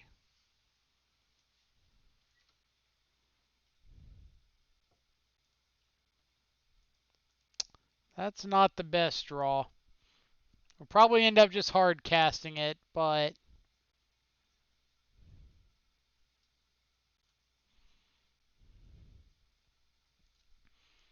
alright. Let's kill that thing. Because we don't really want it killing us.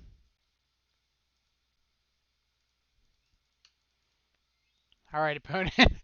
Which of our magic cards would you like to take?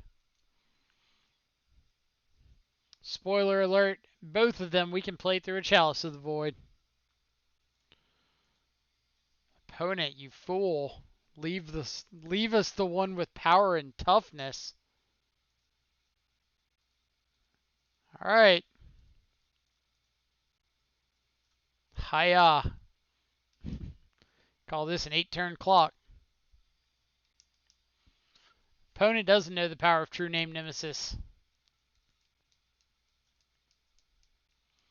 Unless, of course, they just have a smasher off the top. I'm about to regret saying that.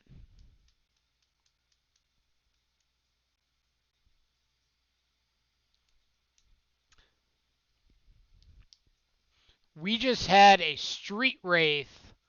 All is dusted. Not a Street Wraith plus something. Just a Street Wraith. With our opponent at 22 life. I feel like they could have waited on that. Like, I'm no expert, but I don't think they had to do that right away. I don't think they were in danger of, like, become immense, Teamer Battle Rage my Street Wraith.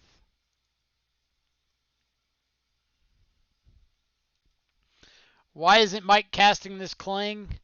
Well, let me tell you. Alright. So you're dead to a battery shaper. Is there anything different we could have done during that game? Not let them draw the blast zone?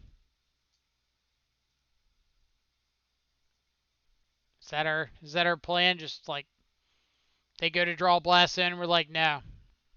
Can't have that. Would appreciate you putting it back. Alright, so let's board out a couple copies of Fatal Push here.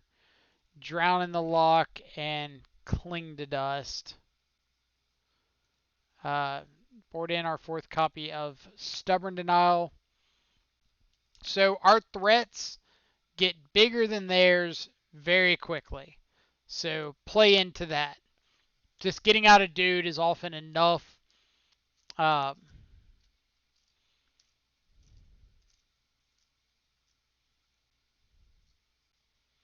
Let's see. You could have dismembered the Shadow or dismembered the Smasher and attacked with the one Shadow. It's lethal on board. Held the other one in hand.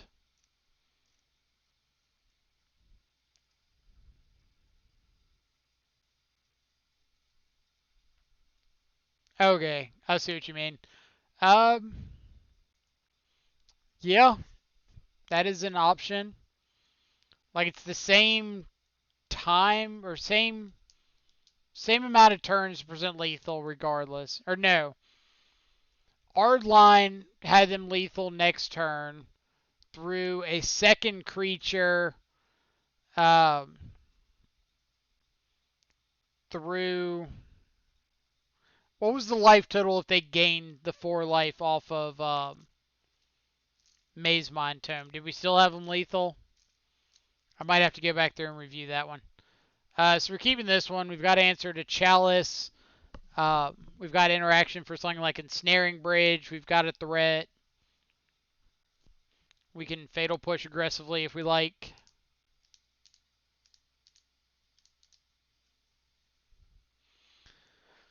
I think it could have still been lethal.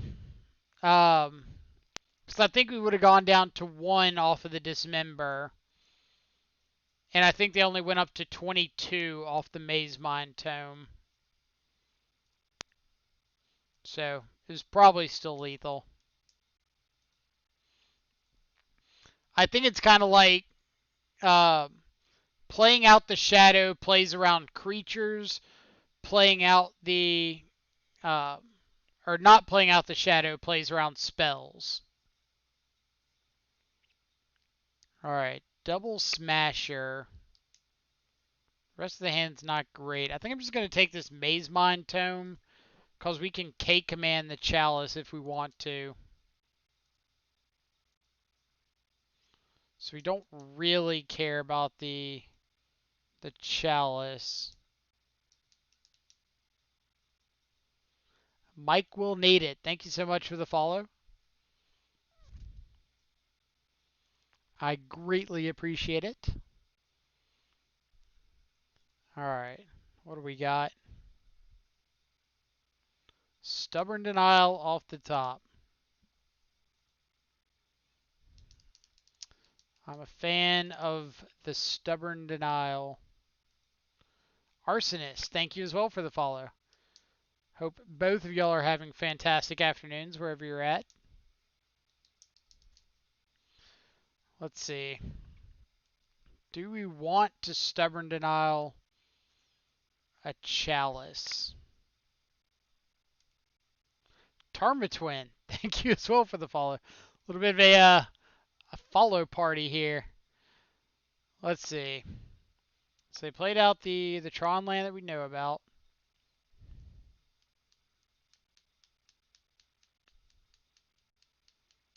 Are we? No. I think we're just letting this chalice go.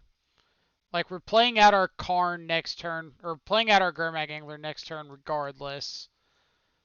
Um, so the turn after that, we can decide if we want to K command. Like, so I would say this punishes us if they drew Dismember is one of their unknown cards. But if we stub the chalice, we still get punished by Dismember. So nothing actually changes there. We get punished if we drew a 1-drop spell that we could cast right here.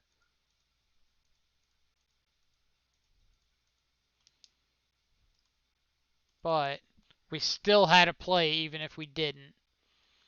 So let's play out our Gurmag and pass. And then from next turn on, we can hold up K command and stub.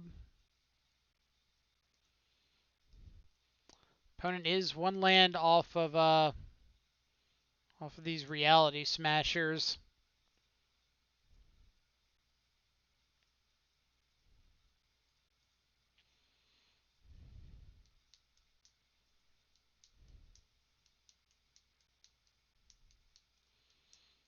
So what are you drawing into? Karn, the Great Creator. Well, that is not a land. So we want to wait and see what they do. Because if they play Reality Smasher, we couldn't interact anyway. But if they play Karn, we could kill the Chalice, stub the Karn.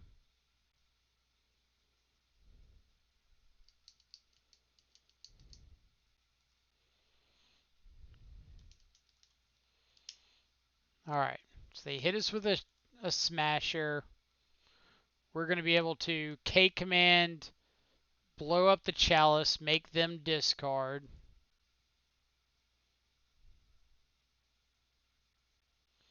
Untap, Thoughtseize away the other Smasher.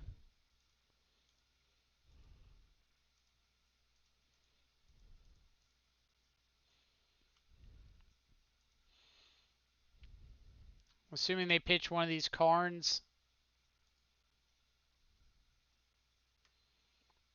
But we can Thoughtseize away the other Smasher. Hold up Gurmag to trade with this Smasher. Or we can just draw a Shadow. Not quite a Shadow. So we know we need to get rid of their other Smasher. So let's do that.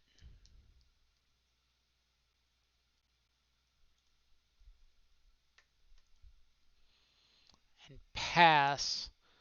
So the right play for them is to force the trade before they go to cast the Karn.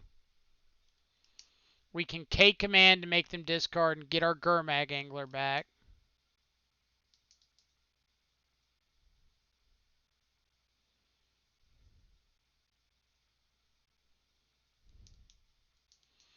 If they play Chalice here, we can blow up the Chalice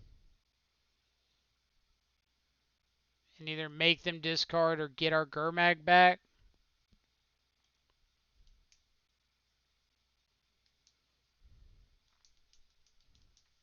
Let's See if they attack.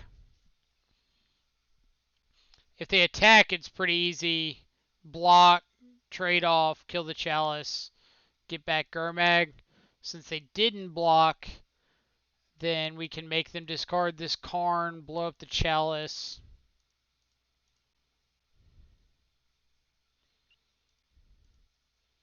So we have fought through the hand. Now we got to fight through the battlefield. Shadow.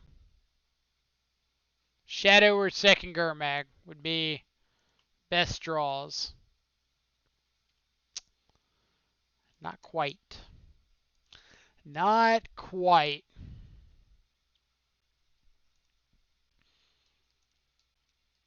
So we're going to hold up this fetch land, so if they draw like a Thought Knot Seer, we have access to Fatal Push. Revolted Fatal Push.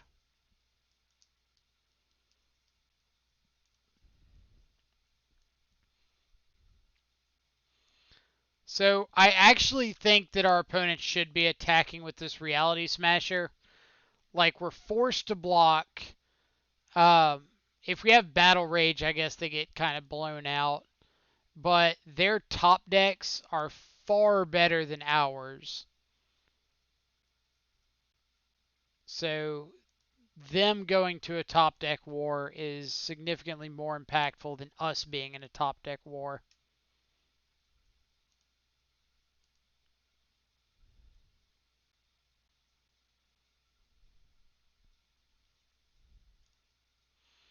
And the more they pass, the more they're giving us a chance to just like potentially draw into a Battle Rage or a Shadow. Plus enforcing the trade makes our stub so much worse. Exactly. Exactly.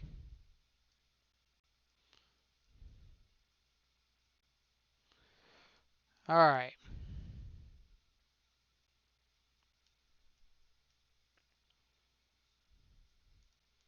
So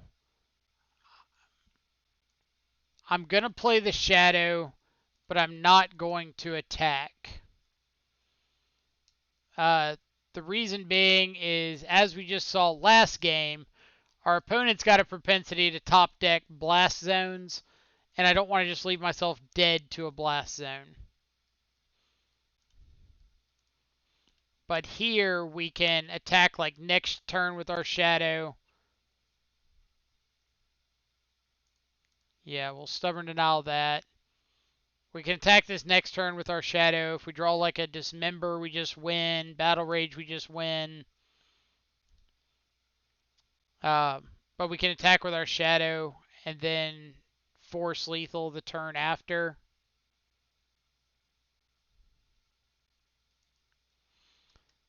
Are we just attacking with both?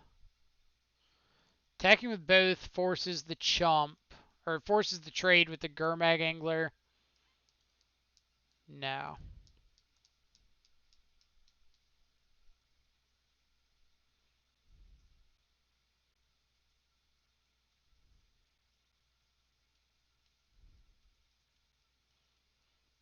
I actually don't like that block from them because we have Battle Rage, like they're dead regardless.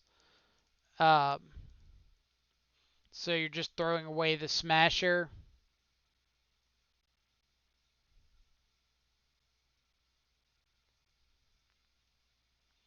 Alright, so that's lethal.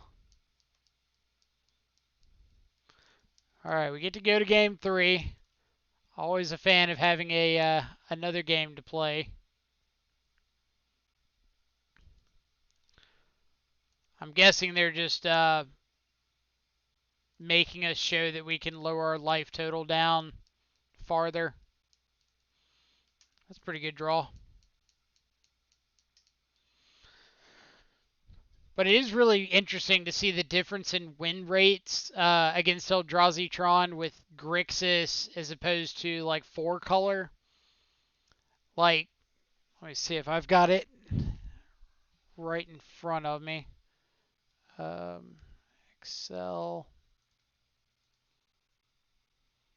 I haven't updated the spreadsheet in a minute, so I need to do that. Come over here. Where are you? There.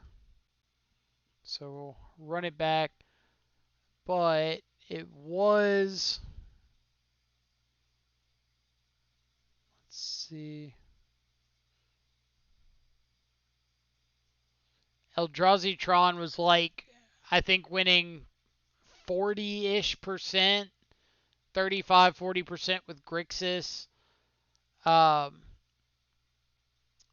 it was like over 70% with 4-color. Like just being able to more reliably get a threat out early. Alright, so we're keeping this because it's got turn 2 Angler that doesn't care about Chalice, and then we've got a turn 3 answer to Chalice.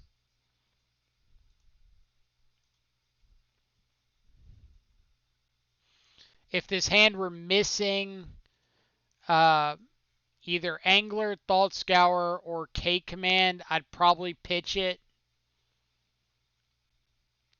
But since we've got all three, I'm a little more inclined to keep it around. Not the greatest draw in the world.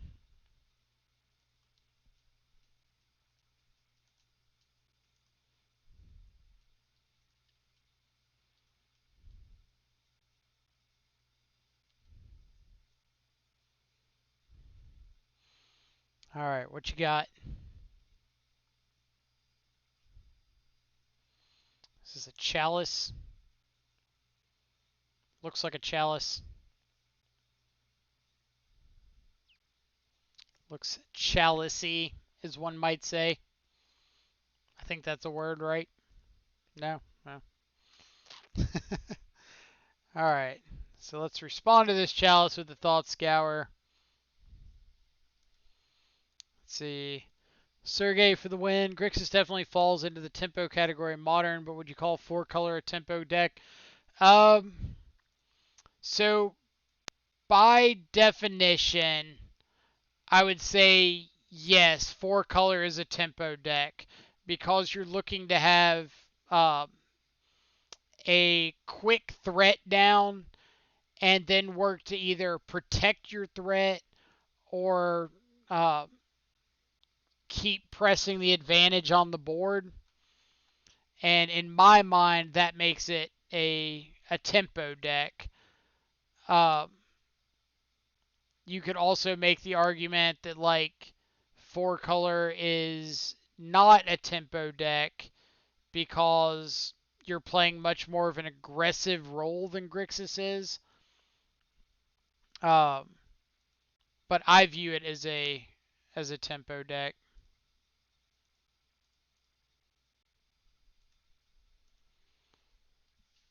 You could also call it aggro control if you're playing more of the Sultai red version. Or I guess the heavier red would be more of aggro control. Or especially the versions with like Swift Spear and things. 4-color is just a tempo deck that's aggro slanted with a combo finish and a lot of control pieces. That's kind of like my breakdown of Death Shadow in general. Like it's a mid-rangey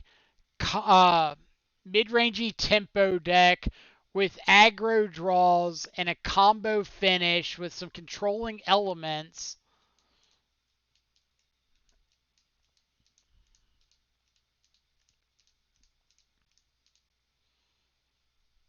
Oh, rejection's pretty nice. It'd be nicer when we get out from under this this Chalice. Odds our opponent has a Reality Smasher.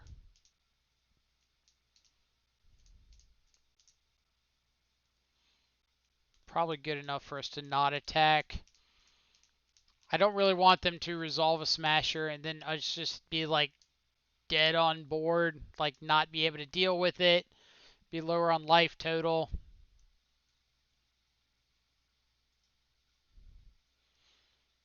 I would even go as far as saying that it kind of grinds too. It is. It has a lot more grindy controlling elements than people give it credit for. Like, yeah, I've won plenty of just like turn 3 nut draw games, but I've also won a lot of turn 8, 9, 10 grind them out value games. All right, this is what I like to see. My opponent giving us some nice K command value. So now I get to, what do I want to do? Kill a Chalice, make him discard, or do I want to kill the Matter Reshaper? Probably just kill the Matter Reshaper, right? Because after this, I'm going to have Ceremonious Rejection for any just like nuts top decks.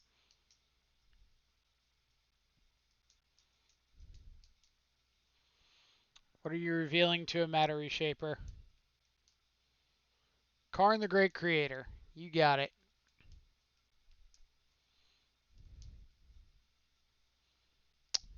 That's a pretty good one. What about this one, opponent?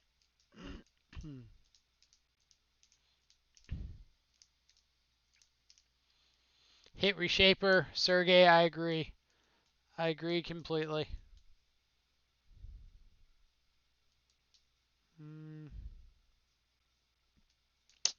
Tough one. How's this game going to go out over the next few turns? So, they can't get Tron online.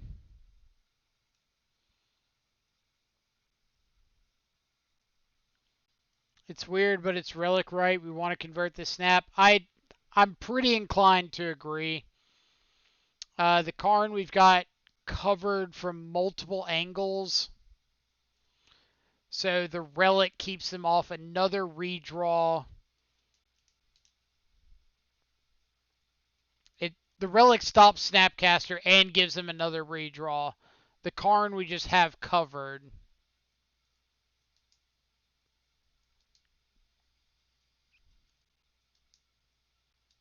See, I'm glad we're on the same page here.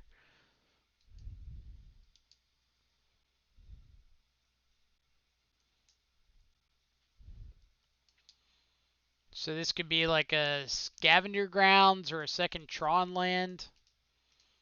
I don't think either one we're particularly terrified of. Right, it is going to be a couple turns before we actually close things out.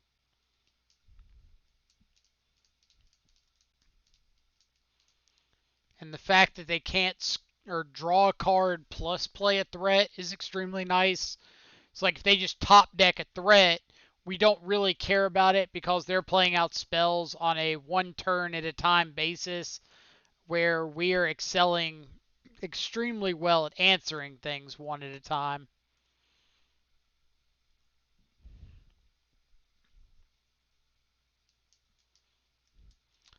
So if my opponent plays out this Karn, I actually want to snap Stubborn Denial this.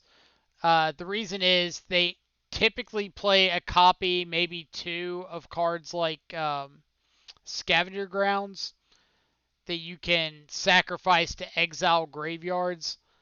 So I would rather convert on the Snapcaster now, knowing that I have the Ceremonious Rejection, than cast the Rejection and then have my opponent top deck something like Scavenger Grounds, and I'm just not able to utilize these anymore.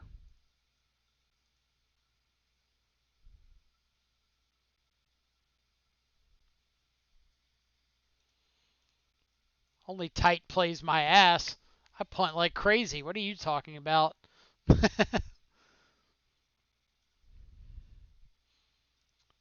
But Sergey, absolutely. Like, we want them spending 4 or 5 mana on their turns, playing things that don't particularly matter.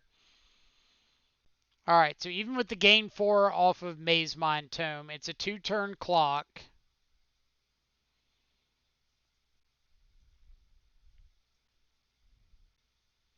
They put another one on the bottom.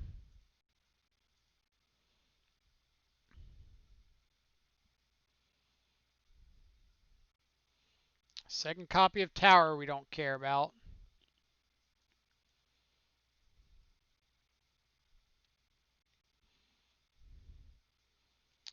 So they could tick up and kill our Snapcaster Mage next turn. That's a perfect draw. Alright. Now there's not a whole lot that we're afraid of.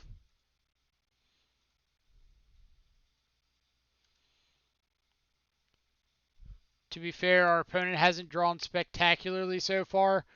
I mean, Chalice, Mattery Shaper, Map, Blast Zone, Karn, Eldrazi Temple. Like, they've had some decent cards. They might not have hit all the top decks that they necessarily needed, but we're still in a pretty good position if we're just trading one for one. Is this a Smasher? Smasher, no smashing. Smasher, no smashing.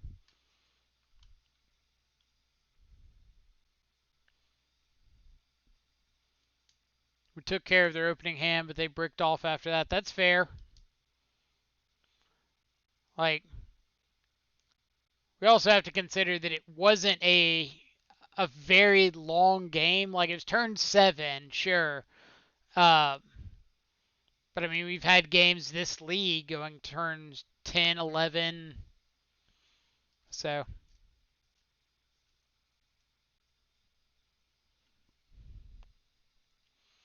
for everybody hanging out in chat, if you're enjoying the content, enjoying the commentary, chat, everything, feel free to hit the follow button. Doesn't cost you anything, just lets you know whenever we go live, so you can come hang out, check out what's going on.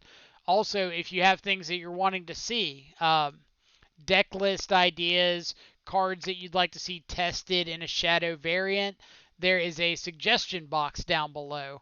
If you go down there, just leave like, I want to see Hex Parasite in 4-color Death Shadow.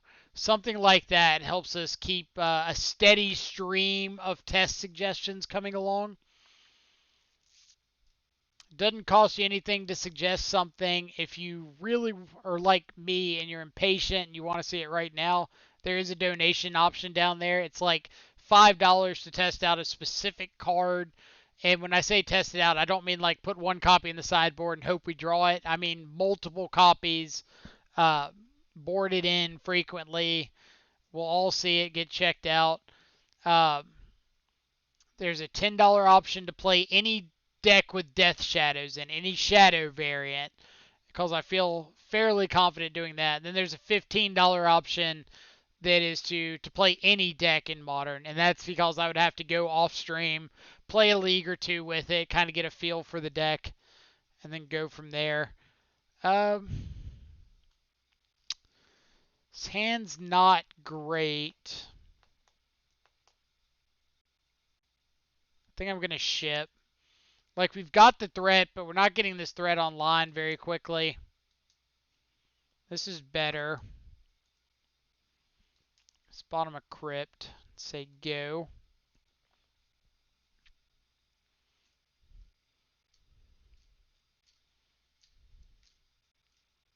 Oh, we got a mirror match.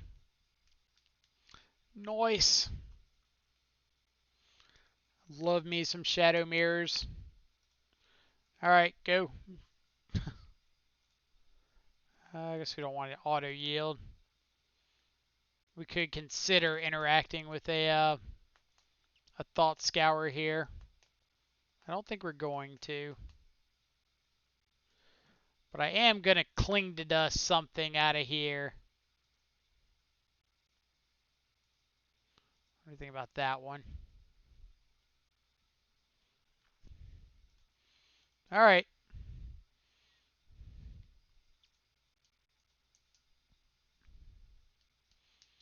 What you got? You got the Gurmag Angler? No Gurmag Angler.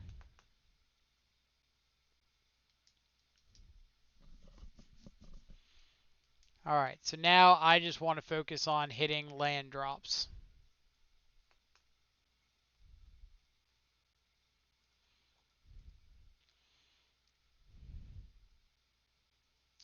There is our land drop.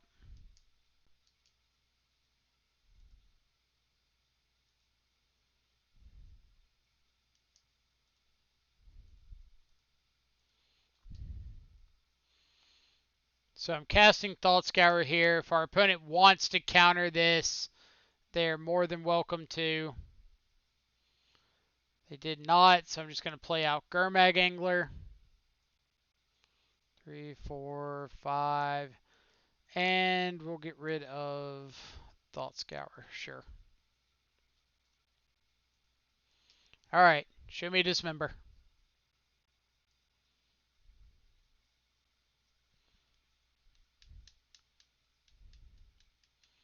Alright, that looks like no Dismember.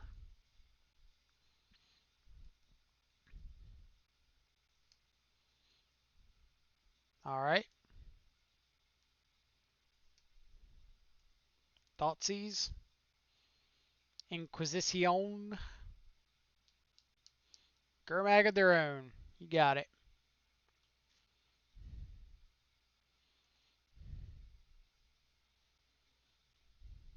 What you got, deck? Oh. Oh. Let's see.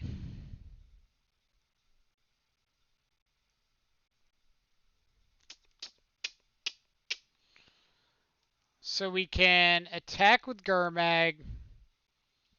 If they block, we fetch shock, battle rage, blah blah blah. Is that our best play? Yeah. Let's try to get their angler off the board. So I don't really care about them resolving a shadow. We've got shadows covered all which way.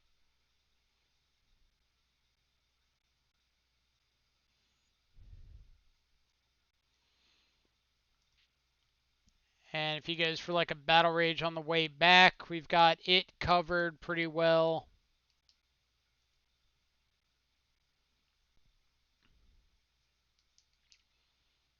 He or she or they.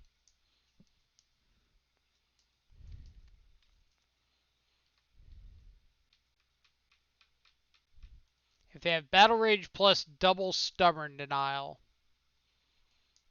we could die.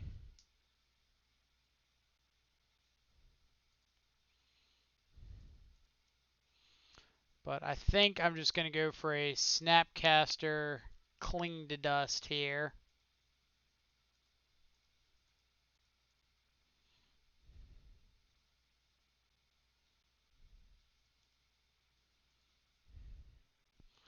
See how bad our opponent wants to hold on to their stubborn denials. We want to target Mishra's Bauble because we don't want to target a Thought Scour and have them snap Thought Scour it back. Land is fine.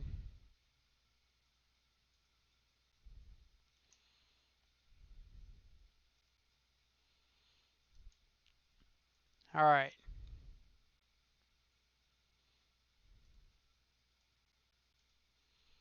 What you got, opponent?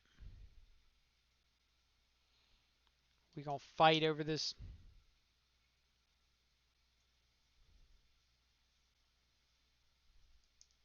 What do we think? Opponent has 2 pieces of interaction? Nah. Nah.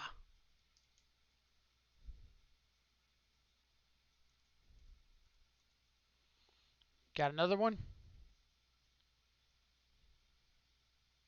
Yeah. Alright. On to game 2 in the mirror.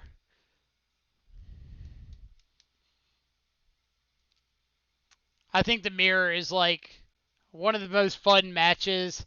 I have to preface this by saying There are so many games of the mirror where it is not skill intensive at all.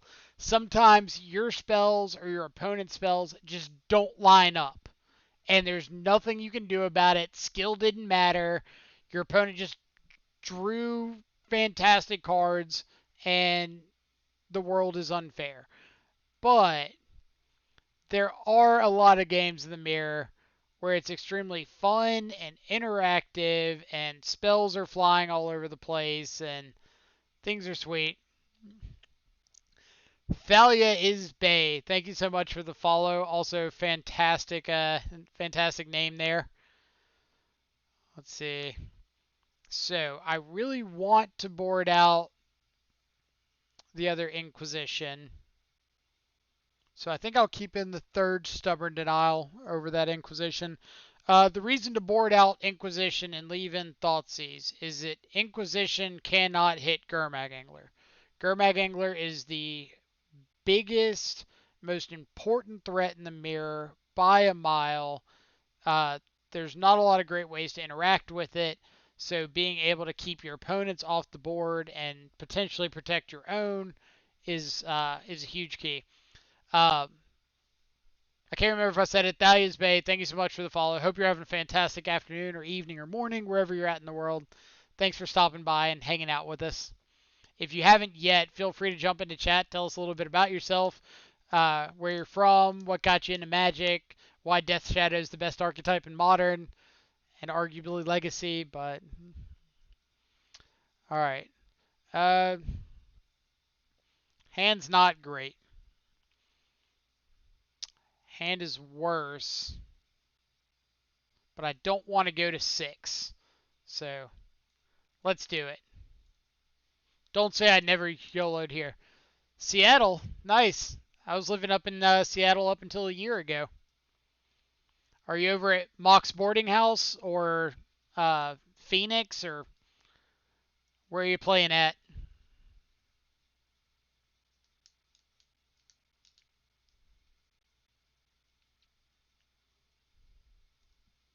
All right. We're doing things. Land? Yeah, never punished. Never punished.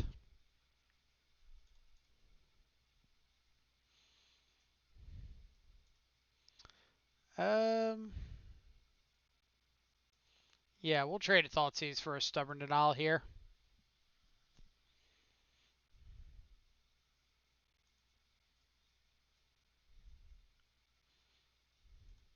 Do it, opponent. Do it. Oh, nope, Thought Scour. All right. All right. I feel like they probably could have afforded to just hang on to that Thought Scour. Unless they just have double Gurmag. Touche.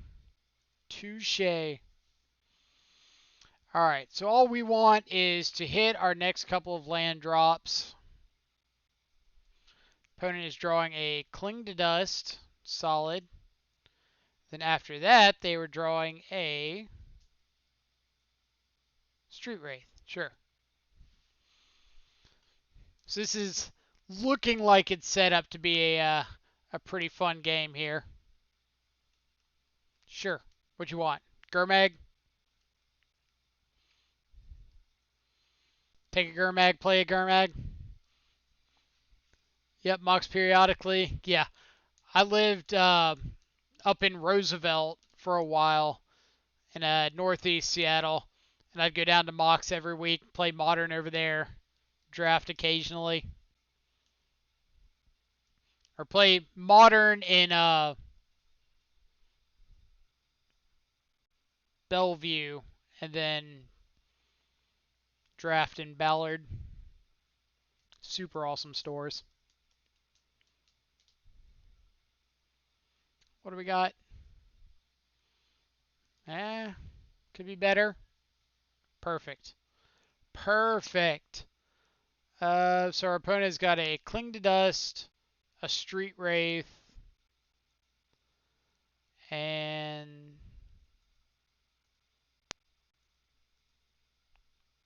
Is that just it? Cling to Dust, Street Wraith, Bloodstained Mire? Looks right. So, I'm going to get a basic island.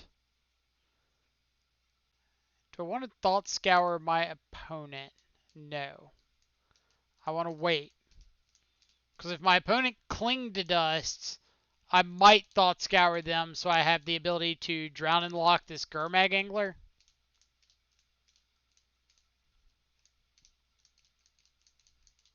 Which we totally can now.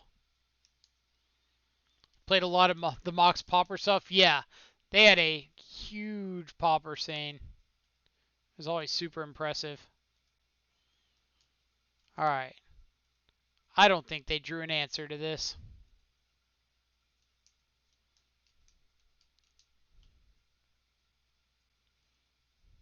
Mill over a Street Wraith and a Death Shadow.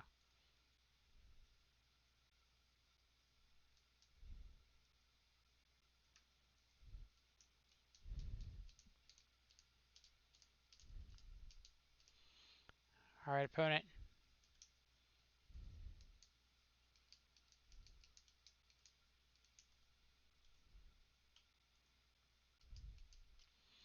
So we need to draw a Death Shadow or a Gurmag Angler of our own.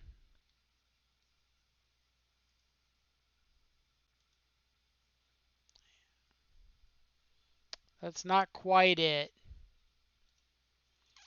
Alright. So that's kind of what I meant between games of sometimes in the mirror your cards just don't line up. Like I had spells for every situation I could get into except against double Gurmag Angler. And sometimes that just happens. And that is completely okay. So now we revisit and think if there's anything that we want to change up going into game 3.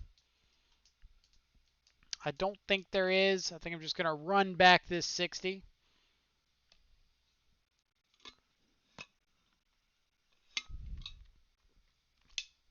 Like at any point in there, if we draw Dismember, if our opponent puts one more card in their graveyard, we draw a Shadow, another threat, we're extremely far ahead. So I like choosing to take the draw in the mirror. And I'll kind of go over this during the first turn. But if you take the draw, mulliganing is less impactful because now I know I'm mulliganing up to 7 cards. And your opponent's hand disruption gets a lot worse. Because if my opponent casts a turn 1 Thoughtseize here, there's an above average chance that they're going to have to take our Thoughtseize, or we're just going to Thoughtseize them back and take whatever their best card is.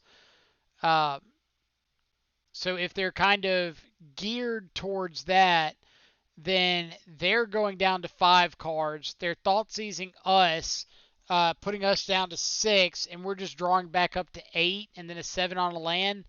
So getting ahead on that card is huge over the first few turns, and especially as the game keeps progressing. Like, just having that extra resource is fantastic. Back to the shadows. The warm, familiar feeling of decks that kill themselves. That is us to a T. That is absolutely us. Alright, so I could cast this Thoughtseize. Instead, I'm going to get this Spell Bomb down.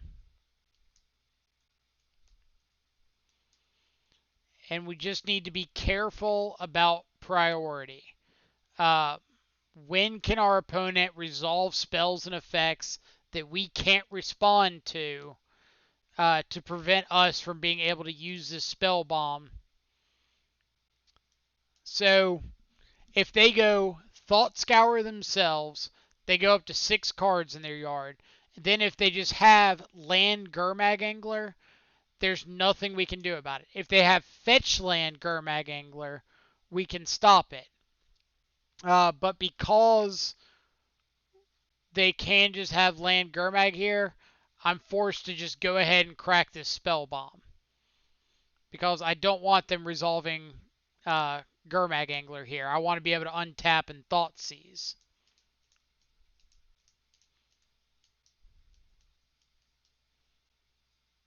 Like that.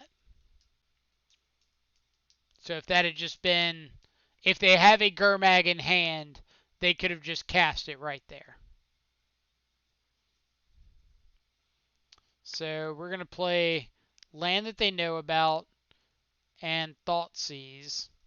Hold up Stubborn Denial in case they want to try to stub our Thought Seize. Snapcaster, Fatal Push. So let's take the Snapcaster. It's definitely the better long game card of the two. And we'll let them go. So they've got Steam Vents, Fatal Push, Blood Crypt, and an Unknown. Against our Stubborn Denial, Drown in the Loch, Scalding Tarn, and Blood Crypt.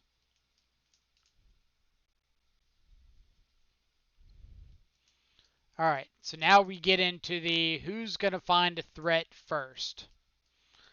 We both have answers to each other's threats, so it's just going to come down to whether or not one of us is able to stick one, answer the first answer from the opponent, and then ride from there.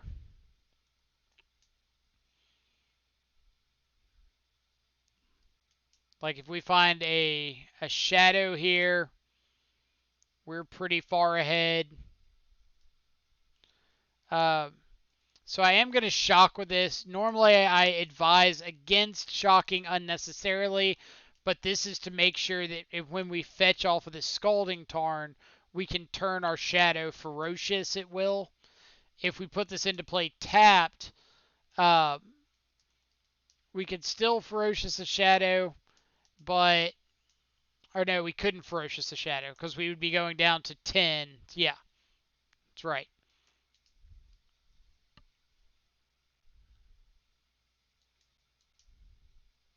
K command, Snapcaster, we discard. I think we're just going to Drown in the Loch this K command. So if our opponent goes to Drown in the Loch back, we can soft stub. So we know their hand is Fatal Push and 2 unknowns. So Gurmag Angler's our best draw by a pretty wide margin. Just going to go ahead and crack this Spell Bomb now. Kind of cuts my opponent off of drawing a Gurmag Angler and having priority.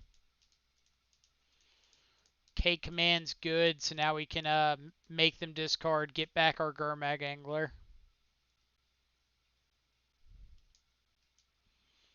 But I wanted to pop Spell Bomb there because if I drew into a Gurmag Angler, I wanted to go ahead and cast it.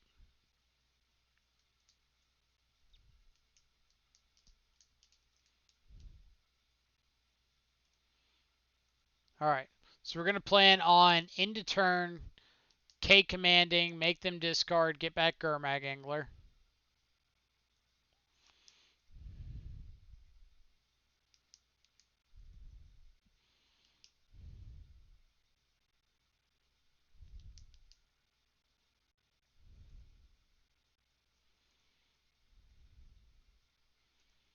Alright, so let's turn a creature, have you discard.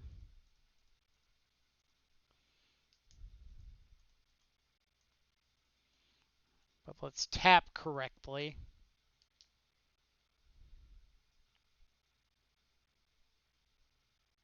So they discard Fatal Push. Alright.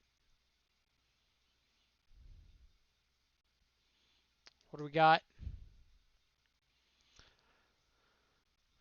I might just shuffle this away just to deny them. Alright. I was going to say I might shuffle away to deny them the information.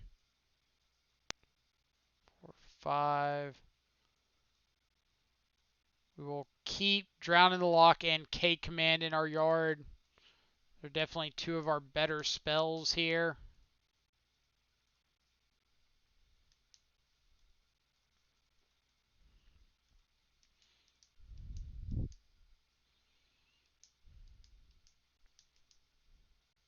Opponent discarded the Fatal Push that we knew about.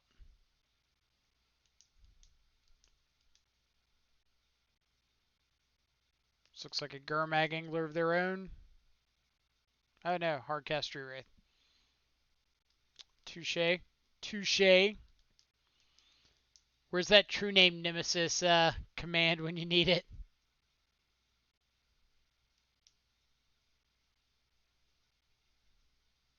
Alright, let's main phase a Cling to Dust. Get rid of Fatal Push.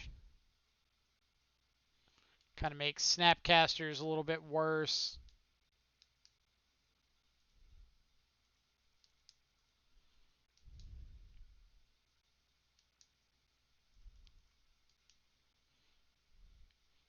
And at the moment at least, it kind of looks like our opponent had the same thing that we had in game 2, where their hand just isn't lining up well against Gurmag Angler. So we'll see if this continues or if they manage to find like a dismember.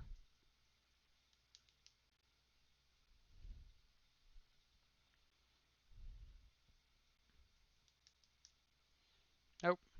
All right. Nice little 4-1 there.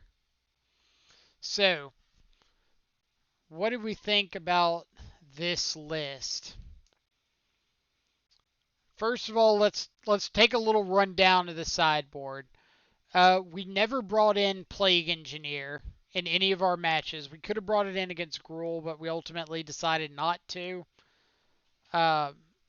So maybe decks that Plague Engineer is strong against are on a little bit of a decline. Like we've seen less Goblins recently. Uh, we've seen less like Birds of Paradise, Noble Hierarch decks, Humans, Spirits, things like that. Uh, so maybe that's a reason to cut back on Plague Engineer. Like, obviously, it's fantastic as a one of in the Traverse Shadow builds, being able to go get it at will. But in Grixis, it might be a little bit more of a liability. Spell bombs are great. K commands were really good. The rejections, Aether Gust, Mystical Disputes we all brought in. Mystical Dispute was probably the least impactful. Seeing as how it got stopped by Veil of Summer against Neobrand. And the only time we cast it against Blue-White Control, it was doubling up with a second copy of Mystical Dispute to counter a 3-mana Teferi. Collective Brutality was great that league. So all in all, sideboard, I'd probably say like 12 or so of the 15 slots I was pretty impressed by. The Mystical Disputes and the Plague Engineers were probably the two weakest, but still not bad. They are situationally fantastic. For the main deck, Cling to Dust was an all-star. I think anybody that watched those leagues and didn't think that Cling to Dust was spectacular is smoking something.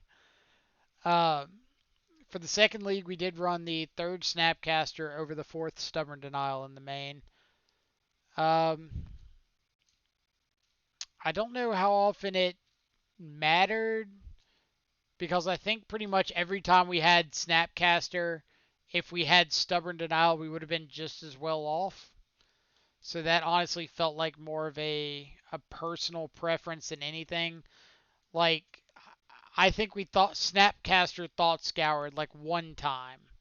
And maybe Snapcaster Inquisition or Thought Seized 2 or 3 times. So even that wasn't all too relevant. Um, Drown in the Lock was okay. It wasn't fantastic in any of our matches, but solid, serviceable. Um, Everything else is pretty stock at this point. Like the baubles, battle rage, scours, 4 fatal push, 6 hand disruption, 2 dismember, 4 street wraith, 4 shadow, 4 Gurmag.